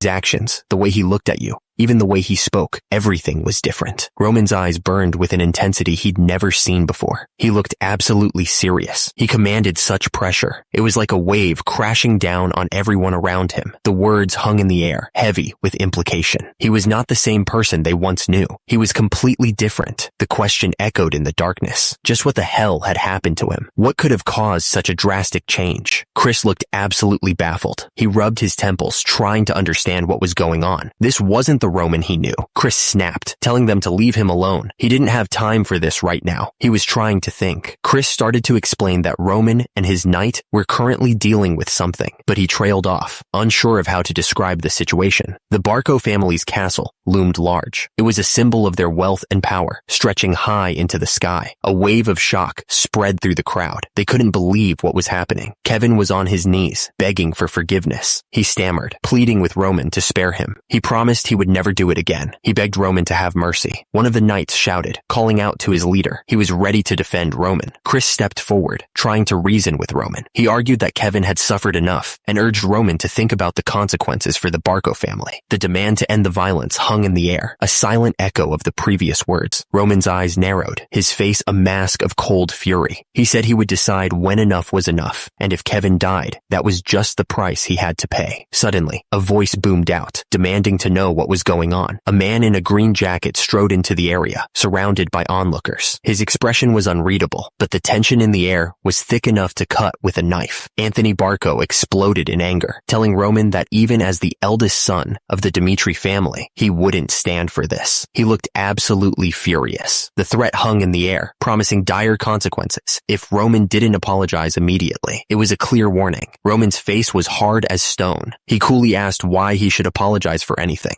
Kevin, still on the ground, pointed out that he had been slandered and attacked. He looked up, pleading for understanding. Anthony Barco pressed the issue, asking if he seriously believed that Roman was in the wrong. He added that Roman had crossed the line. Kevin warned that his personal grudge could destroy not only their relationship, but also the relationship between their families. He looked serious as he spoke. He continued, saying that his actions could have devastating consequences for everyone involved. The air was thick with tension. Roman cut in, telling the other person to watch their step from now on. He stared intently, making sure his words were heard. Roman added that he wasn't a very patient man, demanding that they decide what they were going to do right then and there. He looked absolutely furious. The other man asked if he wouldn't help the Lawrence family interfere with the Barco family. He seemed desperate for an answer. Damn it. He was furious that things had gone this far. He hadn't expected things to turn out this way. Kevin was still on the ground, clutching his injured foot. But then he seemed to realize something, admitting that the other man was right. He continued, saying that he would have given the same punishment. He seemed to be agreeing with Roman's actions. Roman smirked, commenting that they sure got along well. He seemed pleased with how things were going. Chris, still kneeling on the ground, winced in pain. He looked up and said something. The voice ordered him to clench his teeth. He was clearly supposed to endure whatever was coming next without complaint. Roman loomed over Kevin, his purple eyes glowing with an unnatural light. Kevin could only look up at him, waiting. Roman stared out at the horizon, lost in thought. The events of the day had changed something inside him. He knew the previous Roman was gone. The text floated in front of him, a stark reminder of who he used to be. He was a moron, someone people laughed at and ignored, but that moron no longer existed, and the blood on his hands was proof of that. Even as part of the Dimitri family, they were known as the powerhouse of the Northeast. Their influence was undeniable. Chris turned to Kevin, his voice firm, but someone protested, unsure of what to do next. Everyone who was present was about to understand something. They had no choice but to acknowledge one fact. It was undeniable. The system seemed to be making an announcement. What they thought they knew about the moron Roman was about to change. The crowd at the end of the hall watched intently. They were all waiting to see what would happen next. Their faces a mix of shock and anticipation. The system confirmed it. The moron they knew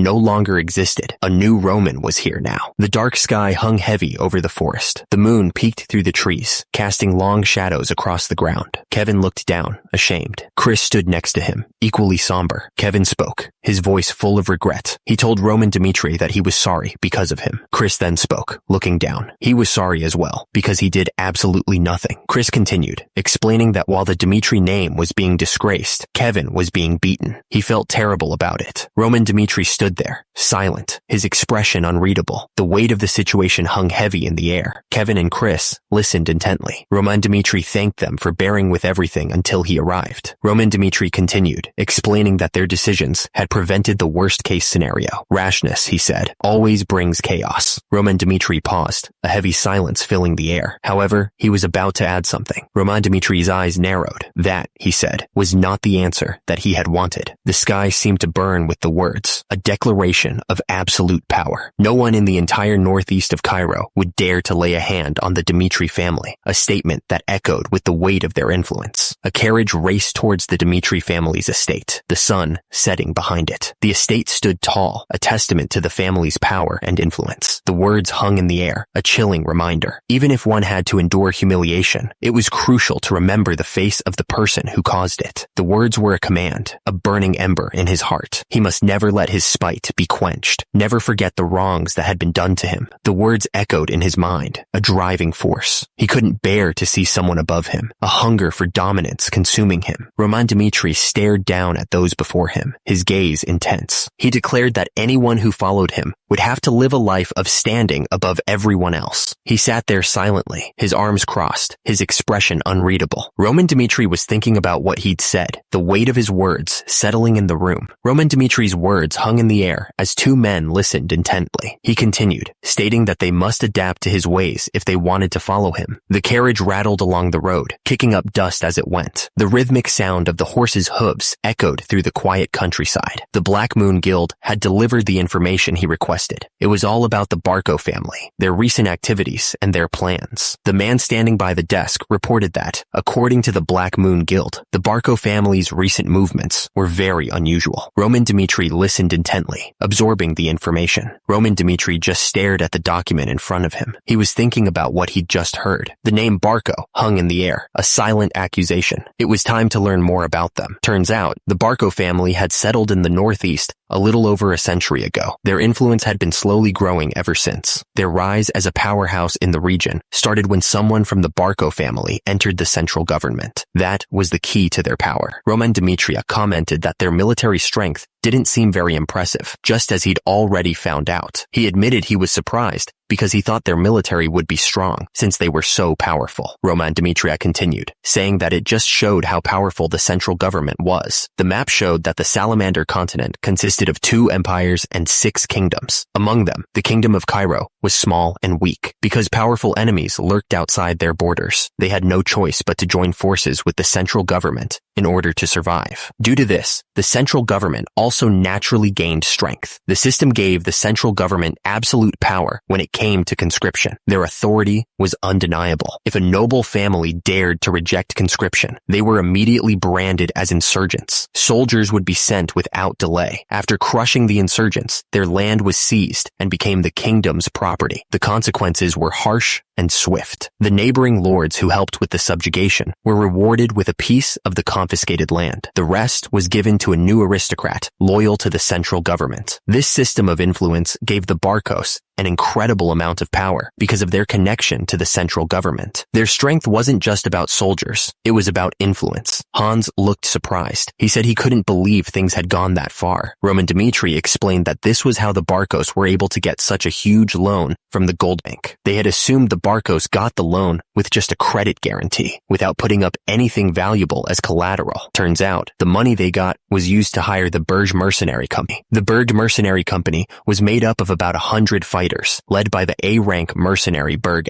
They were a group that mostly took jobs fighting in wars between different lands. Hans listened intently as Roman Dmitri explained that Barco had been conscripting their people. He added that they were expected to attack Lawrence within half a month, meaning Barco had finished their preparations. Hans looked worried. He said that Lawrence probably didn't stand a chance, and even if they defended a siege, they'd only last a month at most. In the darkness, Roman Dmitri's words echoed. He had told Anthony Barco that he wouldn't interfere with matters regarding Lawrence. Roman Dmitri sat at his desk, his expression unreadable. The weight of the situation seemed to press down on him. But for Roman Dmitri to keep living on, something had to change. The stakes were getting higher. The words burned in Roman Dmitri's mind. He couldn't let the Barkos get away with threatening him like that. He was sure that no matter what the Barko family did, they were no match for the Dmitri family. A brutal fight broke out. Swords clashed, and the air filled with the sounds of grunts and screams. Roman Dmitri's eyes glowed with power. It would be easy to crush them if he used the family's strength. But that would be too easy, too simple. It would be meaningless. The nobles sneered, looking down at Roman Dmitri. They talked about how the Dmitri family had common origins. They didn't think of Roman Dmitri as a threat. The word spread that the nobles of the Northeast didn't see Roman Dmitri as someone to worry about. They thought he was weak. He needed something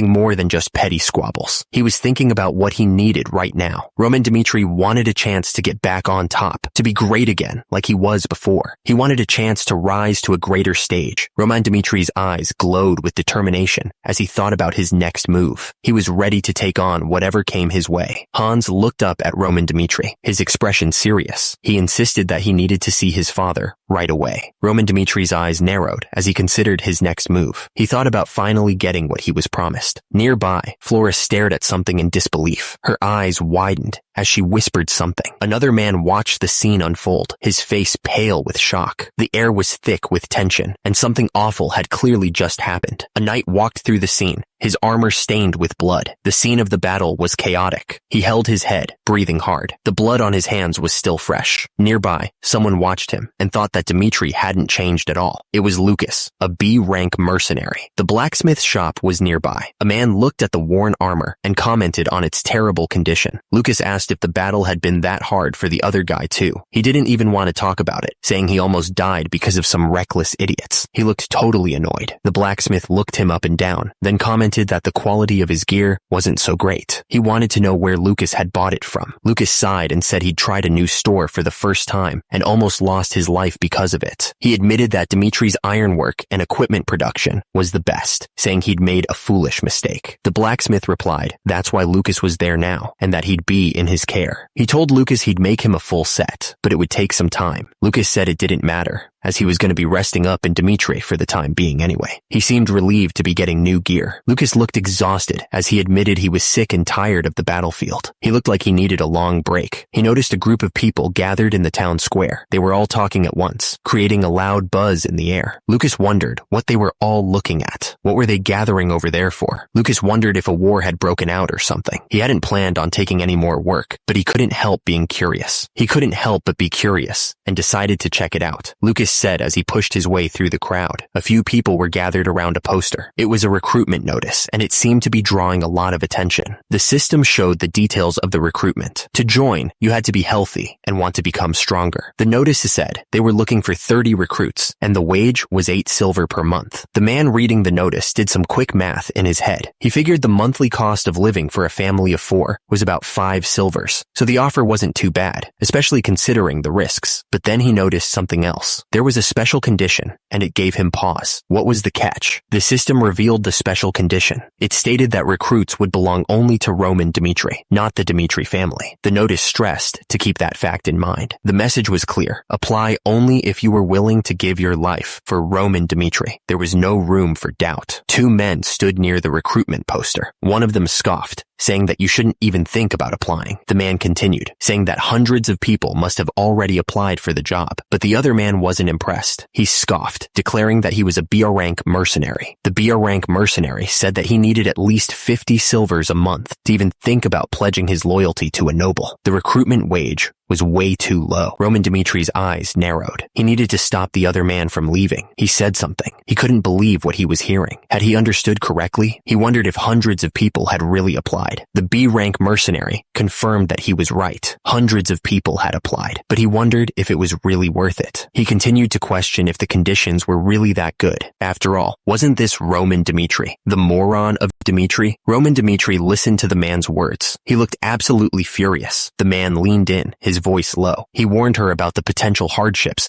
of becoming Roman Dimitri's soldier, unsure of the kind of suffering she might face. A group of people gathered around a sign, their faces etched with curiosity. One of them tilted his head, wondering what it could be. Someone cleared their throat, ready to speak. He reminded the group that one of them was an outsider and might not know the full story. The man insisted that Roman Dimitri was no longer the fool he once was. He spoke with conviction. He continued, praising Roman Dimitri for destroying the Blood Fang. He added that Roman Dimitri now treated people with genuine care. The man looked absolutely shocked. He couldn't believe what he was hearing. Someone in the crowd spoke up, admitting they hadn't believed it at first either. But after hearing what Clark had to say, they started to have second thoughts. Someone else immediately asked who Clark was. The name was unfamiliar to them. Another person chimed in, explaining that after Clark's son became Roman's subordinate, his family's life of poverty completely changed. It was an amazing turnaround. Someone paused, trying to recall the son's name. The details were a little fuzzy. The question hung in the air, directed at someone named Kevin. Kevin held a baguette in his hands, a small smile on his face. He seemed completely removed from the violence of moments ago. From atop the building, a voice echoed, filled with confusion. The question hung in the air, unanswered. The word appeared in a bubble, expressing the speaker's disbelief. It was as if they couldn't believe what they were hearing. Kevin looked absolutely stunned, his eyes wide with surprise. He stood there in his armor, speechless. Lord Roman declared that Kevin would get a 3-day leave starting tomorrow. He added that rest was also an extension of training, a necessary part of their growth. Lord Roman told Kevin to enjoy his time with his family since he had worked so hard. He seemed to genuinely care about Kevin's well-being. Kevin replied, agreeing with Lord Roman's decision. He seemed to be processing the information, still a little surprised by the sudden offer. The door swung open, revealing a bright blue sky. It was a stark contrast to the enclosed space of the castle. Kevin started to change, pulling off his armor. He thought to himself about getting a leave. Kevin muttered that the leave felt weird to him. He remembered a time when he couldn't survive without working every single day. Kevin wondered how his family was doing. It had been so long since he had seen them after coming to the castle. Just as Kevin was about to leave, Sir Hans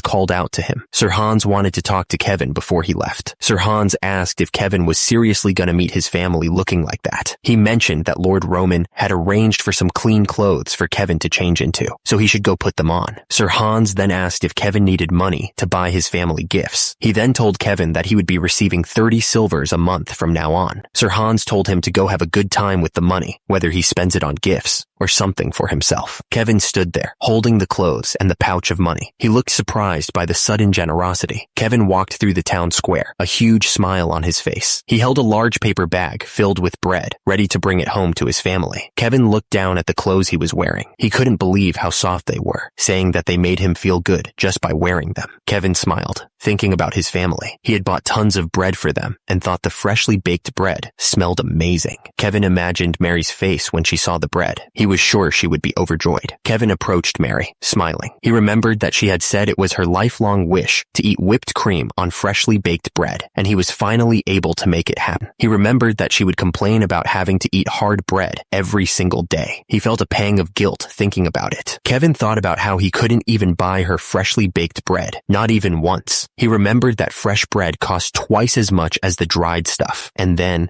everything changed so fast. Suddenly, Clark burst into the room, yelling. The family huddled together on the floor, clearly terrified. They didn't know what was happening. His hands clenched tightly until his knuckles turned white. No matter what happened, he would do his best. Kevin stared forward, his eyes full of resolve. He promised himself that he would grow stronger under the young master's guidance. Kevin repeated his vow in his mind, trying to make it real. He would grow stronger under the young master's guidance, no matter what it took. The sun shone brightly on the house. The air was still and quiet. Kevin blinked, looking around in confusion. Huh? The woman took a sip from her cup, enjoying the moment. The sunlight streamed through the window, warming her face. The man smiled as he held up a donut, ready to take a bite. Below him, a young girl reached out to touch some flowers, giggling with light. Suddenly, a feeling of shock washed over him. What in the world was going on? Kevin stared at the scene before him, his mouth agape. The place was huge and beautiful, not what he expected at all. Kevin thought to himself that it was weird. He was told to head to the outskirts of the castle instead of the slums. Something was definitely up. Kevin's parents looked up in shock. They shouted out, calling him brother. Kevin, holding a bag with food, heard the shout. He was their son. Kevin hugged his mother tightly, overwhelmed with emotion. His father stood behind them, while his sister ran towards them, excited to see her brother. Kevin's mother hugged him back, tears in her eyes. She told him that Sir Hans had given them a house and land, all thanks to Lord Roman. Kevin's mother continued, explaining that people from the castle had helped them settle in. She said that they finally felt truly alive, unlike their days in the slums. Kevin's eyes widened as the pieces started to fall into place. He realized that Lord Roman was the reason for his family's newfound happiness. Tears streamed down Kevin's face as he hugged his mother tightly, overwhelmed with gratitude. He thanked her, his voice choked with emotion.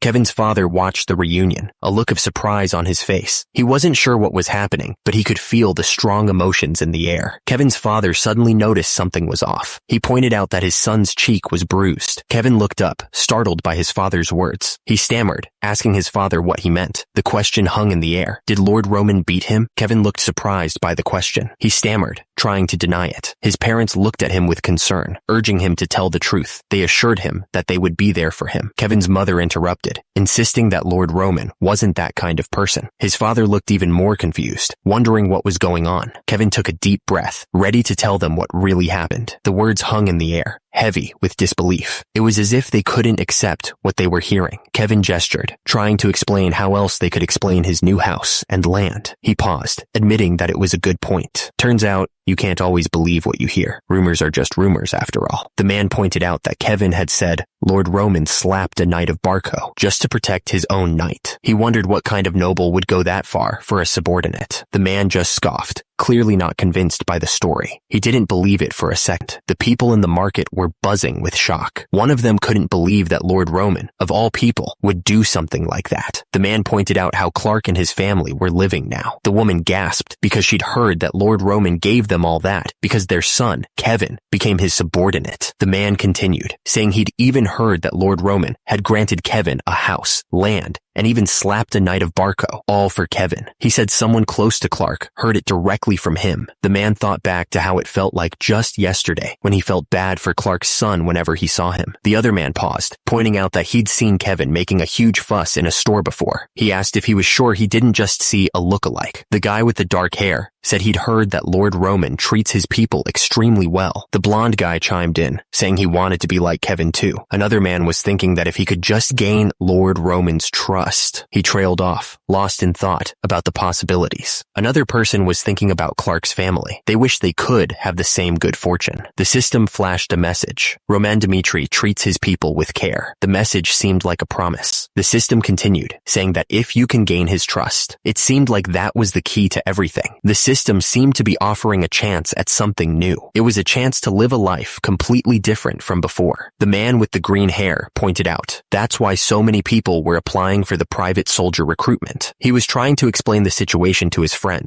The man with the green hair was totally confused. He wondered what in the world was going on. He was thinking about how Roman had subjugated the Bloodfang and the incident at the social party. One of the men stated that the Roman Dmitri that he knew would not do such a thing. He even remembered seeing him making a fuss in a casino after he lost all his money 2 years ago. The man with the green hair looked at his friend, still trying to understand. He wondered what in the world had happened in those 2 years. That was interesting. Something was definitely up. The gears in his mind started turning. The man with the teal hair smirked, his eyes gleaming with a strange light. He wanted to see it all for himself. Under the moonlight, the trial preparations were moving ahead without a hitch. Everything was falling into place. The plan was set. They would only provide the minimum number of soldiers needed to keep things in order. Lord Roman would be in charge of everything else. The building loomed in the darkness, silent and still. It was the calm before the storm, a moment of peace before the chaos began. A sudden thought popped into his head. Had it really been that long already? Sir Hans looked absolutely serious, his usual jovial face replaced with a stern expression. Kevin gave Sir Hans one last chance to reconsider. He asked if he was really okay with going through with this. Sir Hans poured himself a drink, trying to ignore the warning. Someone pointed pointed out that developing private soldiers just for one person was way too dangerous. The discussion continued. Someone suggested that they should at least ask what his purpose was. The man started to explain his reasoning. He began by saying the name, Jonathan. He continued, explaining that when he heard Roman would be at the Barco social party, he had some serious concerns. Jonathan admitted that he thought Roman was going to team up with the Barcos to get rid of his second-born son. He had completely misjudged Roman's intentions. Jonathan was shocked when Roman, in front of all the nobles, slapped a knight of Barco. He did it even though Anthony tried to stop him. Roman looked absolutely furious. He was about to slap the knight of Barco, his hand raised high for the strike. The man continued, explaining that even if Anthony were to join forces with his second-born son, it wouldn't deter him. He was thinking about all the possible outcomes. He went on, talking about dealing a fatal blow to his right of succession as revenge. The man's face was grim as he considered the possibilities. The man's voice echoed in the room as he spoke of Roman. He mentioned that Roman, who had been seen as a moron for over 10 years, started living his life differently ever since the Bloodfang incident. Jonathan paused, his expression softening. He emphasized that, as a father, he had a certain perspective. He finished his thought, saying that he merely wished to cheer Roman on. He wanted to see his son succeed. Kevin listened to what he was being told. He said that he understood. Hans sat at his desk, taking a drink from his glass. He wondered how many people had actually applied, guessing maybe 50, and saying anything above, that would be a relief.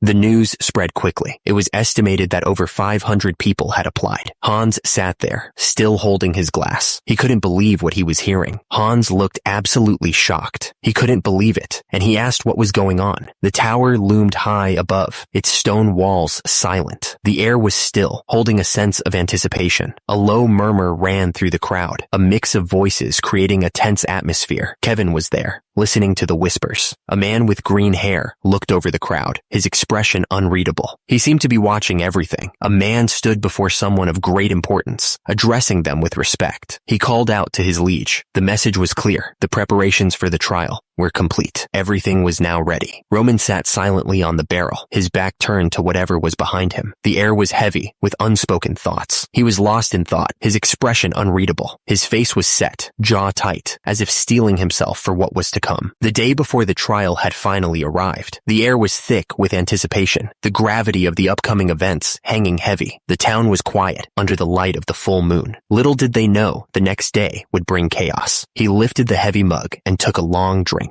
The beer went down smooth. Dmitri Dark took another swig, a smile spreading across his face. He thought the beer was as great as always, but his expression suddenly changed, his face hardening. Something was clearly bothering him. The tavern was packed. It was surprising to see so many people gathered the day before the trial. There were way more applicants than anyone had expected. There were 3 loud guys sitting at a corner table. They were laughing and joking, not a care in the world. Hanging from their belts were copper IDs. Turns out, they were C-rank mercenaries, probably looking for some action. There were also 3 others at the bar. They didn't look like mercenaries, but they definitely seemed like they had seen some battles.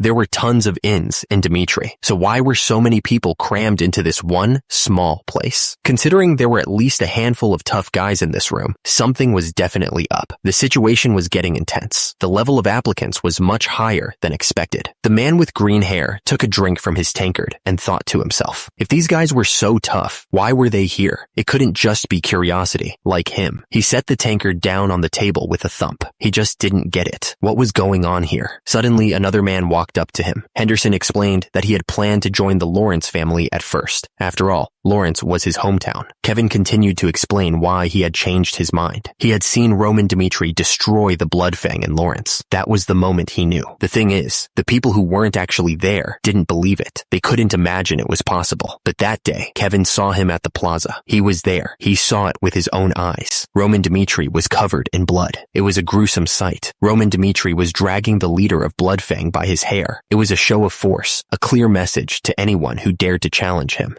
Kevin asked if the other man could even imagine it. He was about to tell a story that seemed impossible. Kevin continued, explaining how a young master from a noble family had punished the Bloodfang for messing with his people. The crowd was silent, listening intently. He described how Roman Dmitri traveled to another territory. His goal was to smash the leader's head open, teaching them a lesson they wouldn't forget. Kevin admitted he couldn't get that scene out of his head. The image of Roman's brutal victory was burned into his memory. Kevin stared down, lost in thought. The memory memory of that day still had a strong hold on him. A chill ran down his spine as he thought about what happened. It was a story that would stick with him for a long time. Kevin explained that some folks doubted what really happened in Lawrence. They just couldn't believe it. Kevin insisted that he saw everything with his own eyes. He knew that Roman Dmitri wasn't some weakling, like the rumors said. Kevin declared that Roman Dmitri was a true leader, someone who would fight for his people. The man slammed his mug on the table, showing how much he agreed with Kevin. He was all in on this story. The applicant was talking about the private soldier recruitment. He saw it as a golden chance to become Roman Dmitri's subordinate. He was going to pass that trial, no matter what, get the right to live in Dmitri, and serve Roman Dmitri. The applicant had such admiration for Roman Dmitri. He was willing to do anything to be on his team. The applicant's words hung in the air. He really meant it. He would give his life for Roman Dmitri. Suddenly, a huge commotion erupted. It was hard to ignore. The commotion might not just be a coincidence, though. It felt like something bigger was going on. The day of the trial had arrived. The Dmitri drill hall was buzzing with anticipation. The Dmitri drill hall stood tall, its stone walls a silent witness to the events about to unfold. The air crackled with nervous energy. A couple of guys were talking about grabbing a drink after the trial. One joked that the loser would be buying. The other guy seemed surprised that was even a thing. The words hung in the air, heavy, with unspoken meaning. If everything he'd heard was true, things were about to get complicated. The applicant was lost in thought, his brow furrowed in concentration. What choice should he make? The weight of the decision was heavy on his shoulders. The applicants all shared the same thought. The rumors they'd heard had planted seeds of doubt in their minds. They wondered if they'd made the right choice applying. The moment of truth was nearly at hand. The applicants knew they would have to make a choice. It would change everything. The man with green hair glanced up, waiting to see the real Roman. He knew everything would change in that moment. He blinked, surprised by the sudden silence. What was going on? He had a bad feeling about this. The trial was about to begin. The applicants steeled themselves, ready to face whatever came next. The air was thick with tension. Roman Dmitri stepped forward, his armor gleaming in the dim light. His red cloak billowed behind him as he walked with purpose. The crowd parted as Roman Dmitri continued forward. The sound of his footsteps echoed in the large room. No one had given the command, but everyone unconsciously bowed their heads and made way for him. The applicants seemed awestruck. The rumors were true.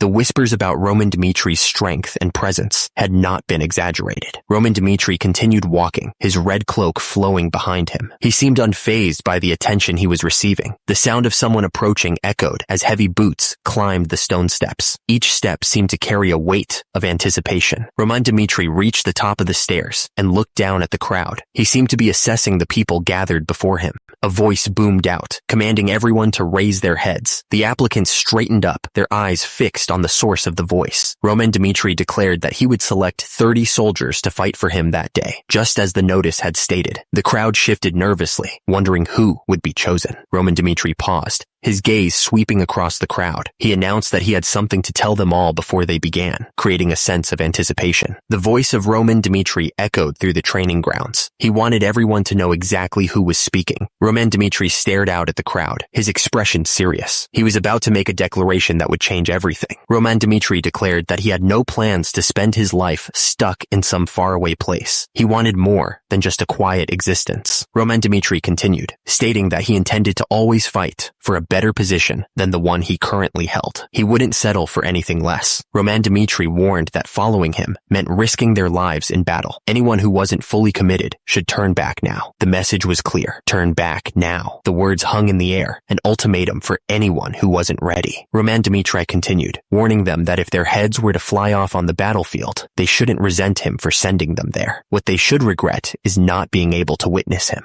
The words echoed, promising that their only regret should be that they weren't able to witness him standing tall. It was a promise of power, but also a warning of failure. Roman Dmitri stood before them, his figure imposing against the sky. He was looking down at them, and they were looking up to him. He wanted them to witness him as the most powerful on the continent, standing by his side. It was a declaration of ultimate ambition, a promise of a future where they would all share in his glory. The crowd of applicants looked on, murmuring amongst themselves. They couldn't believe what they were hearing. Roman Dmitri's face was filled with arrogance as he spoke of becoming the most powerful on the continent. He seemed to forget that his own position in his family was at stake, but for some reason, it felt like he could actually pull it off. Despite the odds, there was something about Roman Dmitri that inspired a strange confidence. Roman Dmitri looked forward, his eyes focused. He was ready to face whatever came next. The instructor cleared his throat, ready to begin. Morrison. He announced that he would now give them instructions for their first trial. The instructor made it clear. The trial was simple. When an applicant stood on the marked spot, the archer behind him would fire 3 arrows. The applicants listened carefully, trying to understand the rules. The instructor continued, explaining the possible outcomes. The arrows might just barely touch them, get stuck in the target behind them, or even hit them head on. The applicants looked nervous, realizing the danger. The instructor repeated that the arrows could strike them directly. The thought of being hit by an arrow made some of the applicants gulp nervously. They were starting to understand the stakes. He continued, emphasizing the most important rule. Only those who didn't move even a little bit while the arrows flew would pass the first trial. The applicants stared ahead, trying to imagine standing perfectly still under such pressure. The instructor finished, declaring that those who didn't move would pass the first trial. The applicants looked at each other, a mix of fear and determination on their faces. This was going to be harder than they thought. The announcement boomed, declaring that the trial would begin in the order that names were called. The applicants braced themselves, knowing it was about to start. The voice called out names, starting with Dirk. He was ordered to move to the designated spot, and Morrison was told to stand by next to him, ready for his turn. The archer stood ready, bow drawn, and aimed at the designated spot. The air was thick with tension as everyone watched, waiting for the signal. The applicant thought about what was happening. He couldn't help but wonder if they would really be shot at. It didn't make sense to him that they would risk killing a potential recruit during a trial.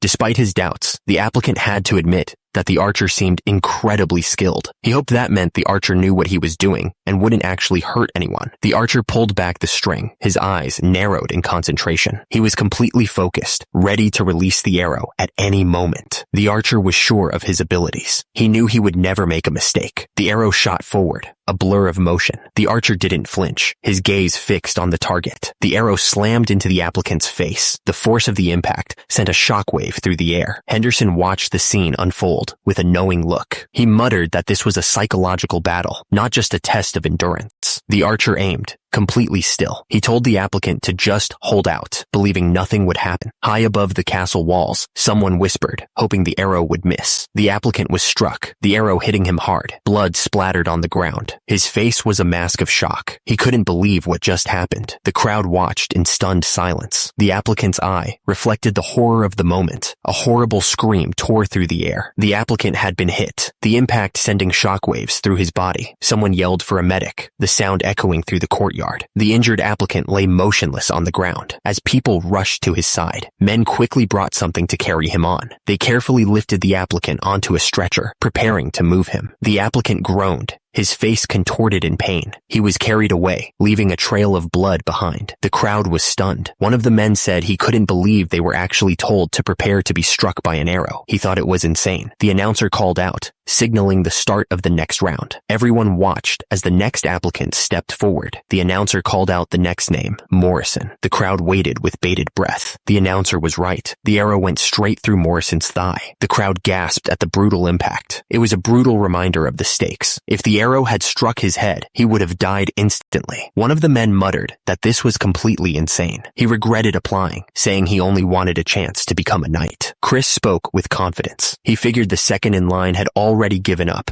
just as the liege had predicted. The announcer glared at the crowd. He taunted those who were too afraid to get hit by an arrow, telling them to give up right now. Roman spoke calmly, but his words were firm. He promised that anyone who endured the trial, even if struck by an arrow, would proudly receive the qualifications to pass. The words hung in the air, a challenge to anyone who considered themselves a coward. Chris stared straight ahead, his face set with determination. The air in the drill hall was thick with tension, everyone waiting to see who would back down. The command was clear and forceful. He demanded that they get out of there right away. The doors swung open, and a voice echoed through the hall. The instructor announced that he would explain their roles once again. The instructor continued. He revealed that in the first trial tomorrow, they would all be struck by an arrow. A wave of nervous whispers rippled through the crowd. Roman Dmitri reassured them that the archer was an expert and would only aim for non-fatal areas. He added with a slight smirk that he wouldn't miss, so they shouldn't worry about anything. Roman Dmitri gestured towards a table. He announced that these were their rewards for participating in the trial. A buzz of anticipation filled the air. A glint of gold caught their eyes as the lid of the chest was lifted. The applicants gasped, clearly impressed by the sight of the rewards inside. Roman Dmitri continued explaining the trial. He pointed out that while medics would be standing by, that didn't change the fact that they would all be struck by an arrow. He stared at them, waiting for the reaction. He paused, his purple eyes scanning the crowd. Roman Dmitri asked if, knowing the risks, they would still go through with it. A chorus of voices answered him immediately. The applicants shouted their agreement, determined to prove themselves. Roman Dmitri nodded. He told them that if there was nothing else, they were dismissed. The applicants bowed respectfully, replying.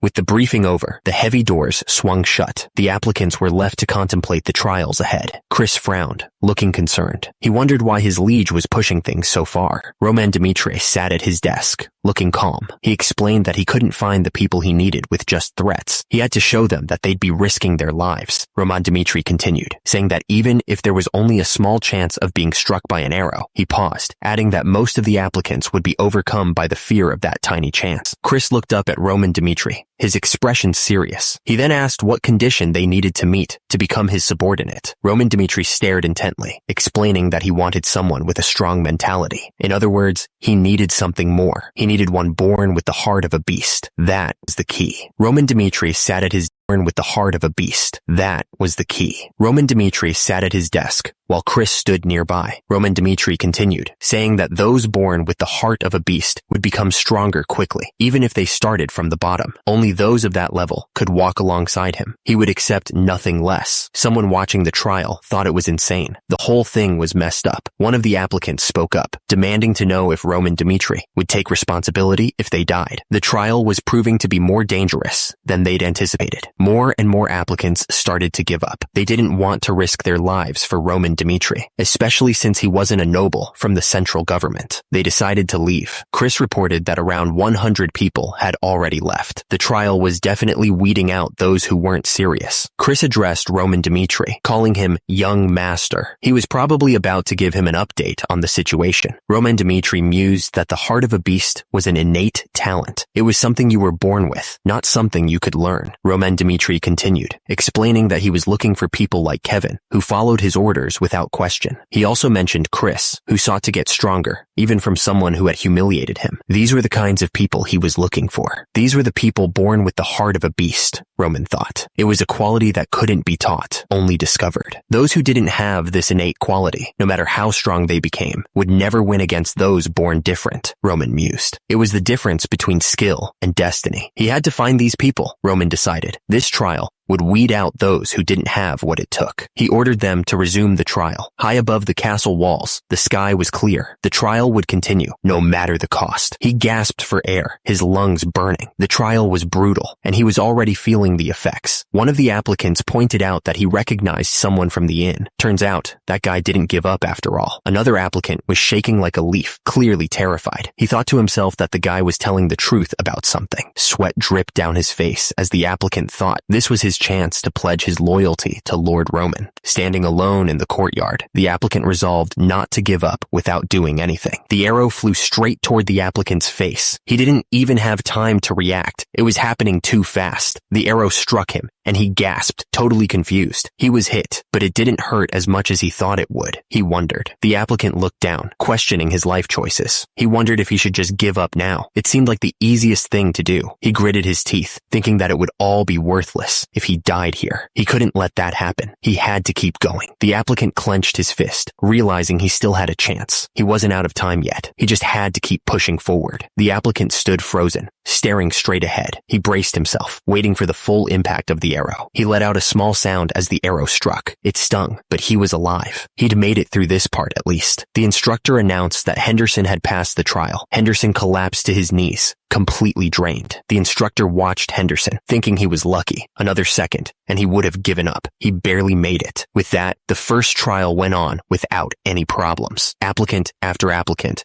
stepped up to be shot, hoping to prove their worth. The instructor announced that after weeding out those who quit, about 400 applicants remained. That was a lot of people to get through. Out of those 400, only 120 were marked as successful. The trials were really cutting down the numbers. Roman Dmitri explained that he had assessed those who had proven useful through the first trial. He needed to find specific people. There were those who passed while trembling with fear, and others who passed without a care in the world. The applicants showed a wide range of reactions. Roman Dmitri stated that the two types of applicants weren't that different, at least not by his standards. They both had the courage to suppress their fears, which was all that mattered. Roman Dmitri scanned the crowd, thinking he needed to find the real talent among them. He had to separate those who were there for the wrong reasons, and find those who would respect him instead of fearing him. Roman Dmitri announced that everyone had passed the first trial, but he also made it clear that he would only accept 30 people in the end, which meant more trials were coming. There was no time to relax. Roman Dmitri declared that he would test them all once again through a second trial. Roman Dmitri promised that if they passed this next trial and became his subordinates, they would live the life of a predator. Kevin listened intently, a flicker of ambition in his eyes. The words hung in the air, and one of the applicants repeated the phrase in his mind, the life of a predator. He wondered what that truly meant. The sound of footsteps echoed as Roman Dmitri started to explain the second trial. He announced that the rules were simple and that they should listen carefully. Roman Dmitri gestured towards a collection of wooden swords. He explained that all kinds of wooden swords had been prepared for them. He added that the type or number of swords they chose didn't matter. He told them to choose whichever swords they wanted. He paused, his hand hovering over the hilt of a wooden sword, waiting for them to make their choices. Roman Dmitri looked confident as he issued the next part of the challenge. He told them to prove their worth by dueling him. The applicants looked at each other in disbelief. One of them wondered out loud if Roman Dmitri really intended to duel all of them by himself. Roman Dmitri stared intently, his purple eyes gleaming. He explained that they didn't have to win, but those who could last even a minute against him would pass and get even better stuff than what was listed. One of the applicants looked up, his face a mask of determination. He took a deep breath, bracing himself for what was to come. A bald applicant with a scar across his face stepped forward, his voice firm. He announced that he would go first, silencing the murmurs around him. The applicant's expression was serious. His eyes narrowed with focus. He seemed ready to face whatever was coming. The bald applicant stood opposite Roman Dmitri in the center of the arena. The air crackled with tension as the other applicants watched, waiting to see what would happen next. Roman Dmitri stared at the bald applicant with the scar. He asked the applicant for his name. The applicant replied, stating that his name was Vulcan. Roman Dmitri held out a wooden sword, asking if Vulcan was okay with it. Vulcan looked at the sword and stated that it wasn't a problem for him. Vulcan thought to himself that Roman Dmitri's confidence was overblown. He wondered if the rumor that Roman had beaten Bloodfang was true. Still, he was certain that it was impossible for Roman to defeat him in under a minute. Roman Dmitri looked at Vulcan, his purple eyes gleaming. He told Vulcan to get ready, signaling that the duel was about to start. Vulcan thought to himself that he'd pass if he lasted a minute, but he wasn't going to settle for that. Even if Roman was someone he'd be serving from now on, he was going to take this chance. The hourglass was turned over, the sand starting to fall. The duel was about to begin. Roman Dmitri swung his sword down with brutal force. He wanted to etch into Vulcan's mind exactly what kind of man he was dealing with. Vulcan's eyes widened as Roman attacked without hesitation. He hadn't expected Roman to be so aggressive right from the start. Roman Dmitri pressed his attack, his sword moving with incredible speed. The force of his strikes sent shockwaves through the air. Vulcan staggered back, blood dripping from his arm. He grunted in pain, realizing he was already outmatched.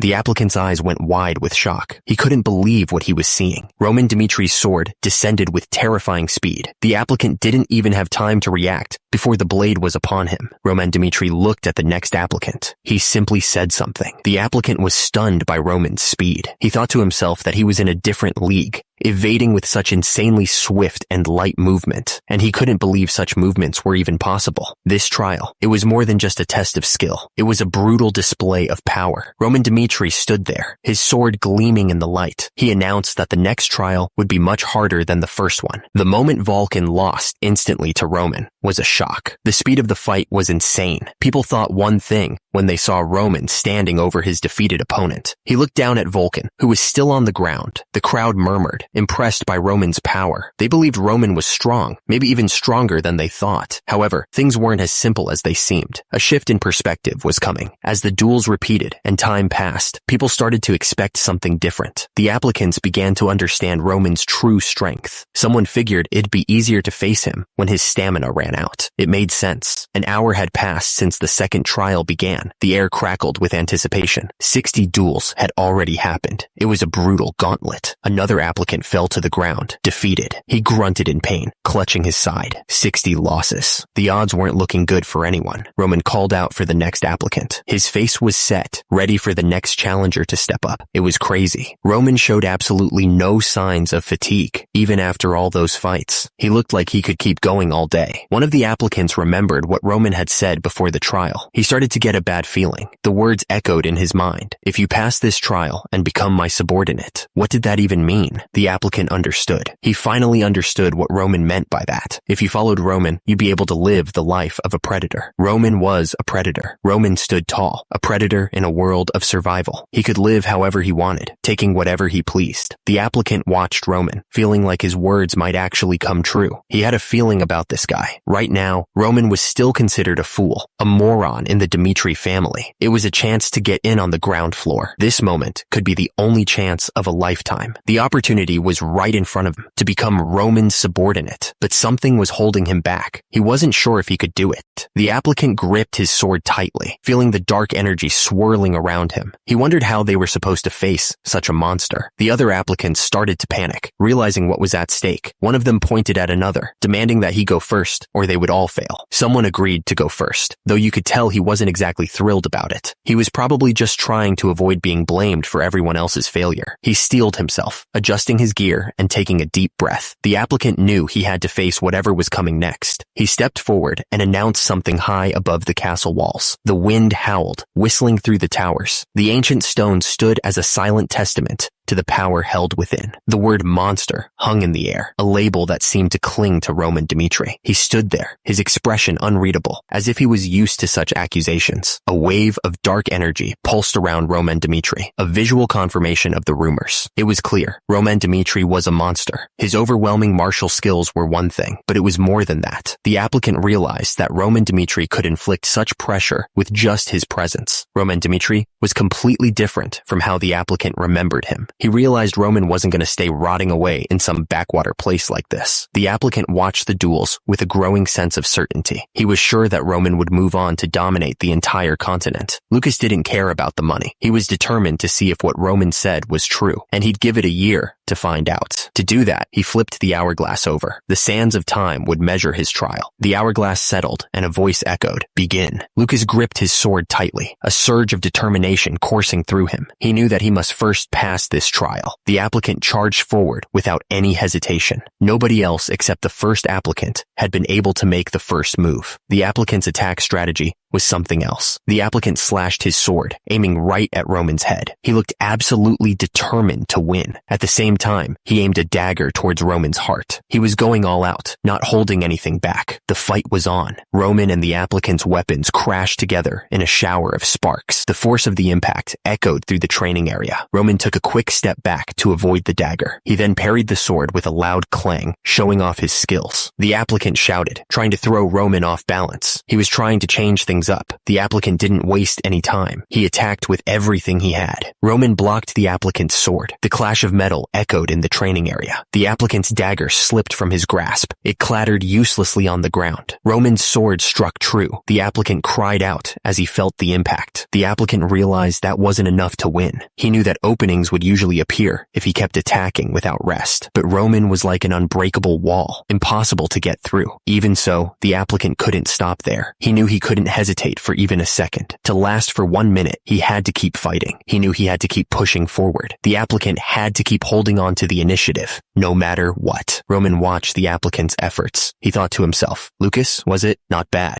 Roman thought that wasn't a good decision on the battlefield, but it was suitable for a duel. He realized that Lucas possessed instinctive senses. Roman took a step forward, his foot hitting the ground hard. He thought to himself that he wasn't planning on letting them just hold out for 1 minute. The sounds of clashing swords echoed through the training area. Roman thought that 1 minute was a wall to show them just how amazing the liege was that they'd be following. The sparring continued. Roman thought that the purpose of this trial was to etch that into their minds from their first meeting. Roman's eyes narrowed. his expression hardening. He decided it was time to end this. Lucas's eyes widened, a look of surprise washing over his face. He clearly hadn't expected that. Roman moved with incredible speed, his sword a blur. The applicant didn't even have time to react before the flat of the blade slammed into his chest, sending him flying. The system flashed a stark message. A B-rank mercenary is the limit of effort. It was a harsh truth for those who dreamed of reaching the top. The system continued, explaining that a normal person could become a B-rank if they worked hard and risked their lives. But without the ability to use mana, they would never be allowed into the realm of A-rank. The system emphasized the power needed to reach A-rank. A-ranks had to possess enough power to overpower anyone, no matter who they were. The system revealed the fundamental condition for reaching that level: to awaken mana. Without it, all effort was useless. The applicant knelt in the forest, defeated. He knew he had reached his limit. No matter how hard he tried, he couldn't escape the realm of B rank. Even so, something burned within him. He refused to accept defeat. He had survived. He had come this far. Again and again,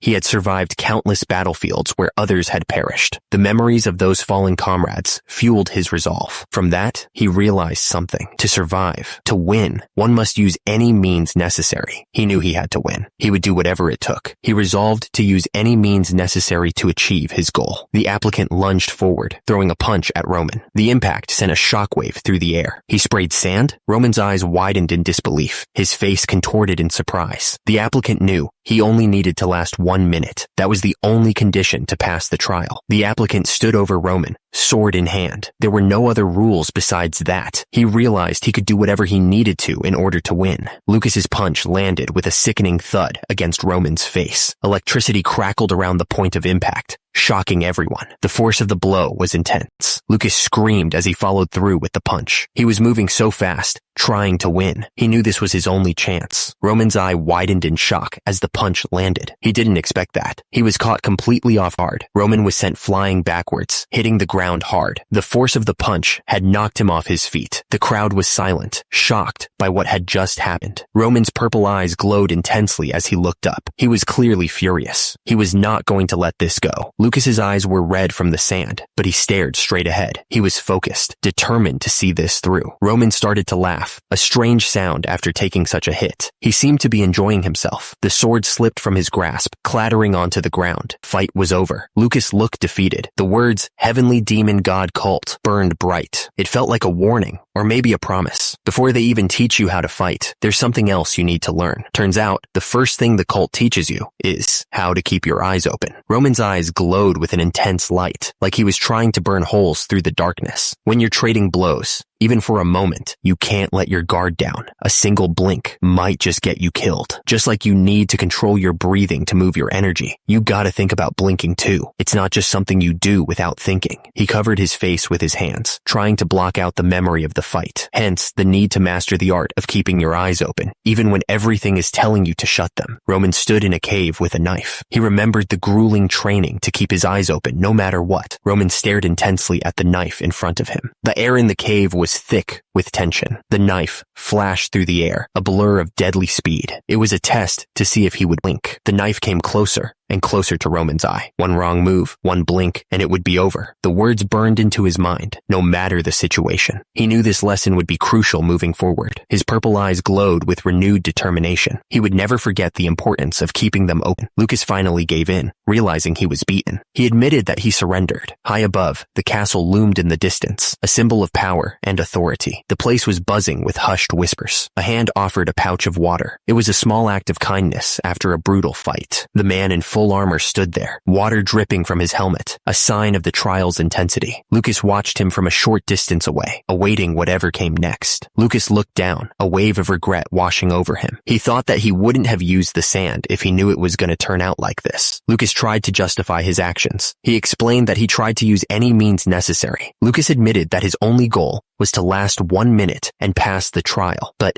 Lucas stared at the ground, his sword lying uselessly at his feet. He thought to himself what a pathetic result. Lucas was lost in his thoughts, wondering if he had disappointed the instructor. He figured that the instructor probably didn't have any expectations to begin with. He then wondered if he would be punished for his actions.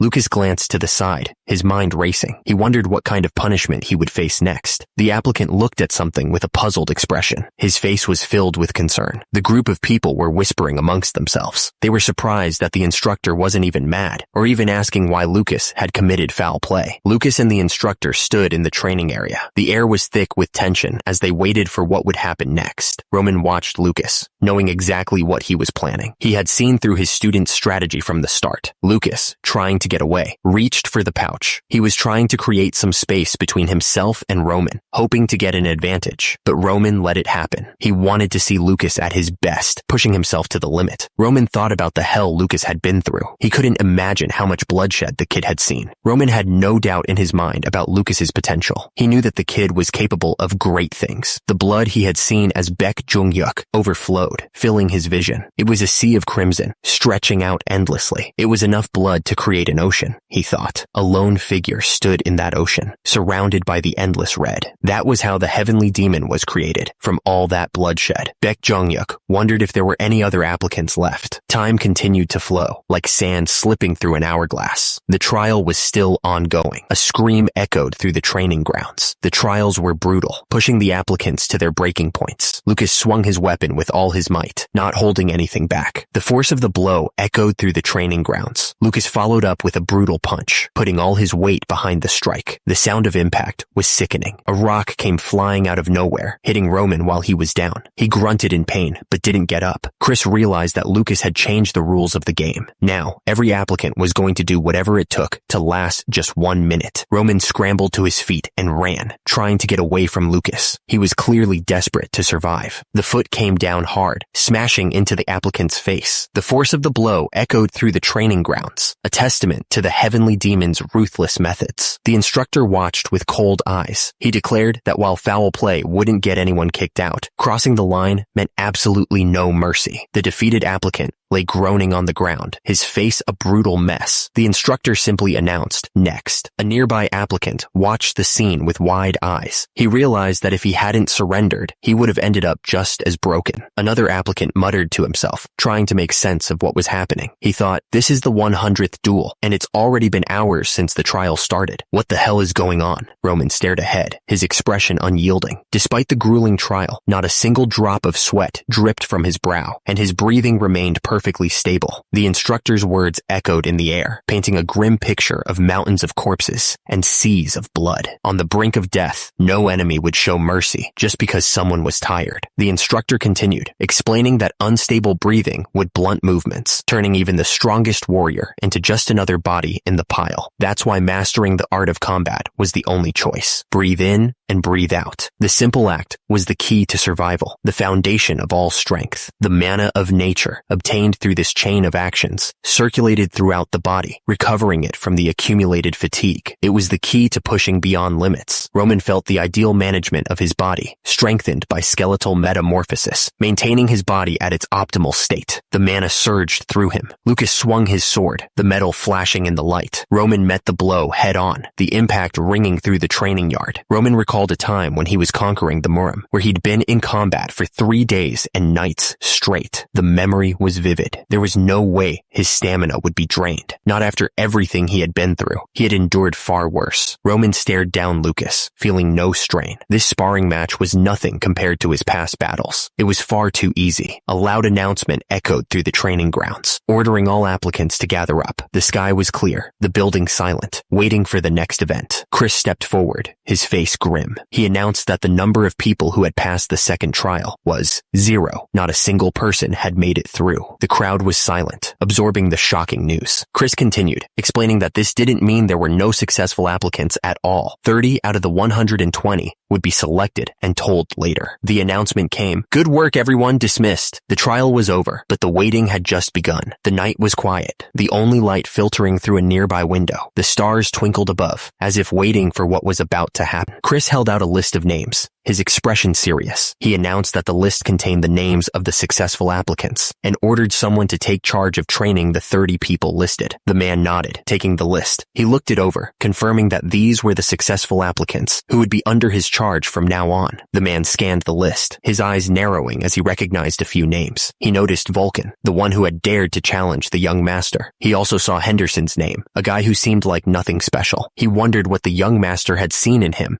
that he couldn't. The man continued to study the list. He figured that aside from those two, everyone else's inclusion made sense. He closed his eyes for a moment, considering the task ahead. Chris asked if Lucas had also passed the trial. The man at the desk confirmed that he had. Chris asked if there was a problem with Lucas passing. The man at the desk admitted that Lucas was talented enough, especially as a B-rank mercenary. Chris continued, explaining that Lucas had not only committed foul play during the dueling trial, but had also decided to surrender the moment he thought he'd lost. Chris looked thoughtful. He argued that a man like that would only bring harm to them on the battlefield. Chris stated that Lucas would forget about honor. He was just a typical mercenary who'd abandon his comrades and do whatever it took to survive. Roman looked serious. He explained that if he was to be responsible for these soldiers, he couldn't accept that as the reason why Lucas passed. He looked determined to make his point. Chris looked at Roman, clearly confused. He asked what Roman meant, reminding him that, as he himself had said, Lucas might be a coward who knew no honor. He seemed skeptical of Roman's change of heart. Roman's figure was dark against the light, almost hidden. He explained that in a situation where no one even thought of committing foul play, Lucas thought of a realistic way to face him and acted on it. He seemed to admire Lucas's pragmatism. The words hung in the air, heavy with meaning. It was true that these kinds of people actually shined on the battlefield. They could be the difference between victory and death. The words burned like fire, intense and unforgiving. They constantly looked for a way to survive and found a way out, whatever it took. It was a harsh truth, but a necessary one. He paused before offering to ask a question in return. Chris held a piece of paper, looking concerned. He asked Roman how he could be so sure that Lucas would betray his friends just because he cheated. Roman paused for a moment before simply saying Chris's name.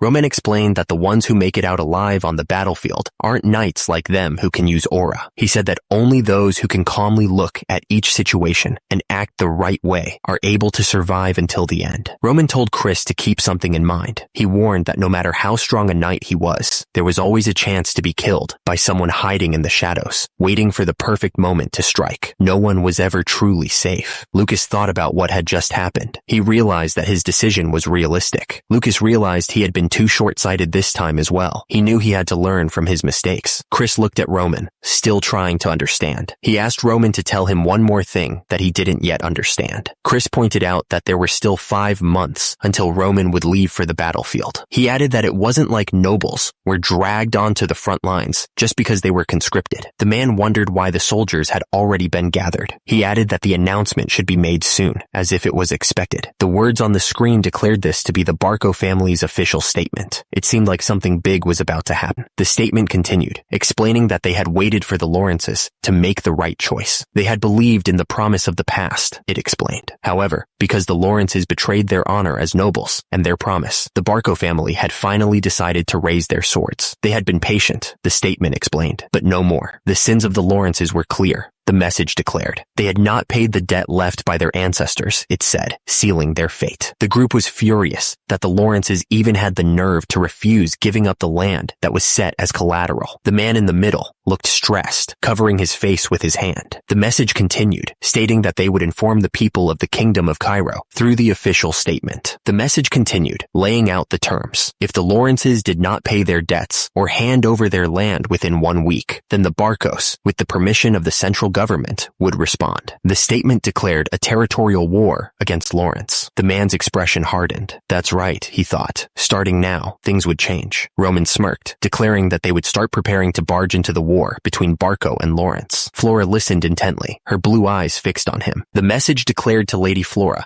that they would go their separate ways from now on. It continued, stating that they should mind their own businesses. The message then revealed that the Barco family borrowed a large sum of money from the gold bank. It questioned if the meaning of that action was understood. The message continued, stating that war was the only option left for the Barco family. It clarified that the Lawrences were the ones desperate for the political marriage, not them. The message expressed a desire for someone who believes and follows what they saw and experienced directly, regardless of how society judges Roman Dmitri. The message concluded, stating a desire for the disengagement to proceed without any changes. It seemed like a final decision had been made. The message appeared on the screen, accusing someone of being responsible. It declared, in no uncertain terms, that this was their fault. Another message flashed, the accusation growing more intense. It blamed someone for bringing the entire family to ruin. Lady Flora stared ahead, her eyes wide with shock. Her face was pale, as if she had just heard terrible news. Lady Flora suddenly gasped, jolting awake in her bed. She clutched at her chest, struggling to catch her breath. Meanwhile, far away, Roman Dmitri stood talking to another man. He was breathing heavily, as if he had been running. Lady Flora sat on the edge of her bed, panting heavily. She looked completely drained, as if she had just run a marathon. She stared blankly, her hand pressed against her forehead. What had she done? She couldn't shake the feeling that she had made a terrible mistake. Outside, the grand building stood silent. Was all of this happening because of the disengagement? The thought hung in the air, unanswered. Two maids whispered outside a door. They said Lady Flora had locked herself in her room since returning from Dmitri. They wondered what she could have possibly done for that moron to reject her first. The maids continued to talk, their voices hushed with worry. They wondered if they were going to be all right, now that they were going to war against Barco. The news had everyone on edge. A question hung in the air. What was the Lord thinking? What was his mood? Lady Flora sat on her bed, staring at the record player. The room was quiet, and the mood was heavy. Lady Flora glanced up, her face a mix of emotions. She thought she was pretty clever, but now she wasn't so sure. She remembered completing an advanced level course in the academy and getting good grades. The instructor looked proud. She remembered her father's bright smile. He always seemed so proud of her. Lady Flora's father looked up, a small smile playing on his lips. He thought she was a good daughter, a source of pride for the family. But in reality, things were not as simple as they seemed. There was a harsh truth that needed to be faced. She felt like she was nothing without her family's support. Her identity was tied to them. She was nothing more than a flower in a greenhouse, protected but ultimately fragile. She felt trapped, unable to grow on her own. Lady Flora stood inside a birdcage covered in flowers, looking small and alone. She felt trapped, like she couldn't escape her fate. The words hung in the air. The moron of Dmitri. How hilarious. It was meant to sting. The insult echoed again, branding her as nothing more than the moron. Lady Flora stood there, head bowed, her hands clasped tightly together. She was clearly ashamed. The words hit hard. That insult, that label, it was her. She no longer had the confidence to face her father. The constant belittling had finally broken her spirit. Lady Flora's face was flushed with anger and a hint of determination. The insult still stung, but it was starting to fuel something inside her. She wondered what Roman Dmitri would do if he were in her place. The question echoed in her mind, a desperate plea for guidance. If she really thought about it, Roman was the complete opposite of her. The realization hit her hard. Lady Flora watched the man walk away, a sense of finality washing over her. She knew that things would never be the same again. Absolutely no one depended on Roman, nor did they desire anything from him. He was truly free, and she envied him for it. The words echoed with the force of a hammer blow. He had beaten Bloodfang with his bare hands. The claim hung in the air, daring anyone to doubt it. Roman stood tall, his foot planted firmly on the bodies of his defeated foes. He looked absolutely confident, like nothing could touch him. It was a bold move, and he'd done it all for his family. The thought resonated, a reminder of the stakes involved. She couldn't believe what she was hearing. Could he really have done it all alone? When did he become so strong? She wondered how he could have possibly pulled it off. No. Even if it seemed impossible, he had the insides to actually do it. Lady Flora lowered her gaze, a mix of shock and admiration swirling within her. Compared to that, she was nothing. The thought hit Lady Flora hard, and she felt a pang of despair. Just then, a servant interrupted her thoughts. He announced that her meal was ready. The servants exchanged worried glances. They seemed to be gossiping about something, but kept their voices low. The servant looked surprised and a bit concerned. He seemed unsure of what to do next. The servant called out, wondering where Lady Flora had gone. He was clearly worried about her. Lady Flora's face hardened with resolve. She knew she had to find a way to help, no matter what. Lady Flora knew exactly what she had to do. She thought to herself that she must go to the library. She knew her father was doing his best to get help from other families, but she had a bad feeling about it. The library was massive, filled with countless books. It was a place where secrets were kept, and knowledge was power. Lady Flora started reading, but a sense of dread washed over her. She was sure that no one would help them in such a situation. The words hung in the air, a reminder reminder of past victories. Just like Roman Dmitri had crushed Bloodfang, they needed to find a way to win this fight too. Lady Flora glanced at the man beside her, a silent understanding casting between them. They were going to face this challenge head on, no matter what. They had to rely on themselves, she thought. They needed to figure out a solution using their own strength and wits. The Grand Castle loomed in the distance, a symbol of power and authority. Someone was about to seek an audience with their lord. The messenger slammed the book shut in frustration. The Martel family had turned them down. He would try the Vastra family next, hoping for better luck. The messenger revealed that the Vastra family had also rejected their proposal. Even though they had agreed to establish the distribution network that the family had always wanted, they still refused to help with the war. He flipped through the pages of the book, searching for some kind of answer. He needed something to change the tide of this war. The messenger explained that, no matter how they looked at it, it would be hard to get help from nearby areas because the Barcos were crushing everyone. He flipped another page, his fingers trembling with worry. He was running out of options, and the Barcos were getting closer. The messenger warned that there were rumors that Barco would go after anyone in the northeast who tried to step in. The sound of turning pages filled the air as someone desperately searched for a solution. The fate of their family rested on finding an answer within those books. The message was clear. If the Lawrences did not pay their debts or hand over the land that was set as collateral within 1 week, things would get very bad for them. A man declared that the Barcos, with the permission of the central government, would declare a territorial war against Lawrence if they did not comply. The threat hung heavy in the air. The sound of a book slamming shut echoed through the room, the abrupt noise cutting through the tension. Time was running out. Lady Flora sat alone at the table, lost in thought as she considered her next move. She knew that war was coming, and she had to be ready. Only 1 week remained until the war, a deadline that loomed over her like a dark cloud. Lady Flora covered her face with her hands, trying to think. Lady Flora searched for the best course of action that the Lawrences could take in this awful situation. Her brow furrowed as she thought of how to solve the issue. Suddenly, a fist slammed down on a table with a loud crash. Someone shouted in anger. The unseen person continued to rant, furious at the people who had abandoned them. With a snarl, the man complained that after all they'd done to curry favor with them before this conflict, now they were treating them like they didn't even exist. He looked absolutely furious. The man asked if there had been any contact from the gold bank yet. The answer came back that they would look into the land collateral, but the investigation wouldn't be finished within a week, which was bad news. The explainer believed that, considering the huge sum of money the gold bank had invested in the Barcos, they had decided it was more beneficial to side with them. It was a grim situation. The warrior covered his face, clearly stressed. He asked if, after trying all possible means, there was any solution left. The council looked around the table at each other. They wondered if they had absolutely no solution left. The pessimist suggested that it might be better to just give up. The situation seemed hopeless. One of the council members argued that all help from neighboring regions had been blocked because of the Barcos. He thought that the difference in their troops was clear, so he believed that surrendering and giving the Barcos what they wanted would protect their innocent soldiers and preserve as much land as possible.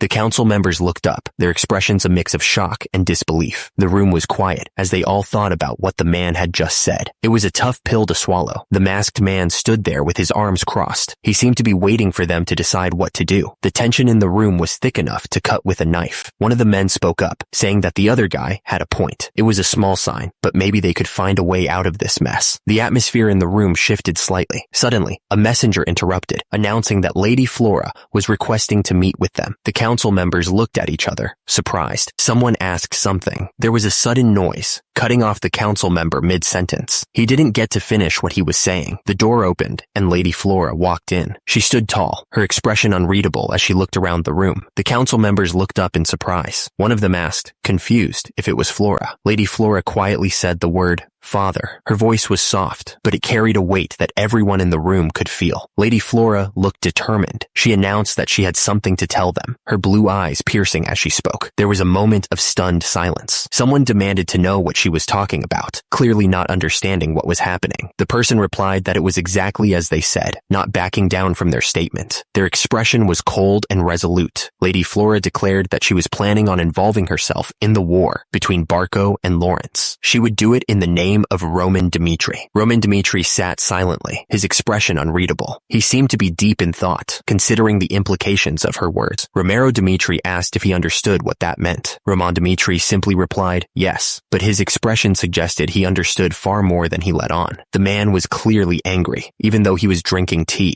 He couldn't believe what he was hearing. The man argued that the war between Barco and Lawrence was a legitimate battle, approved by the central government. Romero Dmitri's face was tight with anger. He warned that now that they'd broken off the marriage with Lawrence's daughter, they had no reason to interfere. He feared that if Dmitri intervened, the nobles of the Northeast would cut ties, and the central government might send soldiers to subjugate them. Romero Dmitri looked completely stressed. He begged Roman not to help Lawrence, just because of a change of heart. He thought Roman had matured, but now he wasn't so sure. The question hung in the air, heavy with unspoken meaning. Roman Dmitri wondered how he was supposed to live from now on. He wanted to know what his purpose was. Romero Dmitri's face turned red with anger. He demanded to know what Roman was talking about out of the blue. He was completely taken aback by the question. The words hung in the air, a firm declaration. He wasn't just changing his mind on a whim. There was more to it than that. Roman Dmitri confessed that he had been threatened by Anthony Barco, the Barco family's eldest son. The marriage with the Lawrences was getting in the way of their plans, so they tried to stop it. Roman Dmitri sat quietly, his expression unreadable. He seemed lost in thought, processing everything that had happened. Roman Dmitri admitted he didn't have any proof of what happened that day. However,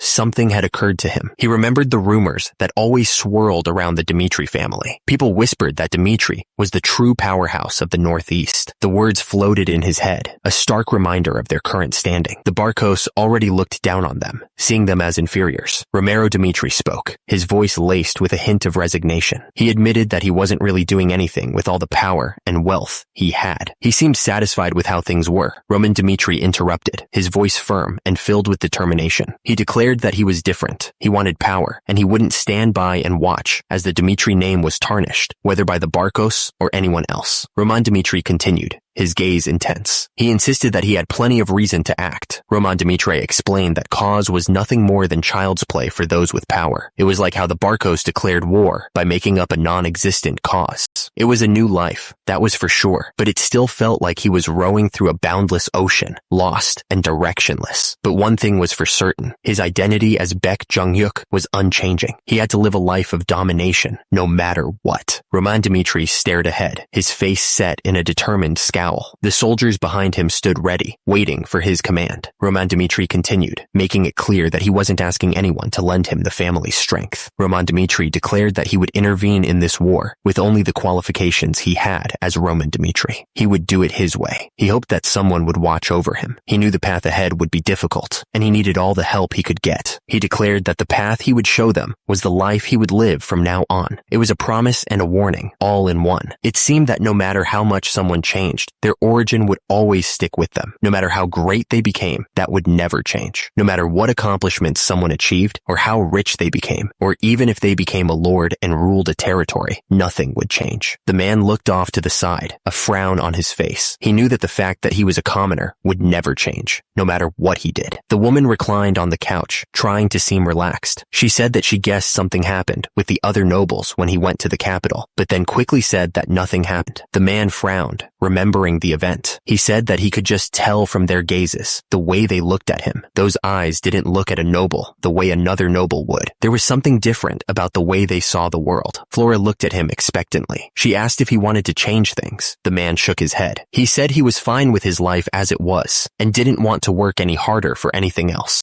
Romero Dmitri sat with his wife. He said that he hoped his sons would be different. Romero Dmitri continued, saying that unlike himself, who was fine ruling over a small remote land, he wanted his sons to surpass the limits of their origins. High above the estate, the wind howled. The Dmitri family's territory was small, but their ambitions were not, and to reach someplace higher, he thought. The words hung in the air, a silent promise for the future. Roman Dmitri sat quietly, his hands clasped in front of him. He seemed lost in thought, pondering his father's words. The man looked at Roman Dmitri suspiciously. He muttered that those weren't the same eyes eyes he was used to seeing. Roman Dimitri's eyes glowed with an eerie light as he thought about someone who could be persuaded. Something was brewing in his mind. Roman Dimitri simply said yes. He seemed to have made up his mind. Romero Dimitri looked at his son with anticipation. He said he had dreamt of this moment. Romero Dimitri smiled, his eyes crinkling at the corners. He thought that his worrisome child had grown up so much before he even realized it. Roman Dimitra sat in his chair, his expression unreadable. The air around him seemed to crackle with a newfound resolve. Roman Dimitri gave his approval. He told the other person to do as they liked and to ask for his help if they needed it. Roman Dimitri looked down, his expression unreadable. He seemed to be deep in thought, considering the possibilities. Someone declared, stating that Roman Dimitri was his son. Romero Dimitri stepped forward and declared something. Someone said that no matter what Roman Dimitri did,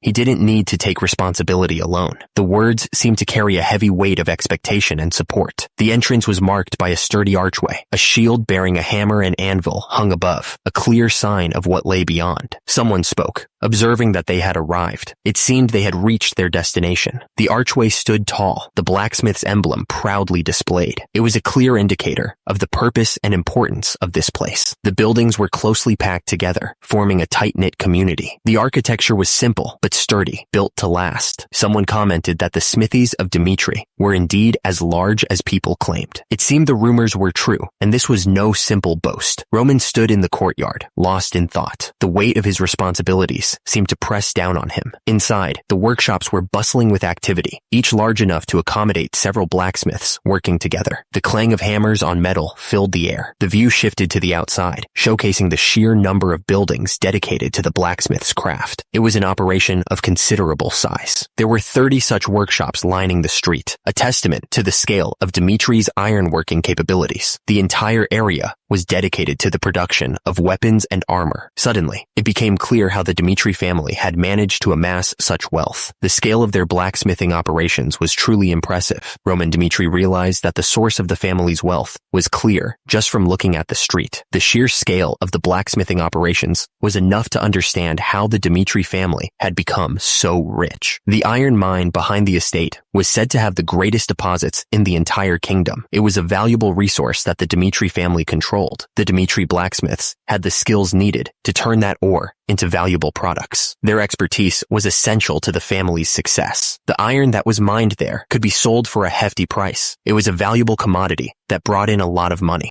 Because of this wealth, the northeastern nobles of Cairo were starting to pay attention. The Dimitri family was becoming a force to be reckoned with. The Dimitri family's emblem glowed, a symbol of their might. The weapons depicted represented their strength and influence. Everyone knew that becoming hostile with the Dimitri family was a terrible idea. The consequences would be severe. Aside from the obvious, their wealth alone was enough to keep most people in line. No one wanted to mess with that kind of money. Weapons were essential to their power. The Dimitri family was not afraid to use force to protect their interests. If anyone in the kingdom of Cairo couldn't get their hands on the Dimitri family's iron weapons, they were basically screwed. The Dimitris controlled the entire supply. The situation was coming to a head. This was a critical issue that needed to be solved immediately. Someone had arrived. The message spread quickly. He was here. Roman Dimitri looked forward, his expression unreadable. He was calm, waiting to see what would happen next. He was a symbol of the Dimitri family. His presence commanded respect. He was the master blacksmith. The master blacksmith was here. Roman Dimitri told his father that he was planning on settling things with his own power, but he admitted he did need his help something. Roman Dimitri explained that he needed armaments to equip the soldiers. He looked at his father, waiting for a response. Romero Dimitri told Roman Dimitri to go see Master Hendrik. He took a sip of his tea, remaining calm. Romero Dimitri explained that he used to handle all sorts of matters in the smithy, but Hendrik, who used to work alongside him, took over after he was granted peerage. Romero Dimitri took another sip of his tea. He looked thoughtful, as if he knew something Roman Dimitri didn't. Romero Dimitri explained that Master Hendrik was in charge of all ironwork production for their family. It was a vital role. Romero Dimitri assured Roman Dimitri that if he said it was his request, Master Hendrik would provide him with everything he needed. Roman Dimitri thanked his father. Romero Dimitri warned Roman Dimitri that there was one thing he needed to keep in in mind. The blacksmiths of Dmitri were extremely prideful. Romero Dmitri explained that they weren't the kind of people who would show loyalty just because you were born with the name Dmitri. It was a warning. According to Romero Dmitri, only someone who could tell the difference in iron quality and had the skill to handle it would earn their respect. It was a challenge. The blacksmiths of Dmitri were a prideful bunch. It was said that only someone who could truly earn their trust would get their respect. Two men stood there, looking at each other. The blacksmiths watched him closely, waiting to see what he would do. Roman Dmitri watched the blacksmith at work. He wanted to see how they worked and what they were doing. Roman Dmitri's eyes narrowed. He realized it was just as his father had said,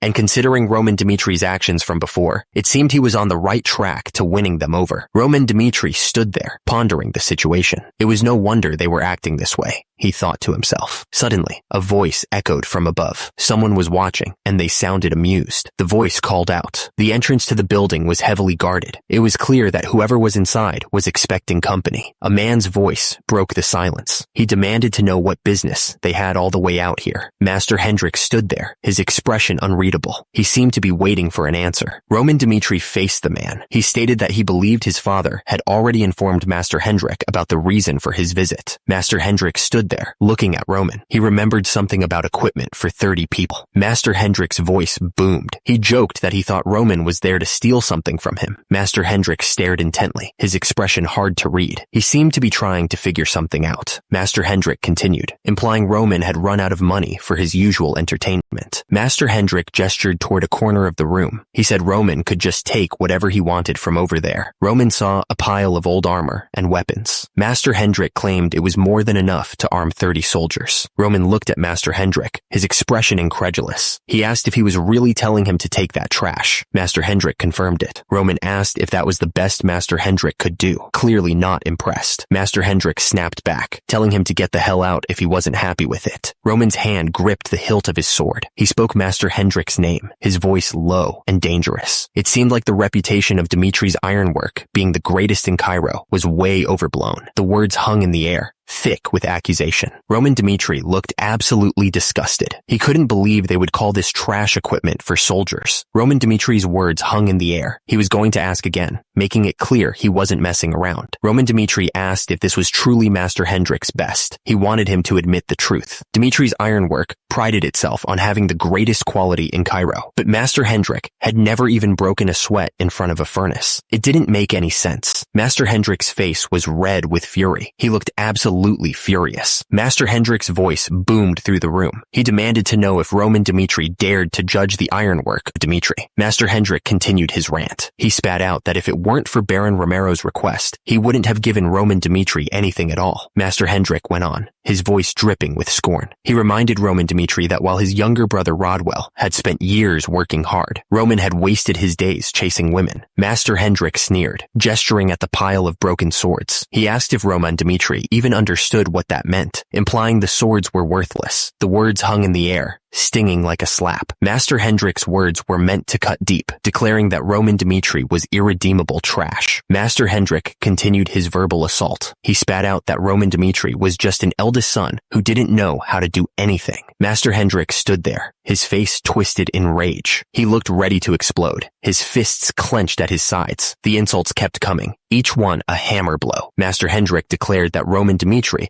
was just trash who couldn't do anything. Roman Dmitri's expression barely changed as he listened to Master Hendrik's rant. He said it was the same old story, and he understood the master's rage. He examined the sword closely. The weapon was hammered with such uneven strength that it changed color just from the sun shining on it. The sword must have been made by a blacksmith who didn't know what he was doing. It was a terrible job of hammering the metal. Roman Dmitri narrowed his eyes. This couldn't be called Dmitri's ironwork, not with this kind of awful quality, since Master Hendrik couldn't deny that fact. Roman Dmitri's voice rose with anger. Did Master Hendrik choose to insult him instead of just calling it trash? He demanded to know what Master Hendrik was trying to say. Master Hendrik's eye twitched. A bead of sweat trickled down his face, showing he was feeling the pressure. The sword gleamed, catching the light. It was the object of the argument. Master Hendrik's name was on the line. A soldier had died because his sword was trash, Roman Dmitri explained. The blunt edge couldn't even cut through flesh properly. The soldier couldn't pull the sword out, Roman Dmitri continued, stuck as it was in the enemy's muscle. And so, with a baffled look on his face, the soldier lost his head. Roman Dmitri glared at Master Hendrik. He demanded to know what he thought of this injustice. The soldier did his best to survive, Roman Dmitri said, but he had no choice but to die, since his trash of a lord armed him with trash. Suddenly, a voice boomed out, filled with rage. Roman Dmitri demanded to know what the hell Master Hendrik thought he was doing. Roman Dmitri held up the chainmail, his expression dark. He asked Master Hendrik why he thought soldiers even bothered wearing armor in the first place. The whole point of armor, the words declared, was to protect a soldier from an enemy's attack, even if it only worked once. That single moment of protection made the weight worth bearing. Roman Dmitri stared at the chainmail in his hands. He looked absolutely furious. However, the words continued. A soldier who wore the chainmail that Master Hendrik provided had been betrayed by the very armor he trusted and died because of it. Master Hendrik stood tall, his figure outlined against the bright sky. The air around him shimmered with heat from the forge. The soldier had trusted the finely stitched iron pieces to protect him, but an experimental piece from a nameless blacksmith couldn't block the enemy's attack. It left a gaping hole through the armor, and his insides spilled out from between the chainmail. Master Hendrik looked absolutely furious as he yelled, demanding to know what the hell Roman Dmitri was saying. The question hung in the air, a challenge to Roman Dmitri. Did he even grasp the situation? Roman Dmitri explained that he understood Master Hendrik's frustration at the eldest son only coming when he needed something. He also understood his frustration at Roman Dmitri judging the ironwork when he wasn't interested in the smithy in the slightest. The words appeared, stark against the blue background. It was a statement of understanding. Then more words appeared, acknowledging thoughts and feelings. It was a show of empathy, or at least the appearance of it. The word, however, flashed, signaling a change in tone. This wasn't going to be a simple apology. The air crackled with unseen energy. Something was about to happen. The final words appeared, an accusation hanging heavy in the air. Someone had definitely crossed a line. Roman Dmitri started talking, explaining that if he didn't realize that the things scattered all over the floor were trash, then there would be a problem. Roman Dmitri looked absolutely furious. His grip on the sword tightened. Roman Dmitri continued, saying that the soldiers who followed him may have trusted their lives to those pieces of trash without knowing a thing. Roman Dmitri explained that this matter wasn't simply Master Hendrik's retaliation toward him due to private feelings. He said this matter held the lives of 30 people on the line, and even while knowing that, Master Hendrik turned away from the truth. Roman Dmitri asked if Master Hendrik could truly call himself an artisan that represented Dmitri proudly. Roman Dmitri pressed on, explaining that because of the awful equipment Master Hendrik tried to give him due to his personal feelings, people almost died. Roman Dmitri looked absolutely furious as he continued, saying that people who had done absolutely nothing wrong almost died because of the trash Master Hendrik had tried to give him. Master Hendrik started to say that that wasn't his intention, but Roman Dmitri cut him off, saying that his intentions were unimportant. Roman Dmitri explained that the purpose of weapons and armor was clear, and he had requested them with the name of Baron Romero, his father. But in response, Master Hendrik had tried to give him those pieces of trash. Roman Dmitri paused, his voice heavy with accusation. He was about to deliver his final judgment on Master Hendrik's actions. The question hung in the air, thick with tension. It was a direct challenge, a line drawn in the sand. Roman Dmitri's eyes narrowed, his gaze piercing. He looked absolutely furious, ready to explode.